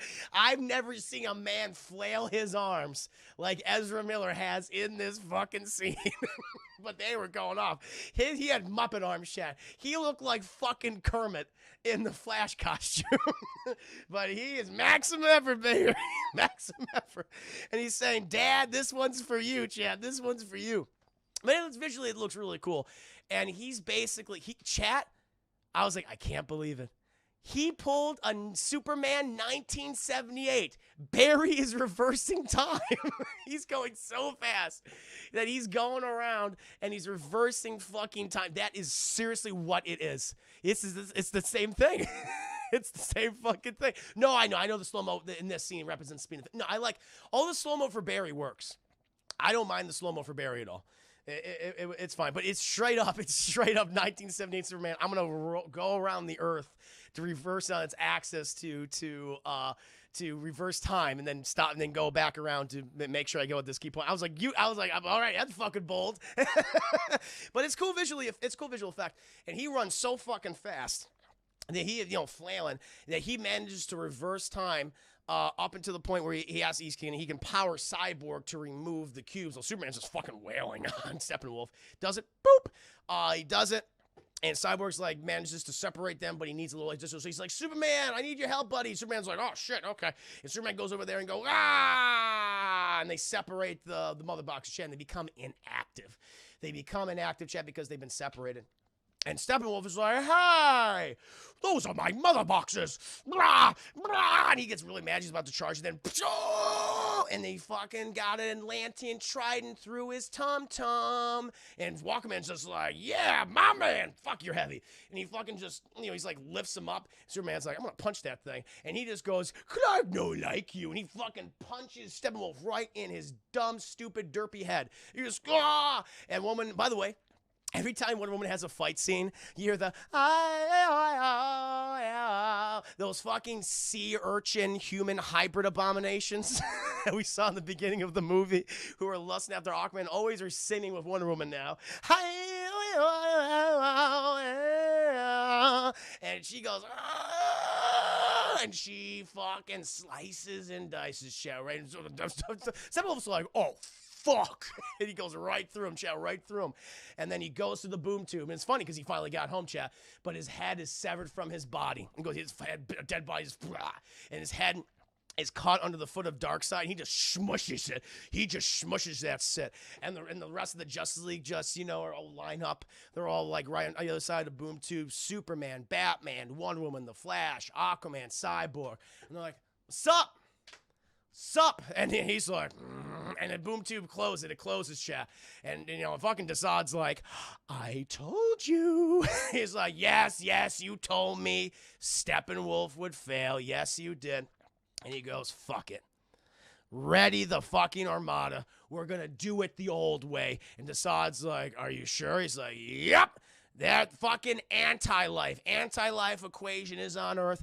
I want to control the multiverse, baby, all right? We're going to Earth. Let's go. And then we see, like, he's in a giant, like, church. Jesus, allegory.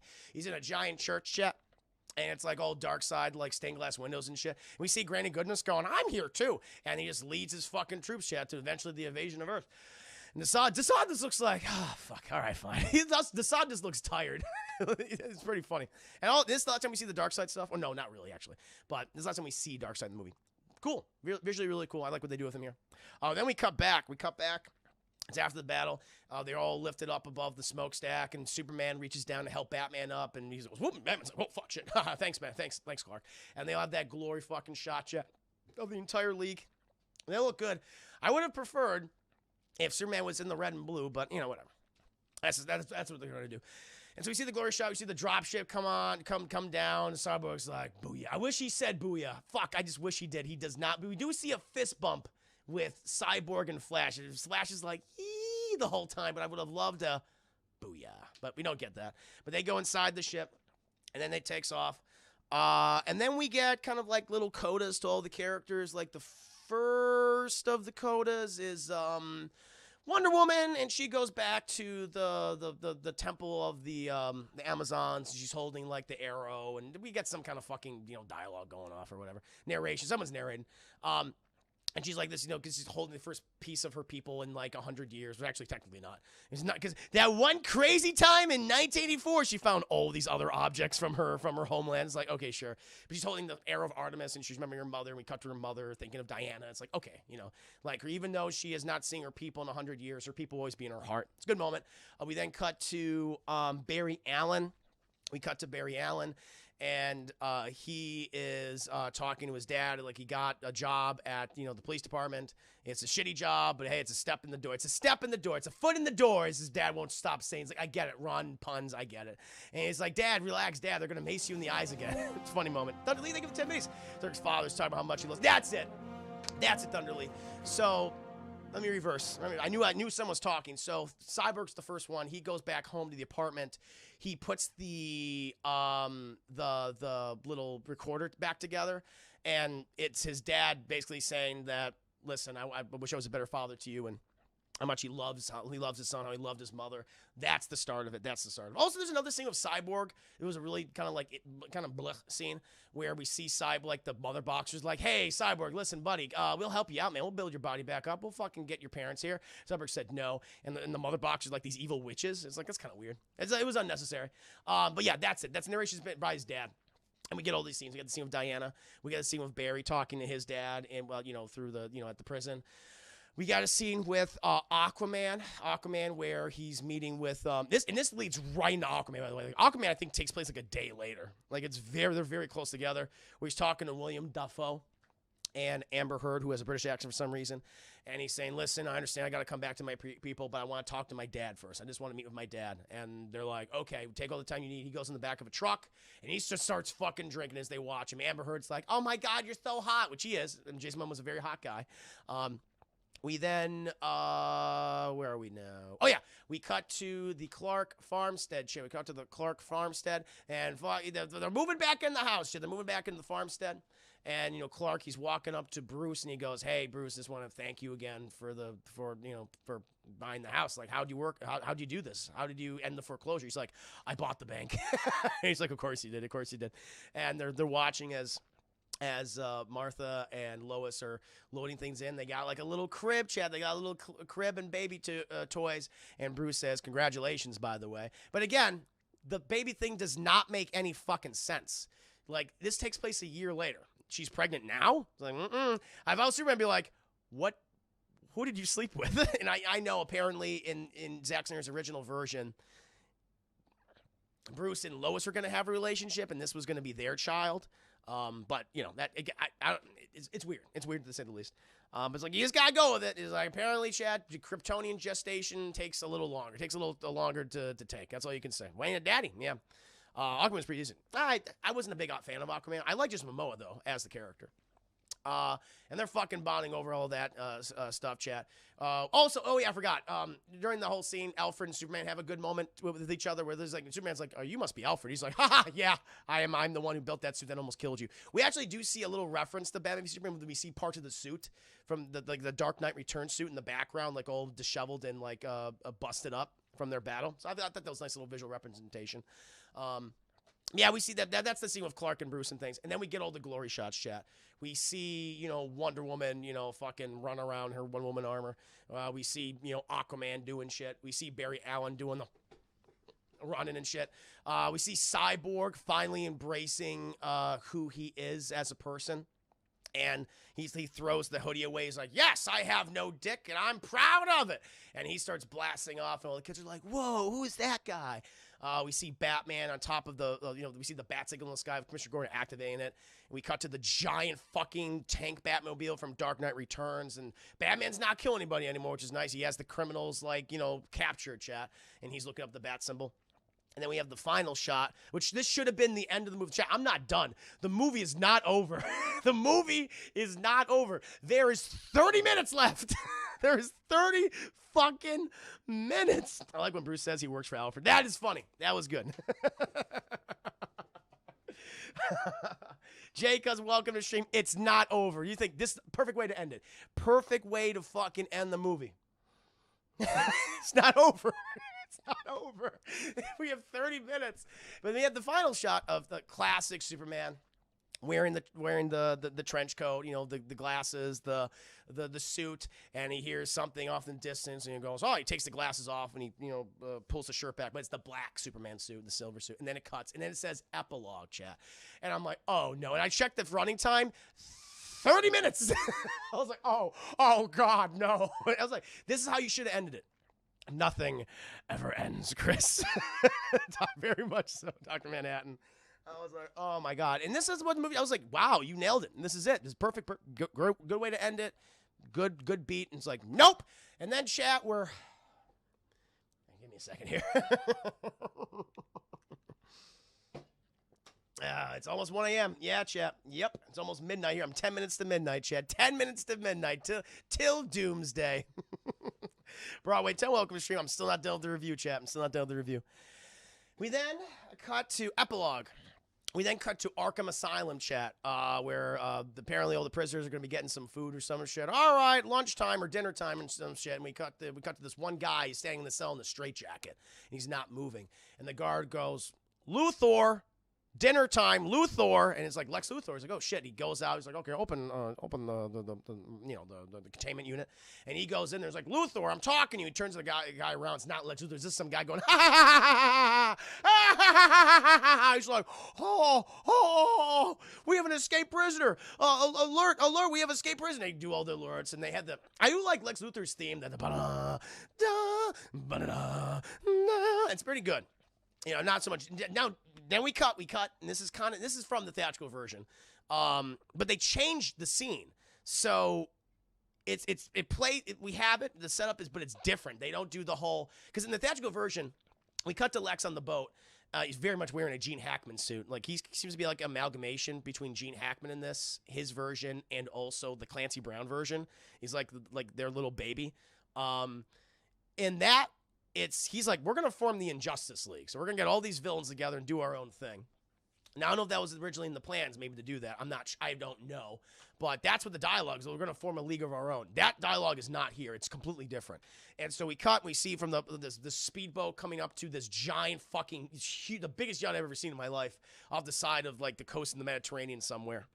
And we have the Lex Luthor going, all that shit. And we see in the boat, it's Deathstroke, chat, Slade Wilson, played by Joe Manganiello. And he boards the boat. And Lex Luthor's like, Slade Wilson, I didn't think you were still taking pro bono work. I thought you still worked for me. He's like, shut up, what do you got for me? And I will say, Jesse Eisenberg, his performance is a much more relaxed and not nearly as over the top. And I was like, if you kind of adhere to this tone, this would have been a lot better for Lex Luthor. Like, there's a slight goofiness to him. Like, it's not too over the top. It's more Gene Hackman than anything. It's more Gene Hackman with a little bit of Clancy Brown mixed in there. It's better. It is better. I was like, you should have just done this. And because even Slade Wilson's like, you really are crazy. He goes, well, I, talked with my psychiatrist at Arkham. They helped me see things more clearly. So he's had he's seen a psychiatrist yet. He's more relaxed. He's like, oh yeah, I was fucking nuts back then. And he's like, if I just saw a psychiatrist, I wouldn't be in the position I am in right now. So it's cool. He's like, listen, I will give you something that you don't have and do not know. And he's like, what could you possibly give me? And he's like, I know that you have this rivalry with the Bat of Gotham, the god he is returned. Like, he's doing all that monologue shit, but it's but he knows that Deathstroke apparently has a very big personal vendetta with Batman. And he's like, I know who the Batman is, and the Batman's name is Bruce Wayne. And Deathstroke's like, I like that. He's like, no, he's like, we do have something to drink to, because he takes some champagne, because Lex Luthor offers him something to drink. He's like, I don't want one of your fucking drinks, Lex Luthor. And he's like, good boy. And Lex Luthor, this is total Lex Luthor thing. He's like, good boy. And they drink, Chad. They drink to the demise of the Batman. And that's it. There's no like, hey, let's form a league of our own. I don't know if this, it flows better. It works better. And I think if Jesse Eisenberg just did this, he looks like a tank. He's a fucking Deathstroke looks very intimidating. Armor looks really good. His hair is weird looking. It just looks like this goatee is like, that looks odd, but whatever. It doesn't look natural to me. It looks like a dye job. They should have had his natural hair. Who cares if it's not white or not? It doesn't matter. But I think Jesse Eisenberg, this is the best he's ever been in these films. It's probably the last time we'll ever see him. And he worked in the scene. I was like, I wish this was Lex Luthor we got in another movie instead of the last few minutes of this. We then cut, chat, and we get like, I guess the epilogue with, none of this is needed. Even the Lex Luthor scene's like, this is not needed. Arkham stuff, and this scene is not needed at all. This is like one of the worst parts of the movie, and it's bad. I'm telling you right now, it's bad. I left a bad taste in my mouth. And where we go, we're in the nightmare verse again, chat, where we see these parademons flying overhead in these giant ships, and they're doing like a patrol and everything, and they move on.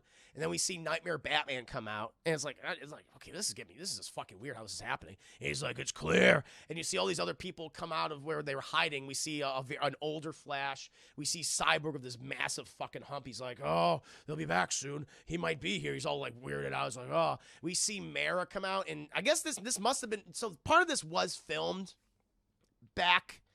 I'm guessing part of this was originally filmed, and they added on another scene, which is one of the worst parts of the movie here, because Mara still has her British accent. She's like, I wish he was here so I could stick him with this trident what he did to Arthur. It was terrible. It was terrible, it was. Batman's like, yeah. And we also see Deathstroke. Deathstroke's also there with Batman. He's like, yeah, we should get moving very soon. Batman's like, we will.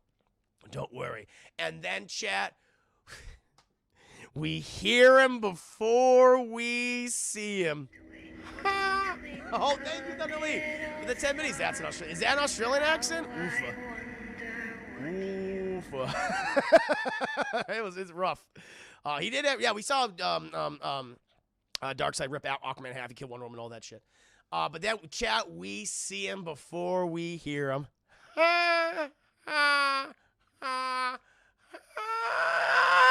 And I'm like, oh no. Oh no. And I'm like, oh God. And chat, he was like, okay, Jared Leto, you get one more chance. You get one more chance. It's like, you fucking blew it. It's like this entire scene is the worst scene in the movie. It's the worst scene in the movie.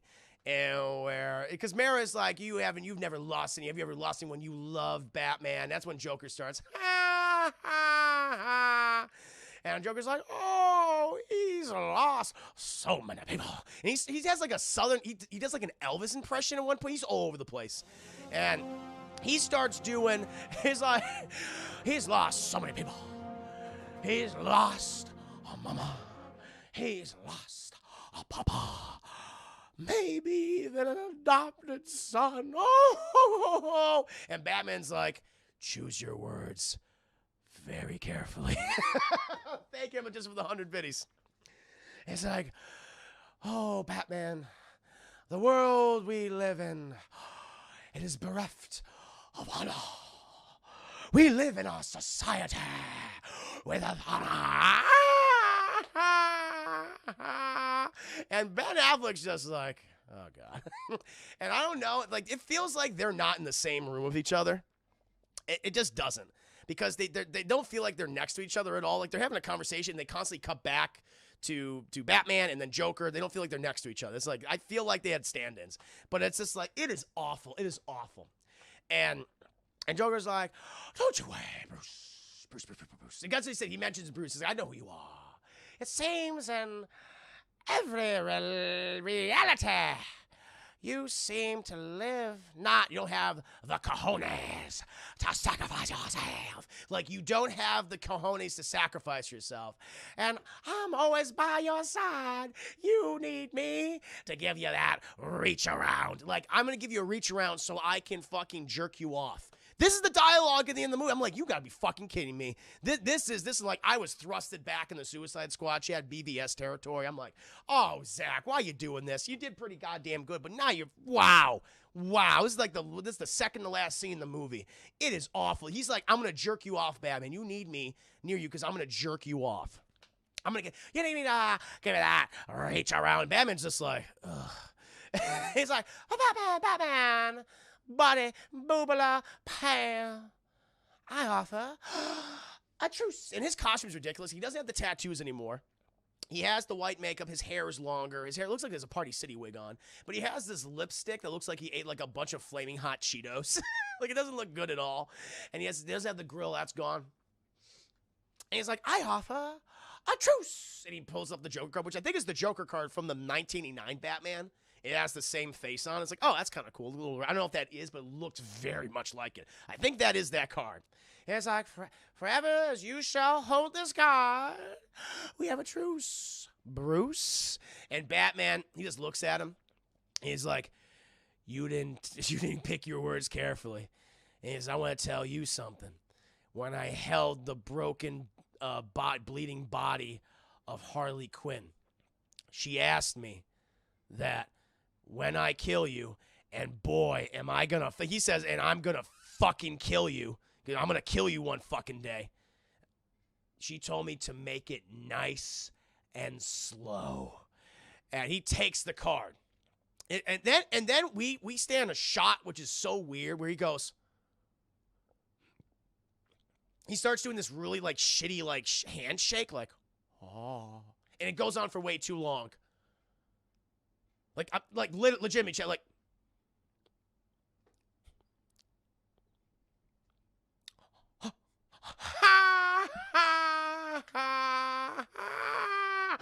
you almost got me there, Bruce. Treat me with the truth. Feminine. It's like, you gotta be fucking kidding me. He's jerking. It's like, that's how I do it. That's I'm giving you a hubba reach around, Bruce. And I'm like, oh my God. And then he just fucking, he's like, all right. He walks away. And Deathstroke is a great line. You sure was smart to bring him along. And Bruce is like, what do you think? I'm like, oh my Lord. They definitely, Stacey, man, they left him improvise. This is not in the script. They left him improvise. And they're like, that's a huge mistake. Do not do that. Like, Jared Leto's a good actor. He is. He's giving great performances. But fuck, do not let him improvise, especially this Joker. And then chat, Superman goes boom, and it's like, oh shit. And like, Superman's here, and they're like, oh, he's here. Somebody's like, he's coming, and then he fucking lands. And he has like his hump is this giant chain gun he has on his back. Barry gets in the fucking suit. Mara's like, let's take him on way well. Oi! And she's like, oh, that. And Batman's like, oh, fucking shit. Deathstroke's like, I have swords. And Joker just sees Superman, and he goes, ha, ha, ha. That's all he does. And Superman's like, I hate you. And that's it. And it cuts. And Bruce Wayne wakes up. He's having a dream. And this was definitely, this feels like it was shot later on. Because Ben Affleck looks starkly different here. You can tell he's sucking in his tummy. You know, I'm not body shaming the man. Like, he looks different in like certain part, like in this part, okay? I'm not body shaming. Like, it takes a lot of fucking work to maintain that physique. It's hard. It's super hard. But you could tell this was shot years afterwards. He looks older. He looks weathered. Clearly, this is one after he went for his rehab for his substance abuse, for his alcoholism. This is Jack in the Box, Ben Affleck, chat. I don't even be fucking mean, but it's like, this is it. And he's like, huh. And he's like, cause he's like, what the fuck? He heard something, chat. And he like walking out, he waddles out. And we see from like, he's like steps out and he goes, huh? And the Martian Manhunter shows up and he goes, hi. And the CGI looks awful. It looked bad before, but it's like now this is the first time we see like sunlight and it's bright outside. It's like oofa. Oh, okay. Now I know why you want to keep everything dark and gray and blue. The CGI is awful. And he's like, hi, you don't know me, but I've been around for the past 3 movies. Batman's like, who are you? And he's like, I've been here for a while, and I was very impressed with the way you brought all these people together. And Bruce is like, thanks, I guess.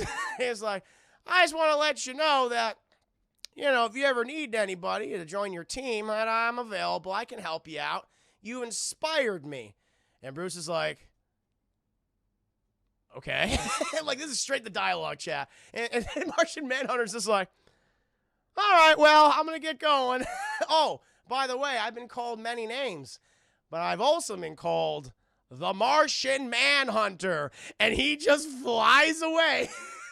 And Bruce is like, all right. He just goes back to bed. And Martian Manhunter is like, I didn't do shit in 3 movies. He just flies away. And I'm like, yeah, and that's the end. That's the end of the movie. Am I lying? Am I fucking lying? Oh my God. I was like, wow. They should have ended it on Superman opening his thing. This last 3 minutes. Like the Lex Luthor thing, that was the best out of all of that, but not necessary. Never going to see probably that character again, that version, or Deathstroke. But yeah, but I'm not lying. And I'm just like, oh, what a bad taste in my mouth. And so, chat, we come to this is the end. This is the end of the movie. And then they do the for Autumn for his daughter. And they have the Hallelujah, which is her favorite song. And so that's like, you know, what Zack Snyder for his daughter. I mean, that's sweet. They should have done the Superman scene and then for his daughter. That would have been better. But man, that fucking that last 30 minutes, chat, was rough to sit through. That was like BVS level, Zack Snyder, Suicide Squad level. You know, that movie. I was like, what the fuck happened? But chat, I will say, as I said at the top of my review, this movie is definitely better than the original film. It does not need to be 4 hours long. You could have cut out a lot of, you could have trimmed a lot of fucking girthy fat. There's no doubt about a lot of these musical these music videos he legitimately has. Not every character needs a music video. You know, you could have cut around these things, made them a little tighter. There's a lot of just unnecessary stuff. However, all the character interactions, most of them I should say, but between the members of the League, work really well. You feel the chemistry between the actors.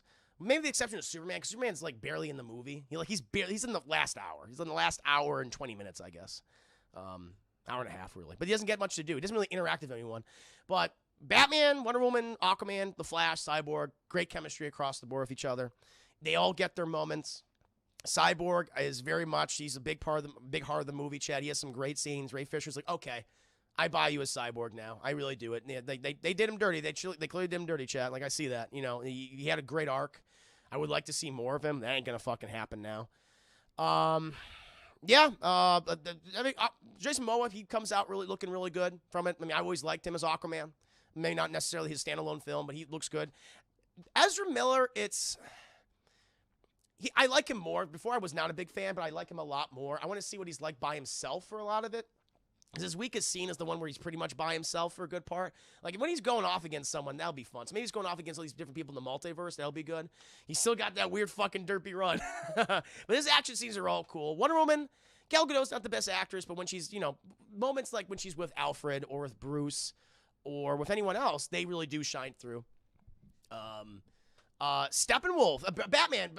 This is Ben Affleck's best performance of Batman. They give him something to do. He's not a fucking murderer. He's not a sociopath. Like, they give him some really cool things to do. I buy him as Batman, as this weathered Batman who's just, fuck, I got to do this. If I can do one last thing, is this.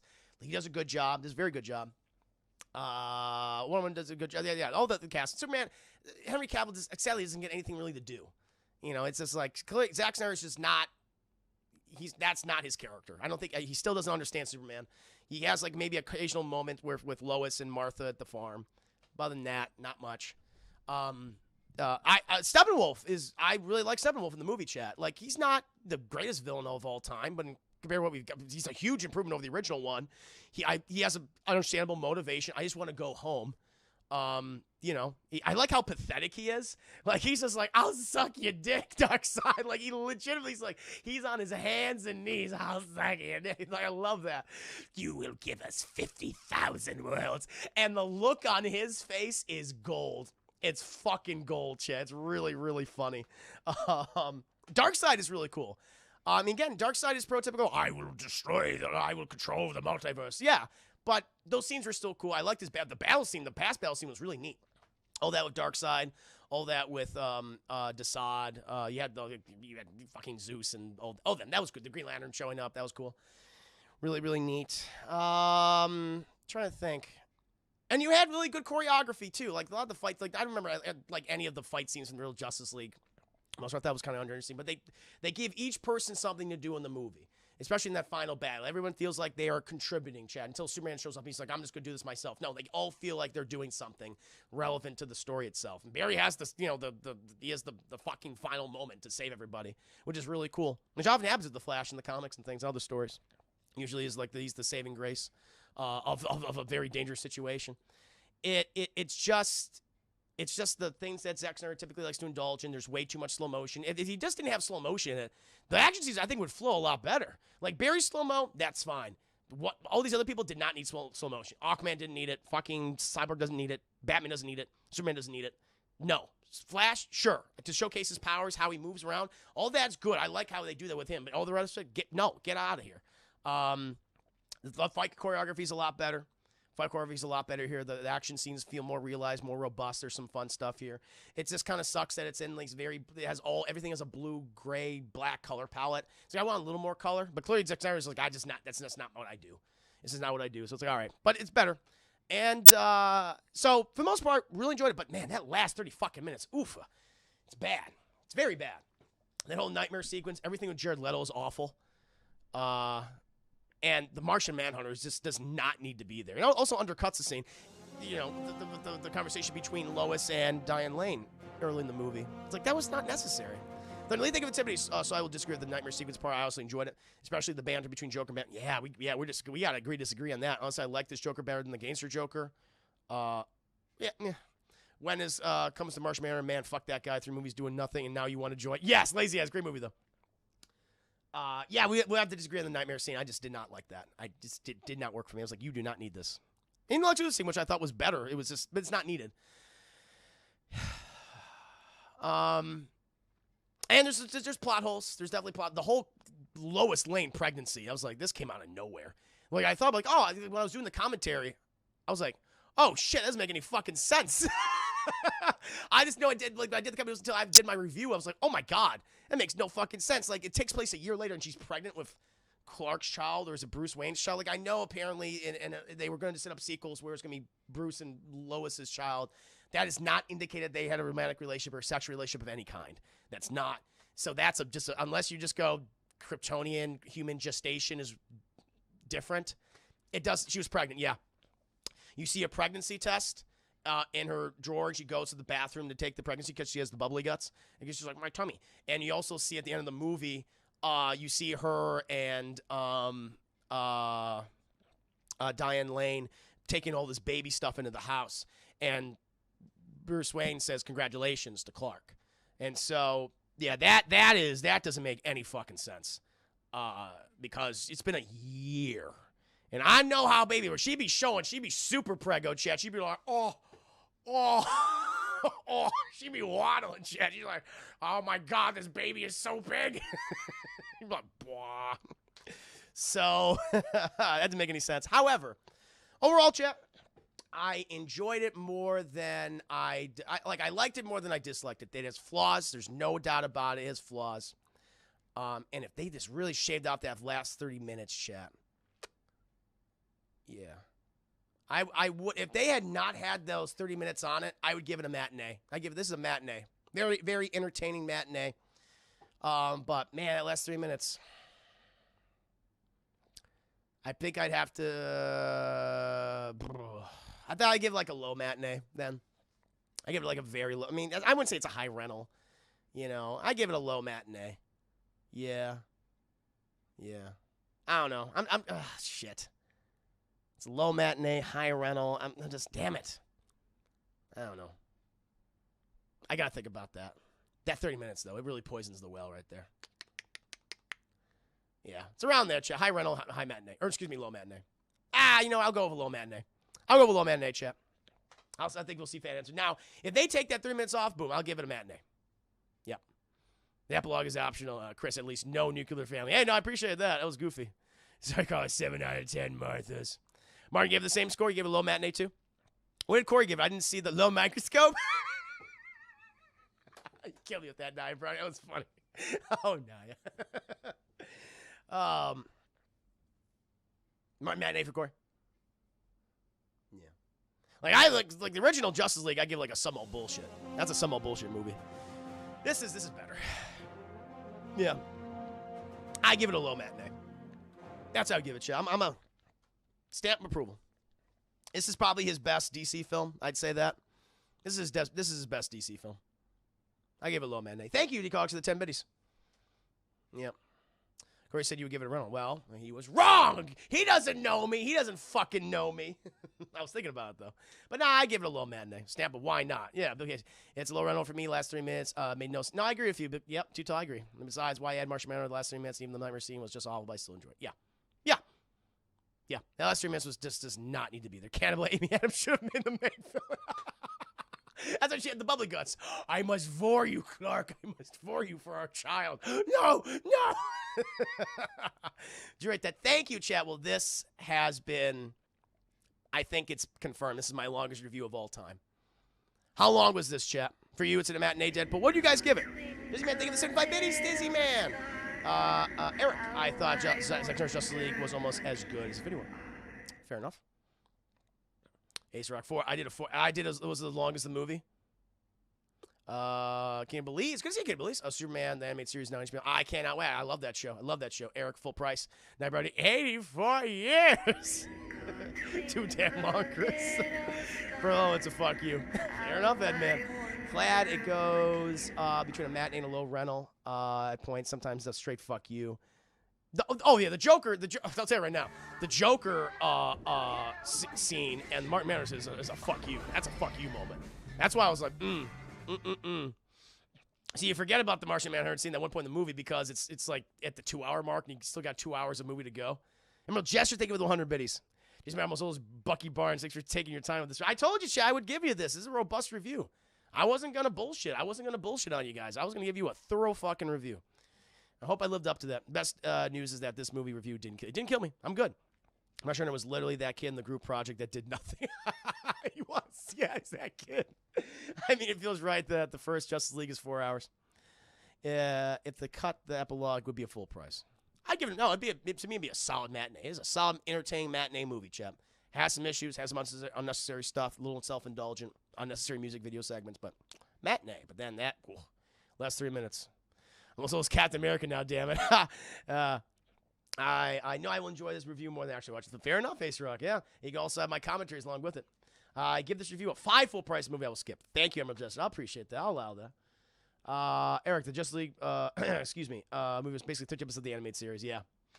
Some slow motion scenes I just wanted to leave. Yep, the editing was shit, and the epilogue could fuck off. I agree.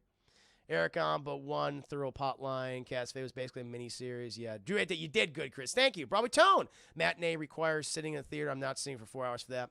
Fair enough. I get that. That's why I'm kind of giving it like a low matinee. It's like, this is like, it's wafting. It's wafting. Like, go over a matinee, but know what you're in for. Yeah. For me, if you could put an hour for the, cover an hour for the movie, it would be a full price. Deadpool, I can't believe much respect for your review. Thank you. No, I'm glad you guys enjoyed it. Judas, you got lucky, Chris. I canceled my plane ticket to Texas. You know my rating, full price. I loved the last 30 minutes. Yeah, fair enough, man. The only thing that lost me was Lois. I mean, did she know saves up some stuff and shot herself up months later?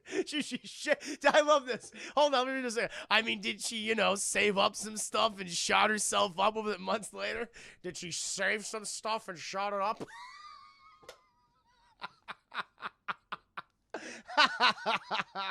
I saved this. Okay. Ooh. I like how you worded that. It was very funny. Oh, man. The Lois was less annoying in this movie. She's getting a lot to do. I like her scene with Diane Lane. I like her scenes with Clark when they went back to the form. I like Corn Clark. I like Derpy Superman.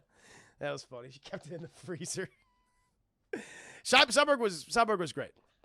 Ray Fisher, I'm actually like, I would like to see more of Ray Fisher, but that ain't gonna happen. Glad I would give this a matinee or high matinee if he edited it better and had no epilogue. Story is much better and the action was great. Character development was much better and it was actual coherent story this time. It was much, yeah, it was for the most part. The main plot line was coherent. Some of the side stuff was like, what the fuck is this coming from? But yeah, I agree. The main story, yes. Yes, it was coherent. Chris, why is Lois the key in Nightmare? She dies, Superman goes, Anakin? Yeah. That, again, that's not explained. That's left on the drawing. That's left on the, you know, the fucking floor. Yeah. Mary sequence when Darkseid kills the Church Justice League and uses the Omega Beams was awesome. It was cool when we saw him use the big one. Like that because they saw that scene. Isn't that I forget what part of the movie that came. I don't remember now. See, I had it now, chap. See, now that I retained all this for the review, it's all leaving my head. It's all going out of my head. It's like I don't know when that scene happens, but I know what you're talking about. I know what you're talking about, yeah. That's Super Sperm, Thunder Lee. You might want to check the meme. Oh, yeah, I'm going to check these memes, chap. You know, I love memes. I love memes. I love fam. Yes, I'll check some. We got a wonderful piece. This was created by Larry Miguel right here. Check me during Chris's review of the Snyder Cut. It's been 84 years. Love it, love it, love it, love it, love it. Very true. I think, so was my review as long as the movie? Was it 4 hours? Holy fucking shit. I did it, chat. Nailed it. Nailed it, baby. All right, let's go ahead and look at more of these memes. Oh, I told you, chat. I'm giving you a lot of bang for your buck now.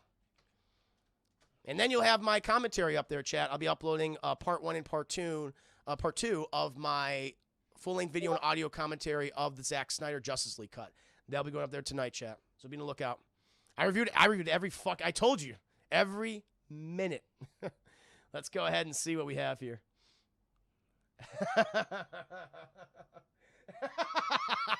Oh, this is good. Oh, this is good, chat. This is nice. This is pretty good.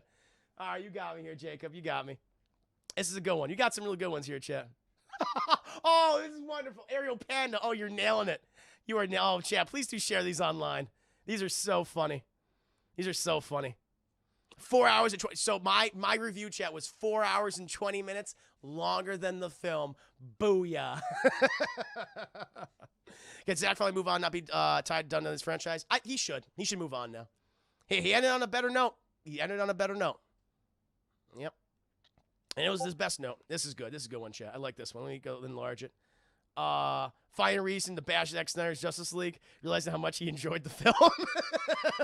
Yeah, that's true. That's true, chat. Snyder cut of Chris's review. You need a Snyder cut of my review. No, he did it. Oh yeah, I'm gonna do Army of Dead. We'll do probably a watch party for that. We'll do a watch party, and we got some other really fun ones. Shit, here I'll get another one for you. This is a good one.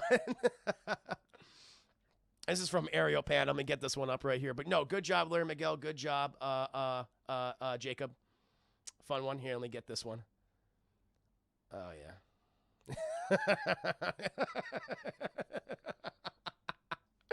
Oh, these are amazing, chat. These are amazing.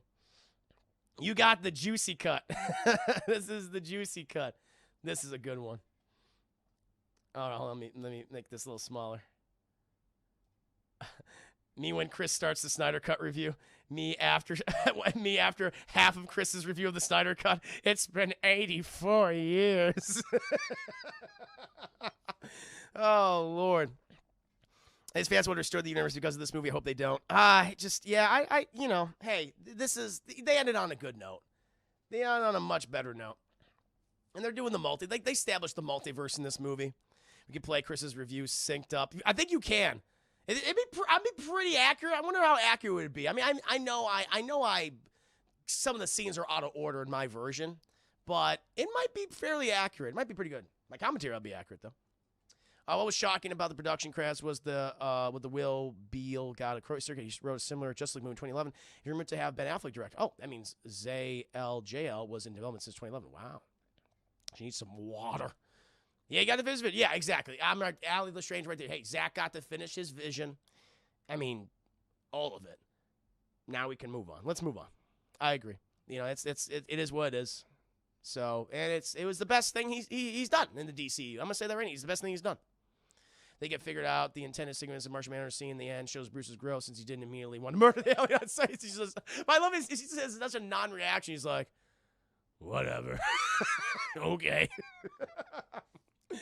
Oh, just hashtag justice for Sesame Seed. That you could have taken out. Man, he wanted that burger, chat. He was hungry. So he watches this frickin' thing says I skipped out watching the stream. It said, oh, Phantom Nine, just watch my review. It was longer than the movie. My review was 4 hours and 20 minutes. Now they can't do Dark Side. Yeah, they're not going to do it. Well, but the one thing they will do, I mean, this is an easy out for them.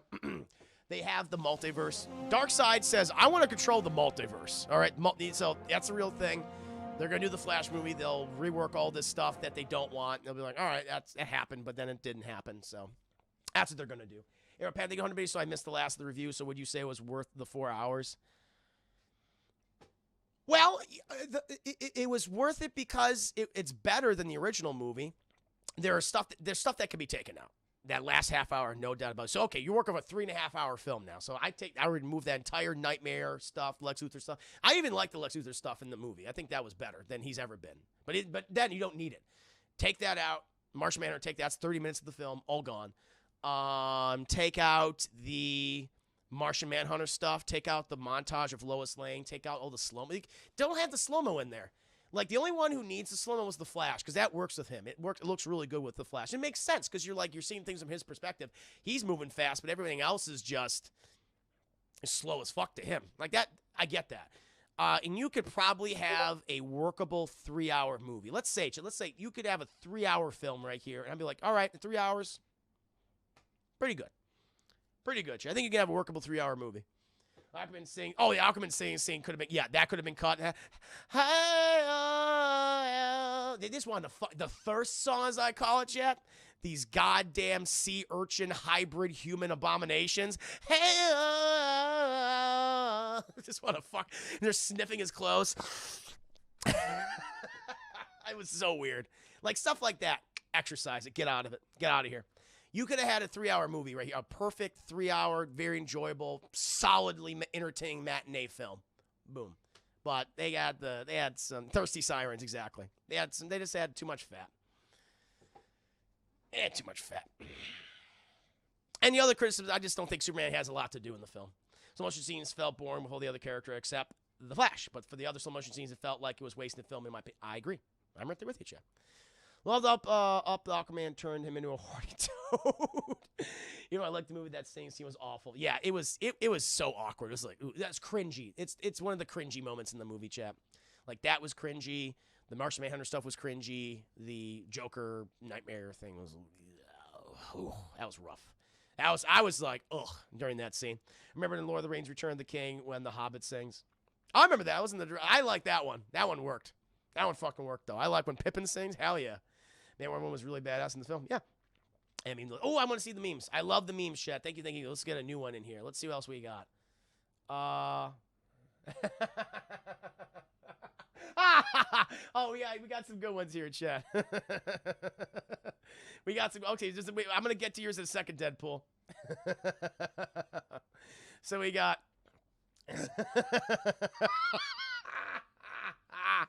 Oh, you're killing me.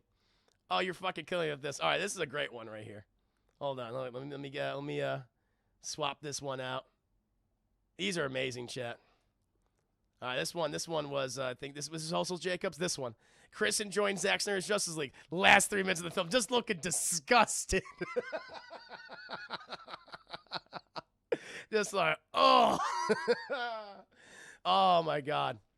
Brilliant, brilliant. Bro, wait, telling Chris, did you notice the joke was out of focus? Yes, it's weird. Like, what was that cinematography on that? Or the dude was pulling, focus was off. The shot was soft. I was like, I don't know. It was bad. All that was bad. It was too long. Whoever was filming was holding the shot for too long, letting Jared Leto just improv. It was all terrible. I really disliked that. Let me get that. And we have another one. This one's from. Oh, you have the aging thing. I love that, Deadpool.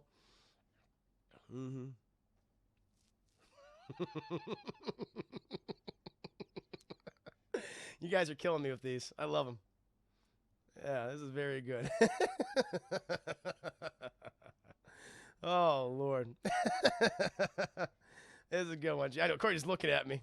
3 hours in the Zack Snyder cut review, getting to the epilogue. Oh, it's so terrible. Yeah.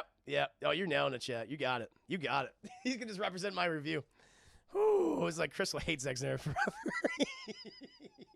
Hey, I like the movie. So I give him a pass for trying to add something between Batman. You're gonna be in bed? Yeah, it just didn't work for me. For those of you who liked it, hey, more power to you. Just gonna have to agree to disagree. We're gonna get Supergirl now. So Superman's going away to be dead. Yes, it's So Supergirl's gonna be in the Flash movie, right? I bet it's gonna be a multiverse Supergirl. Though. It's gonna be a different Supergirl.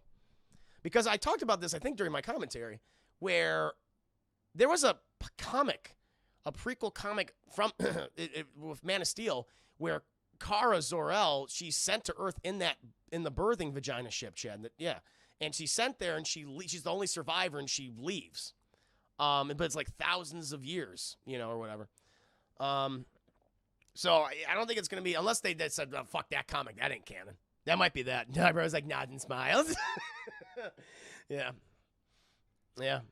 Eric, did the Flash and the Zack Snyder's Justice League get you more excited for Flashpoint? Yeah. I liked Ezra Miller in the movie. I was concerned initially because I thought he was like, he's doing that really socially awkward thing. But he's with other people when he has a rapport with them. It was working really well. He had some really fun scenes. I was like, yeah, I want to see him. I want to see him what he does with the Flash. This was better. She's the one in the open pot. Oh, was that her? Was the one that? So was she dead? Oh shit. What did you end up giving? Low matinee. Good to see you, Glee. I gave it a low matinee. I would have given a matinee, but the epilogue, oofa. Big time oofa. It's not worth anything if he's not choking anyone. Darkstar, you almost saw me in this movie. Almost. Damn it. Close, chat. It was close. Yeah. Yeah, chat. Oh boy. But no, these are some quality memes, chat. Thank you so much.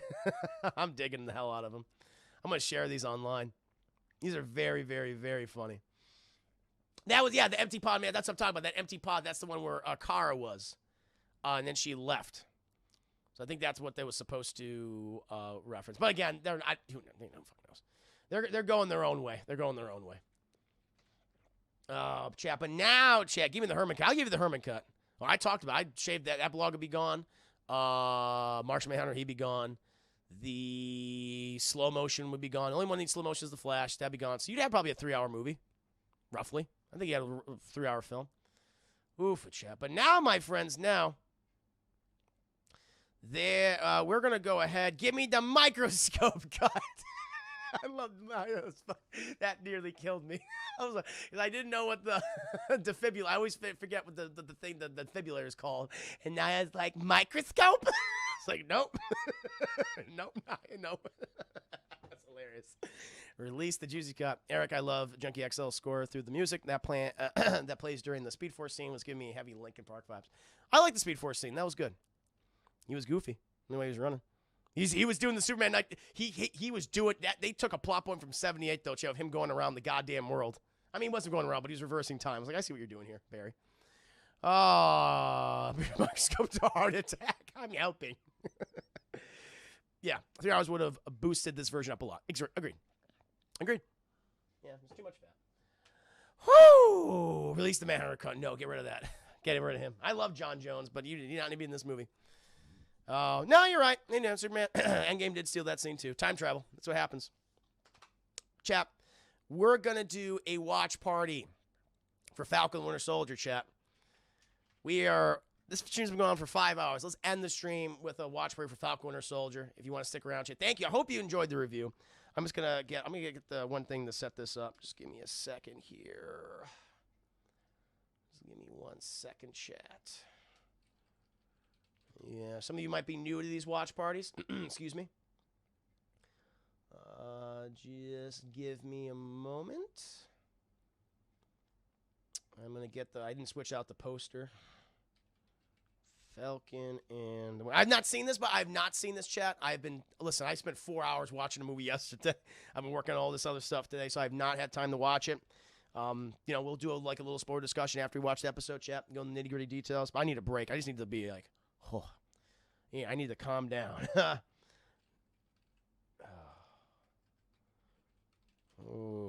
But thank you for being here. I had 30 minutes of sirens sitting and dry humping Aquaman's legs while he tries to get in the water. That's what they wanted to do. That's what they were about to do. Probably tell this is fun. My first watching. Nice. Yeah, I've done them a lot I've done them from WandaVision, all of WandaVision. I did them from The Boys. I've done it for a few other things, for special occasions, for holidays. I do watch parties. For Halloween, we do a movie marathon. So, wee woo.